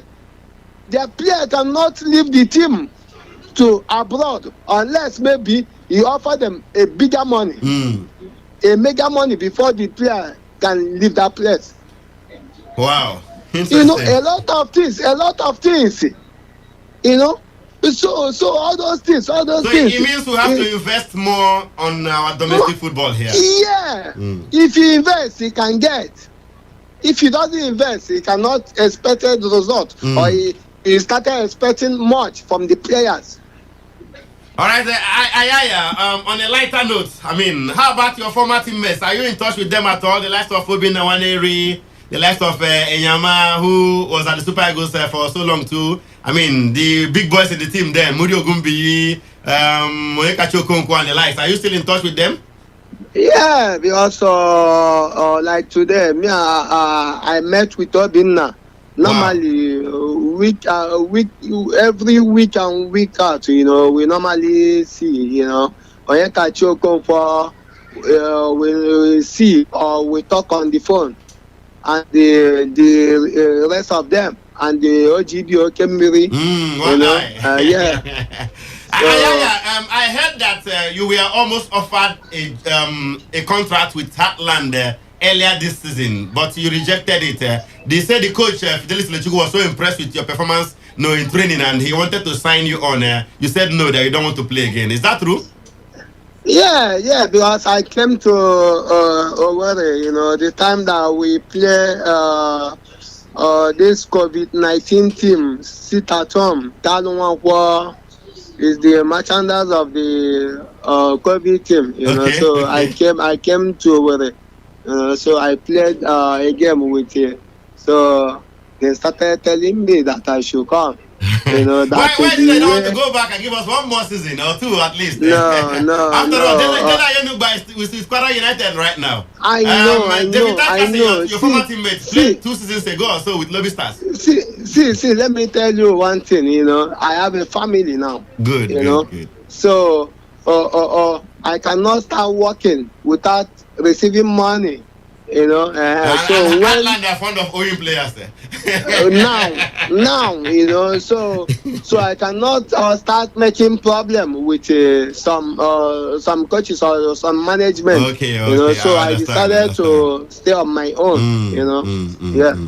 All right, so Ayaya, what next? Are we likely to see you in coaching or in any part of the game? Are you leaving football completely or something? What's the plan for you going forward? Yeah, because of the way things is going in Nigeria, you know, so I cannot say for now I want to leave about football, you know, so unless what I intend to do maybe after I set up a business, you know, so what I want to intend doing maybe start manager of a team. Okay. You know, yeah. If I see a good player, I give it to other. Okay, so clubs. more like a player agent or something, yeah. Agent. Yeah. Okay, that's interesting. That's interesting. Thank you so much, Emeka Wana, the one we love to call Ayaya, through and through Enyimba legend, for joining us on the show this evening. We'll be talking to you subsequently. I hope you give us the opportunity to also speak with you, because we have a lot to hear from you. We haven't even started yet. This is just 20 minutes of interview, but of course, we would like to hear more from you in the coming days. Thank you so much, Ayaya. No problem. Anytime. I'm ready. I'm available. All right. Thank you so much. Senior Ayaya. I was my senior in secondary school back then. Emeka one right there. Hi, Chief. Quite a lengthy conversation. But before we get your thoughts, let's quickly go to okay. Let's quickly see if we can roll out this commercial right now. It's still Today Sports Live on Today 95.1 FM right here in the Garden City of Port Harcourt. We go the 9 yards to stand different. We stay focused on the prize. We make talk easy. As we are the voice of the people. Today 95.1 FM. Voice of the people. The member representing Abua Udral and Auda East Federal Constituency, Representative Solomon Bob, heartily welcomes His Excellency Chief Barrister Yesom Wike, CON, GSSRS, POS Africa, and his entourage to Auda East Local Government Area for the official flag-off of Auda Omoku Road and Auda campus of River State University on Wednesday, 2nd June 2021. Rep Solomon Bob also calls on all and sundry in Auda East to come out and mass to rousingly welcome our dynamic August visitor and son-in-law to Auda East. Welcome, Your Excellency, Ejale. This message is sponsored by Rep Solomon Bob, Member House of Representatives, Abua Udral and Auda East Federal Constituency. Feel the magic in the air. I love it, my all. Ale. Feel the magic in the air. Welcome back. It's still today's Sports Live on today 95.1 FM right here in the Garden City of Port Harcourt. Hi, Chief. Before we went to we went for that commercial break here. Of course, we heard from Emeka Nwana. 20 minutes of conversation with the legendary Emeka Nwana, the one we love to call Ayaya, speaking about Enyimba past and present, the challenges and the way forward and all that. It's down to what you said earlier, investment. We haven't invested heavily in these clubs, and that's why they're struggling on the continent. They can't get quality players. They don't pay fast salaries. The traveling arrangement is shabby because they don't even have private jets or even money to get charter flights and all that. What do you make of Ayaya's comments on the show this evening? I think his comment explains everything. Like I always say, it's a systemic failure. Why I say it's a systemic failure? Once the entire, this one now, why I say it's a systemic failure? It's not just a subsystem, but the entire system is faulty. Not until we get things right, we continue to grow. It's quite unfortunate and saddening that what is happening now and what happened before, they are quite different things. The investment this time around, it's very, very low. It's not massive and it's not as it used to be. So that's the only thing that is wrong with Enyimba at the moment. It's quite, that's why I say government should take their hands off football. Football is big, sports generally is big business. Once you put the right and quality framework for things, will definitely roll out. That's why in Senna climbs we see clubs that are always consistent. Winning becomes a culture. Look at the amount of investment the Chelsea owner made when he took over the club. And look at where the club are right now. Since then, they can boast of at least 3-4 league titles, 2 Champions League titles, 1 Europa League and all that. It's down to investment. Look at City themselves, who even got to the final yesterday. But are we likely to have these investments going forward? Because it's been there for some time now. In the Nigerian league, the clubs are not making profit. They are not even structured to do so. They are basically PR tools owned by the state governors and all that. Do you see a change going forward in terms of investment in this club, sir? I think that's one of the biggest problems I heard when I went for the public hearing in River State and the South and zonal hearing. I didn't see major stakeholders in sports actually coming out to complain about this. I think it should be structured in our constitution when it comes to sports development and how it should be pushed out to private body. These are things that we need to do consciously, not like always complaining and think the governors will sit down there and just decide to privatize the club or push it out to private investors. It's something that we need to do deliberately. If it's important for us to enshrine it in our constitution, why shouldn't we do this and do same? Because it's done in senior clients. And now this is an outlet for us to actually vent that, explain that, because a big opening now for majority of the of different sectors. People are coming out to actually want to tweak the constitution to favor us. I think it's high time sports lovers, sports enthusiasts around the country, sports administrators to come out here and complain about this. It's high time we privatize the system. If not, it will not work. All right. Of course, the updates coming from the MPFL before we go back to the Enyimba discussion. Akwa United are now 2-1 up against Para United. Yes, they scored the second goal before Para United pulled one back. It's still goalless in a bar between Enyimba and Heartland. It looks like the Nazi Millionaires are poised to get at least a point from that encounter. Elsewhere, Katsina United are still 1-0 up against visiting Warriors. Lobby Stars still lead Sunshine Stars by 2-1. MFM have broken the deadlock. They lead Dakada FC by 1-0. Nassau United are still holding on to their 1-0 lead against visiting Adamawa United, while Plateau United are also yet to score against Kano Pillars. Interesting stuff right there. Superman, quickly. That Enyimba side of 2003-2004 that ruled Africa back to back. What are your fond memories of that team? Do you still recall that team? Do you still remember how they did their thing then? And some of the players, including Emeka Nwana, whom we spoke with a few minutes ago. Yeah, I do a little. Definitely, I was not among those who were always going to the stadium. So, where were you then? I hope I was in Port Harcourt. Okay. Me, I was in Abadan. So, what we normally do is watch the important games, the ones we can see on TV, and predominantly follow the other things around the national team. So, I think for me, I can't forget some of those. Yes, because the fact that we always see the defense marshal, yes, we would always. He was always playing for the Super Eagles. Yeah, and he made Imba very attractive. Yeah, we are regulars. They made Imba attractive because we get to see for those of us who would never miss the national team, we get to see these players, and then they refer us back to their club side, and we get to follow their games, and of course the triumph on the continent. I mean, for Nigeria that day was big business, and I could imagine what would have happened in Aba the first time in 2003. Yeah, 2003. It was massive. For 2004, I'm sure it was bizarre in Aba. Some people were dancing naked on the street. I mean, it definitely would be that way. It was that way. You know, I want to remember what even happened when we made it to the semi-final the last time. The celebrations we saw at the stadium, on the screens, and I want to imagine what it would have been then in Aba. But in Rivers State then, I mean, people were saying, thank God the Imba had won, even though the celebrations were not as massive. But generally, I think talking about development, you can't sell a bad product, and secondly, if the foundation is already broken, there's not too much you can do. I think the system we need to decide, do we allow private football owners directly, not put them out for sponsorship? Because nobody can come and sponsor. You can't sell a bad thing to me and I'll buy it. So we can decide, okay, only private clubs will run. If you're not sponsored by a private person, forget it. If the government wants to use his money and buy it, and tomorrow we know it's on Weekends Football Club, no problem. But let it be run by a private. Absolutely. But if we're going to be doing this fine sponsors, I don't think we'll be able to sell this product well enough. And as long as the money is coming in from the government, they are relaxed and they are not working, and nothing is changing, as a matter of fact.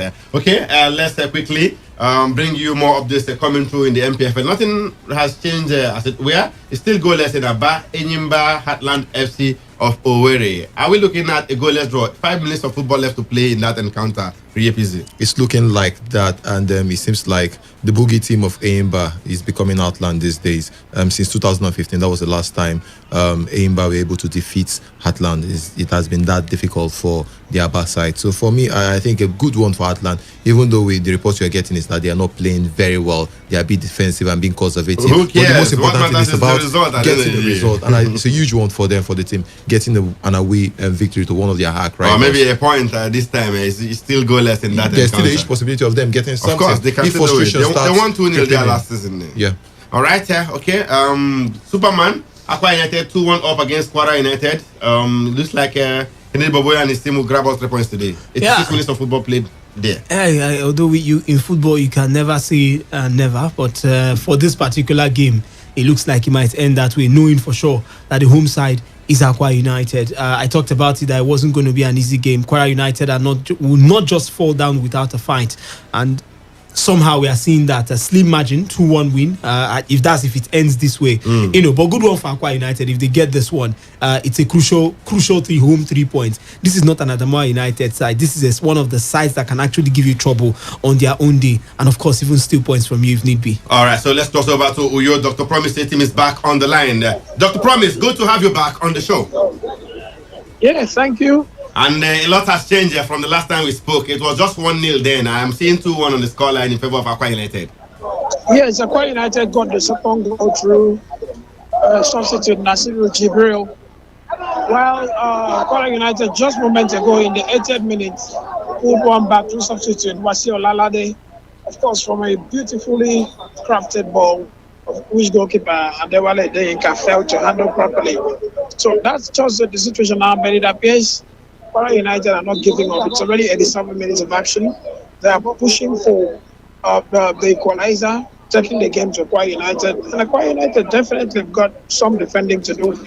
And trying to make sure that they hold on, and get those points today. Equalizer. Okay, thank you so much, Dr. Promise team, for that update right there. Akwa United defending for their lives, while Kwara United are pushing for an equalizer in that encounter. Pre-PC, that big one in Jos with Ahmed Musa in the thick of things right there is here to produce a goal. Plateau United versus Kano Players, it's 8 minutes of football played, is still goalless in that encounter. surprising, and with the attacking prowess of Kano Pillars and of course the home side and Plateau United, be expecting a lot of goals, but it's not coming in. But it will be big one for Kano Pillars to get an away result. At least a draw will be good for them, at least to sustain themselves at the top of the summit of the league. Maybe not being the league leader.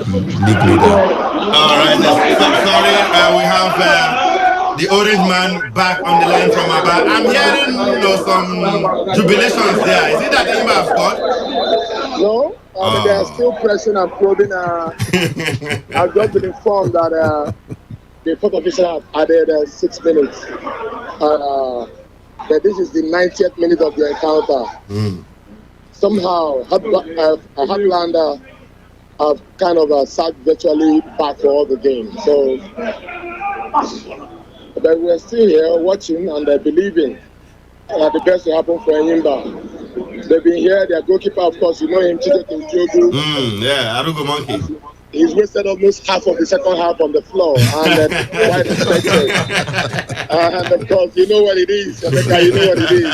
He's doing the Stanley Wabali there. Exactly. And in the second half, they've not really ventured up front, but of course, they have the result they so much desired at the moment. It's still goalless, and Enyimba still looking like they might get that elusive goal. Thank you so much, the Orange Man, for that update right there. But of course, you heard it from him. Heartland are defending with their lives, and they are poised to get at least a point in that encounter. Superman, they are throwing everything and making sure they don't lose today. Emeka, it was always going to be a difficult game, but I didn't perceive that at this point it will still be goalless. But for the Enyimba side, I mean, come on, this will not be a very good one at all. But maybe somehow. All right, let's cross. Like said, they now have their buttons. Let's cross over to Lagos, where MFM are in action against Dakada FC. Our friend Dunode Okonta of Channels TV is live right there at the Soccer Temple. Node, good evening to you. Welcome to Today's Sports Live in Port Harcourt. At that time, MFM won Dakada News, goal scored by Dayo Alabi. So he started the move and also finished up with a wonderful goal, almost like a television goal. But of course, the Agege fans will also find a way to describe the goal. But so far, MFM in the driving seat and their hands firmly gripped to the steering, and of course, the Yahweh sound and the Yahweh songs are gradually reverberating at the Soccer Temple in Agege. Safe to say that all 3 points now belong to MFM in this encounter. Do we see late fight back from Dakar FC? But as it stands now, they just done 1 minute out of the added time of 3 minutes. So I don't think, unless some magic of unimaginable proportion happen. All right, thank you so much, Nodi, for that update right there. MFM still leading Dakar FC by 1-0 with the additional time. Of course, they're into additional time right now. It's looking like the Church Boys will be grabbing all 3 points in that encounter. They've started the second stand of the season on a good note, you want to say. They've been quite impressive, no doubt about that. Let's quickly go to the phone lines to get more reactions from you guys before we wrap this up here on the show. 0817 000951. 0817 000951. You can also reach us on 0810 9510 951. Those are the numbers to call, and we'll be live on the show this evening. Okay, let's go to the phone lines. Hello. Oh, sorry, we lost that one. Hello, good evening. Hello, yes, it's Pascal once again. Pascal, good to have you back on the show. Exactly. Please, I want to ask about Nsulu Games Village of Tuesdays of Enyimba. What happened? Nsulu Games Village in Abia State, in Ishalangwa. Oh, that's where they used to camp those days, Enyimba. You're right. Yes. What happened to other facilities in the country has happened to it now. I mean, we don't maintain our facilities very well. All right. The Heartland now, when you acquired Heartland, they are going to start Nazi. That's why they are called Nazi. The Nazi millionaires, exactly. Right? So I can even that they are camping Nazi, I'm not sure they are still using that camp in Nazi. I don't know. It's very close to my house anyway. I will check my community, my own town. Okay. I had a flashback of the Leverage United of Ibadan those days, NNB of Benin, right? Yeah, New National Bank. I mean, Abiola Babes of Abiokuta. You can go on and on, my brother. Exactly. So by the time this foreign league started cropping up. So the interest wasn't in the Nigerian league any longer. So I don't know how it will be. Because the mentality, people have been imbued with this foreign football. For it to come back to that reality of I wonder how feasible it will be. All right, thank you so much. We have a long way to go. Thank you so much for your thoughts. Let's go to the other line. Hello. Emeka, good evening. A very good evening to you. Welcome to Today's Sports Live. You remember the location? Yeah, my name is John from Good to have you on the show, John. Thank you. Nigerian football. If this the government do not remove their hand in Nigerian football, it will not grow. Because the way they are doing it, it's just take out all the whole facilities in Nigeria. Anyone that lasts that stayed for a time, it's just a matter of time, everything vanish. And but Imba are supposed to grow past this stage because they have keeping one manager for a decade now. Understand? So even are you talking about the chairman of the club? Yes. That's two decades, 20 years already. Anyas has been there for 20 years now. He has been there all those while, both the glory time and the bad time, and the no investment, no nothing. So what is he doing? What is he doing? Eh? But the investment is not supposed to come from him. The club is owned by the government of Abia State. So what? Okay, as a chairman, what are you doing? So what can you put on your program to the government? Do you know whether he has put and the government has refused to honor the program? They win Champions League 2 times. All the money. Then it is go one goal is $1,000. Even now, yes. All right. Thank you so much. I've heard your thoughts. Thank you so much for your thoughts. Let's go to the next line. Hello. Oh, sorry, we lost that one. Do well to call us back if you can. Alternatively, I'm told the text message portal is down right now. But in the meantime, let's bring you more updates. It's full time in Katsina, and Katsina United have beaten Warriors by a goal to nothing. That's a result you can take to the bank. We'll give you further results in due time. Let's quickly hear from this caller. Hello. Good evening to you. Welcome to Today's Sports Live. Thank you very much. You guys are doing a wonderful job over there. Thank you. Yeah, for me, not as we blame the clubs and the rest of it, we have everybody to blame. It's a systemic problem.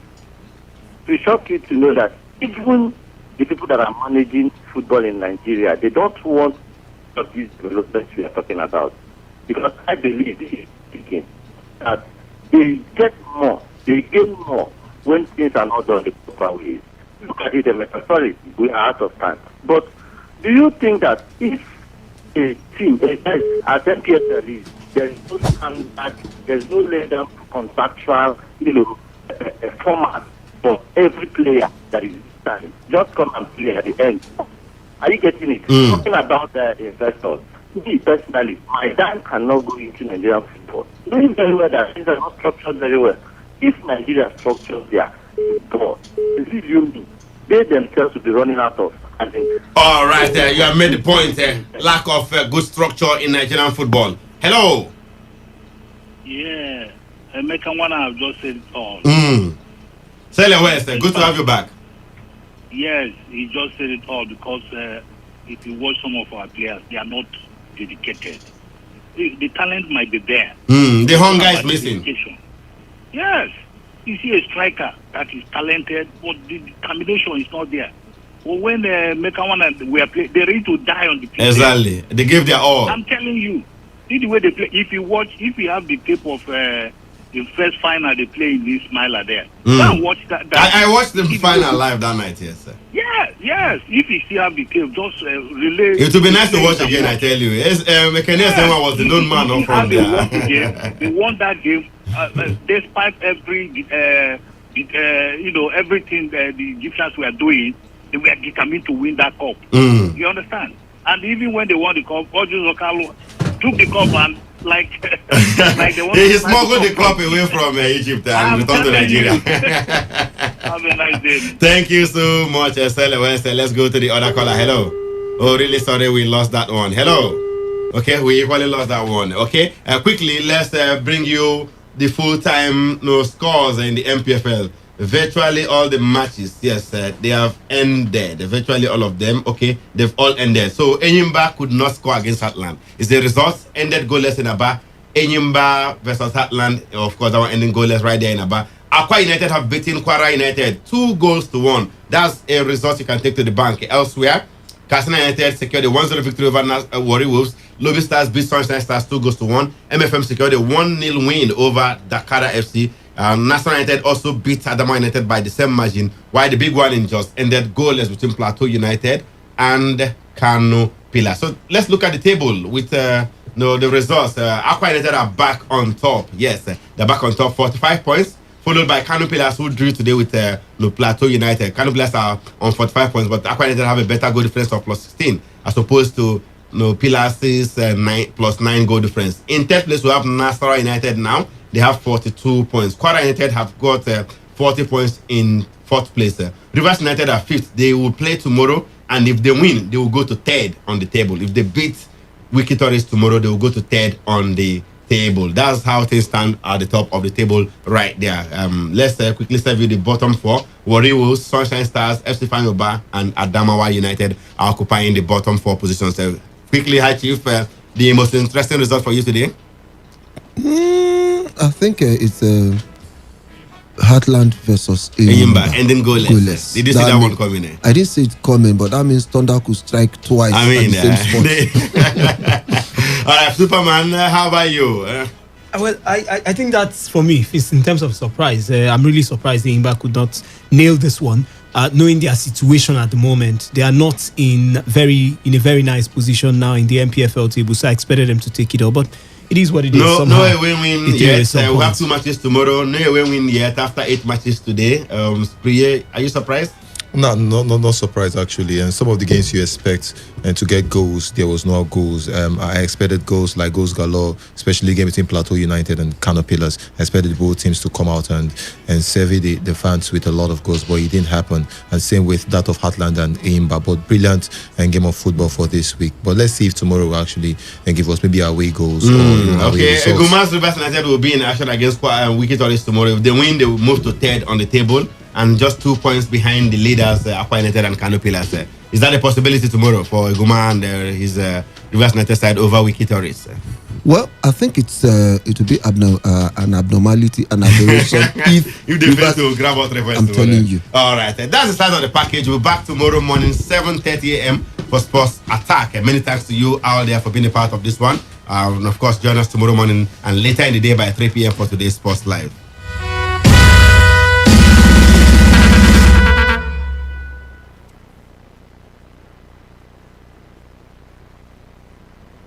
Radio has never been this good. Today, 95.1 FM, Port Harcourt. Every day, every hour, when the big stories break, depend on our 24-hour news team to bring you the latest. Today, 95.1 FM. Whether it's happening in Port Harcourt, South, Nigeria, or around the world, we've got you covered. On air, online, delivering balanced news and unbiased analysis. Today, 95.1 FM. Today, 95.1 FM, Port Harcourt. News update.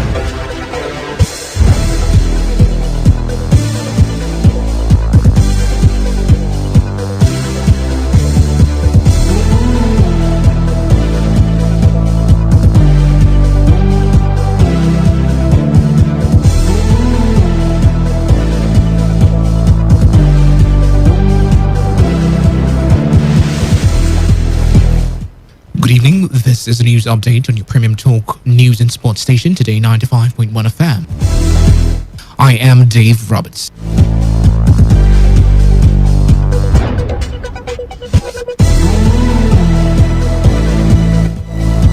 The River State Governor Nyesom Wike has announced plans to construct the 10th flyover under his administration. The governor disclosed that the flyover will be located at the water tank junction at Romokroshi. The governor disclosed that the flyover will be located at the water tank junction at Romokroshi. He made this promise during the Thanksgiving service held by Port Harcourt commemorate the second year of his tenure as governor in River State. As of today, we are talking about doing 9 flyovers within 2 years in this our second tenure. And when I look at 9 is an odd number, as I will not end an odd number. I must end even number. So there must be the 10th one before I leave. Don't ask me how will I get the money. I don't want to know. The one who gives the money will give it. So those of you who are angry that Port Harcourt are about having flyovers, please don't only be angry. You have more blood pressure. So that flyover will be at the water tank in Rumokroshi. That is West Road. Speaking about security, Governor Wiki narrated how, according to him, the Kaduna State Governor Nasir El-Rufai led other governors on the All Progressives Congress to President Muhammadu Buhari to encourage him to declare a state of emergency in River State. Meanwhile, River State Governor Nyesom Wike has narrated how he survived both kidney and liver failures in January 2019. The governor, who spoke during a church service in Port Harcourt, said he was flown to Beirut, the Lebanese capital, and was admitted in the hospital for 4 days. Governor Wike said the doctors told him his condition was very bad, as both his kidneys and liver had packed up, wondering how he was still alive.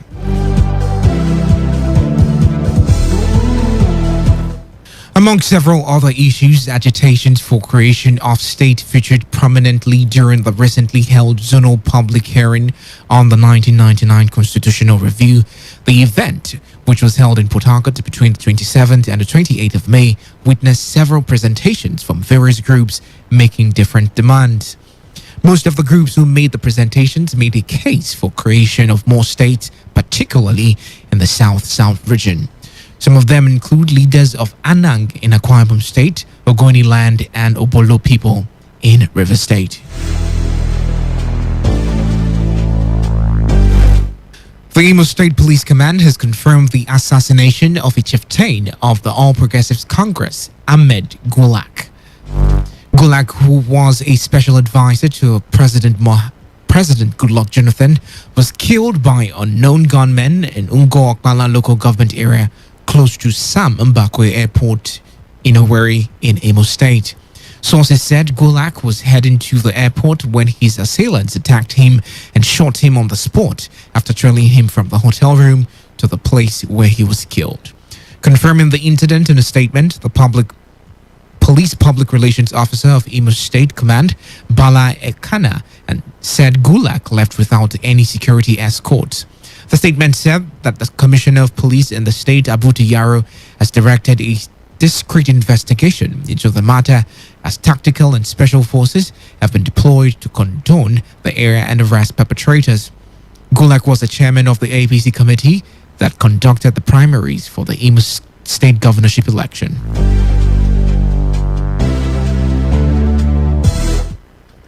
The seat-at-home order by the indigenous people of Biafra appears to have witnessed high compliance level in Imo State. Today FM gathered that most of the roads in the state capital were deserted. As Saturday and Sunday, most residents stayed at home in fear of the unknown. Some residents in Owerri told Today FM's Chinedu Ibunna that they are living in fears and they are now more careful with their movements.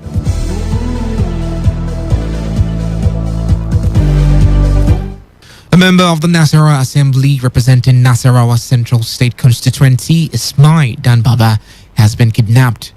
Danbaba was kidnapped on Saturday evening while traveling to Jos, Plateau State for an official function.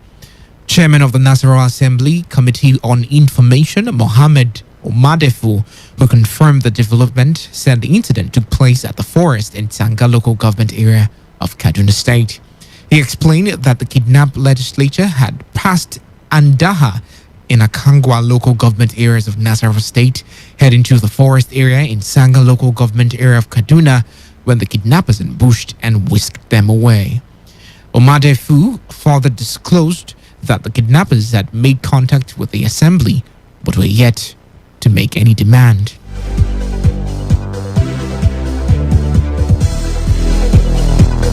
On the foreign scene, France President Emmanuel Macron has warned of withdrawing French troops from Mali if the political instability in the country continues. The warning comes after the second coup in the country in 11 months. Macron, however, warned that the withdrawal of troops from Mali may increase the Islamic influence in the country. That was the news update on Today 95.1 FM. Do not forget, take responsibility. Wash your hands frequently with soap under running water. Avoid touching your face in high contact surfaces to prevent coronavirus. Good evening. I am Dave Roberts.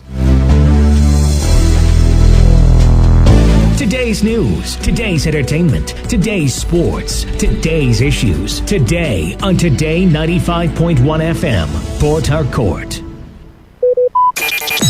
Talk radio. I listen to a lot of talk radio. 95.1 FM. Fire incidents have become a regular occurrence, with thousands of lives and millions of properties lost every year in this country.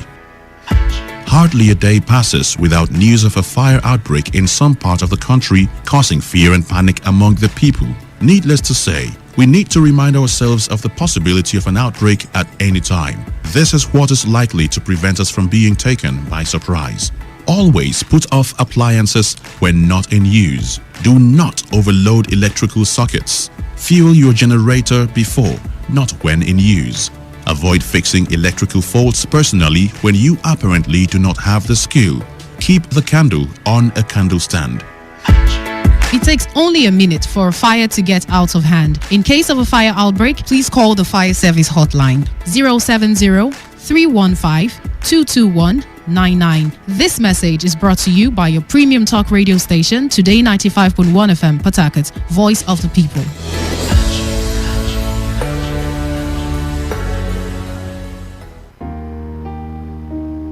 You don't have to be in government to serve. You don't have to hold a political office to change lives. It was Mahatma Gandhi that said, the best way to find yourself is to lose yourself in the service of others. So before you point out how the government has failed in service, ask yourself, are you being of service to your fellow Nigerian in your own little corner? As Mother Teresa puts it, unless life is lived serving others, it is not worth living at all. This message is powered by Today 95.1 FM, the voice of the people.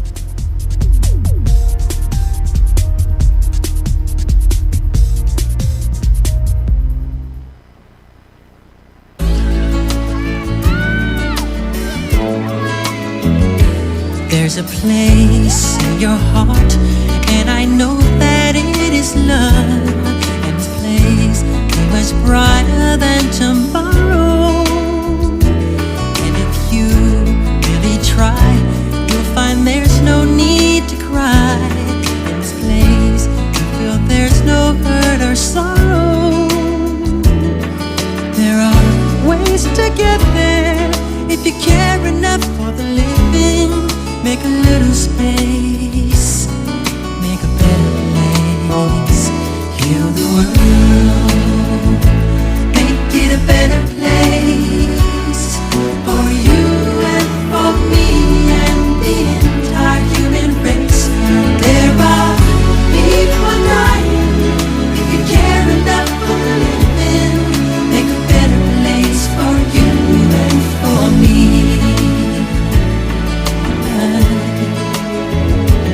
If you want to know why, there's a love that cannot lie. Love is strong, it only cares for joyful giving. If we try, we shall see. In this bliss we cannot feel. There are dreams, we stop existing and start living. Then it feels that always love's enough for us growing. Make a better world, make a better world, heal the world,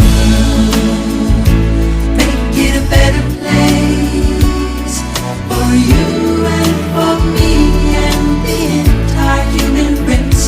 There are people dying, if you care enough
you live for me, for our children.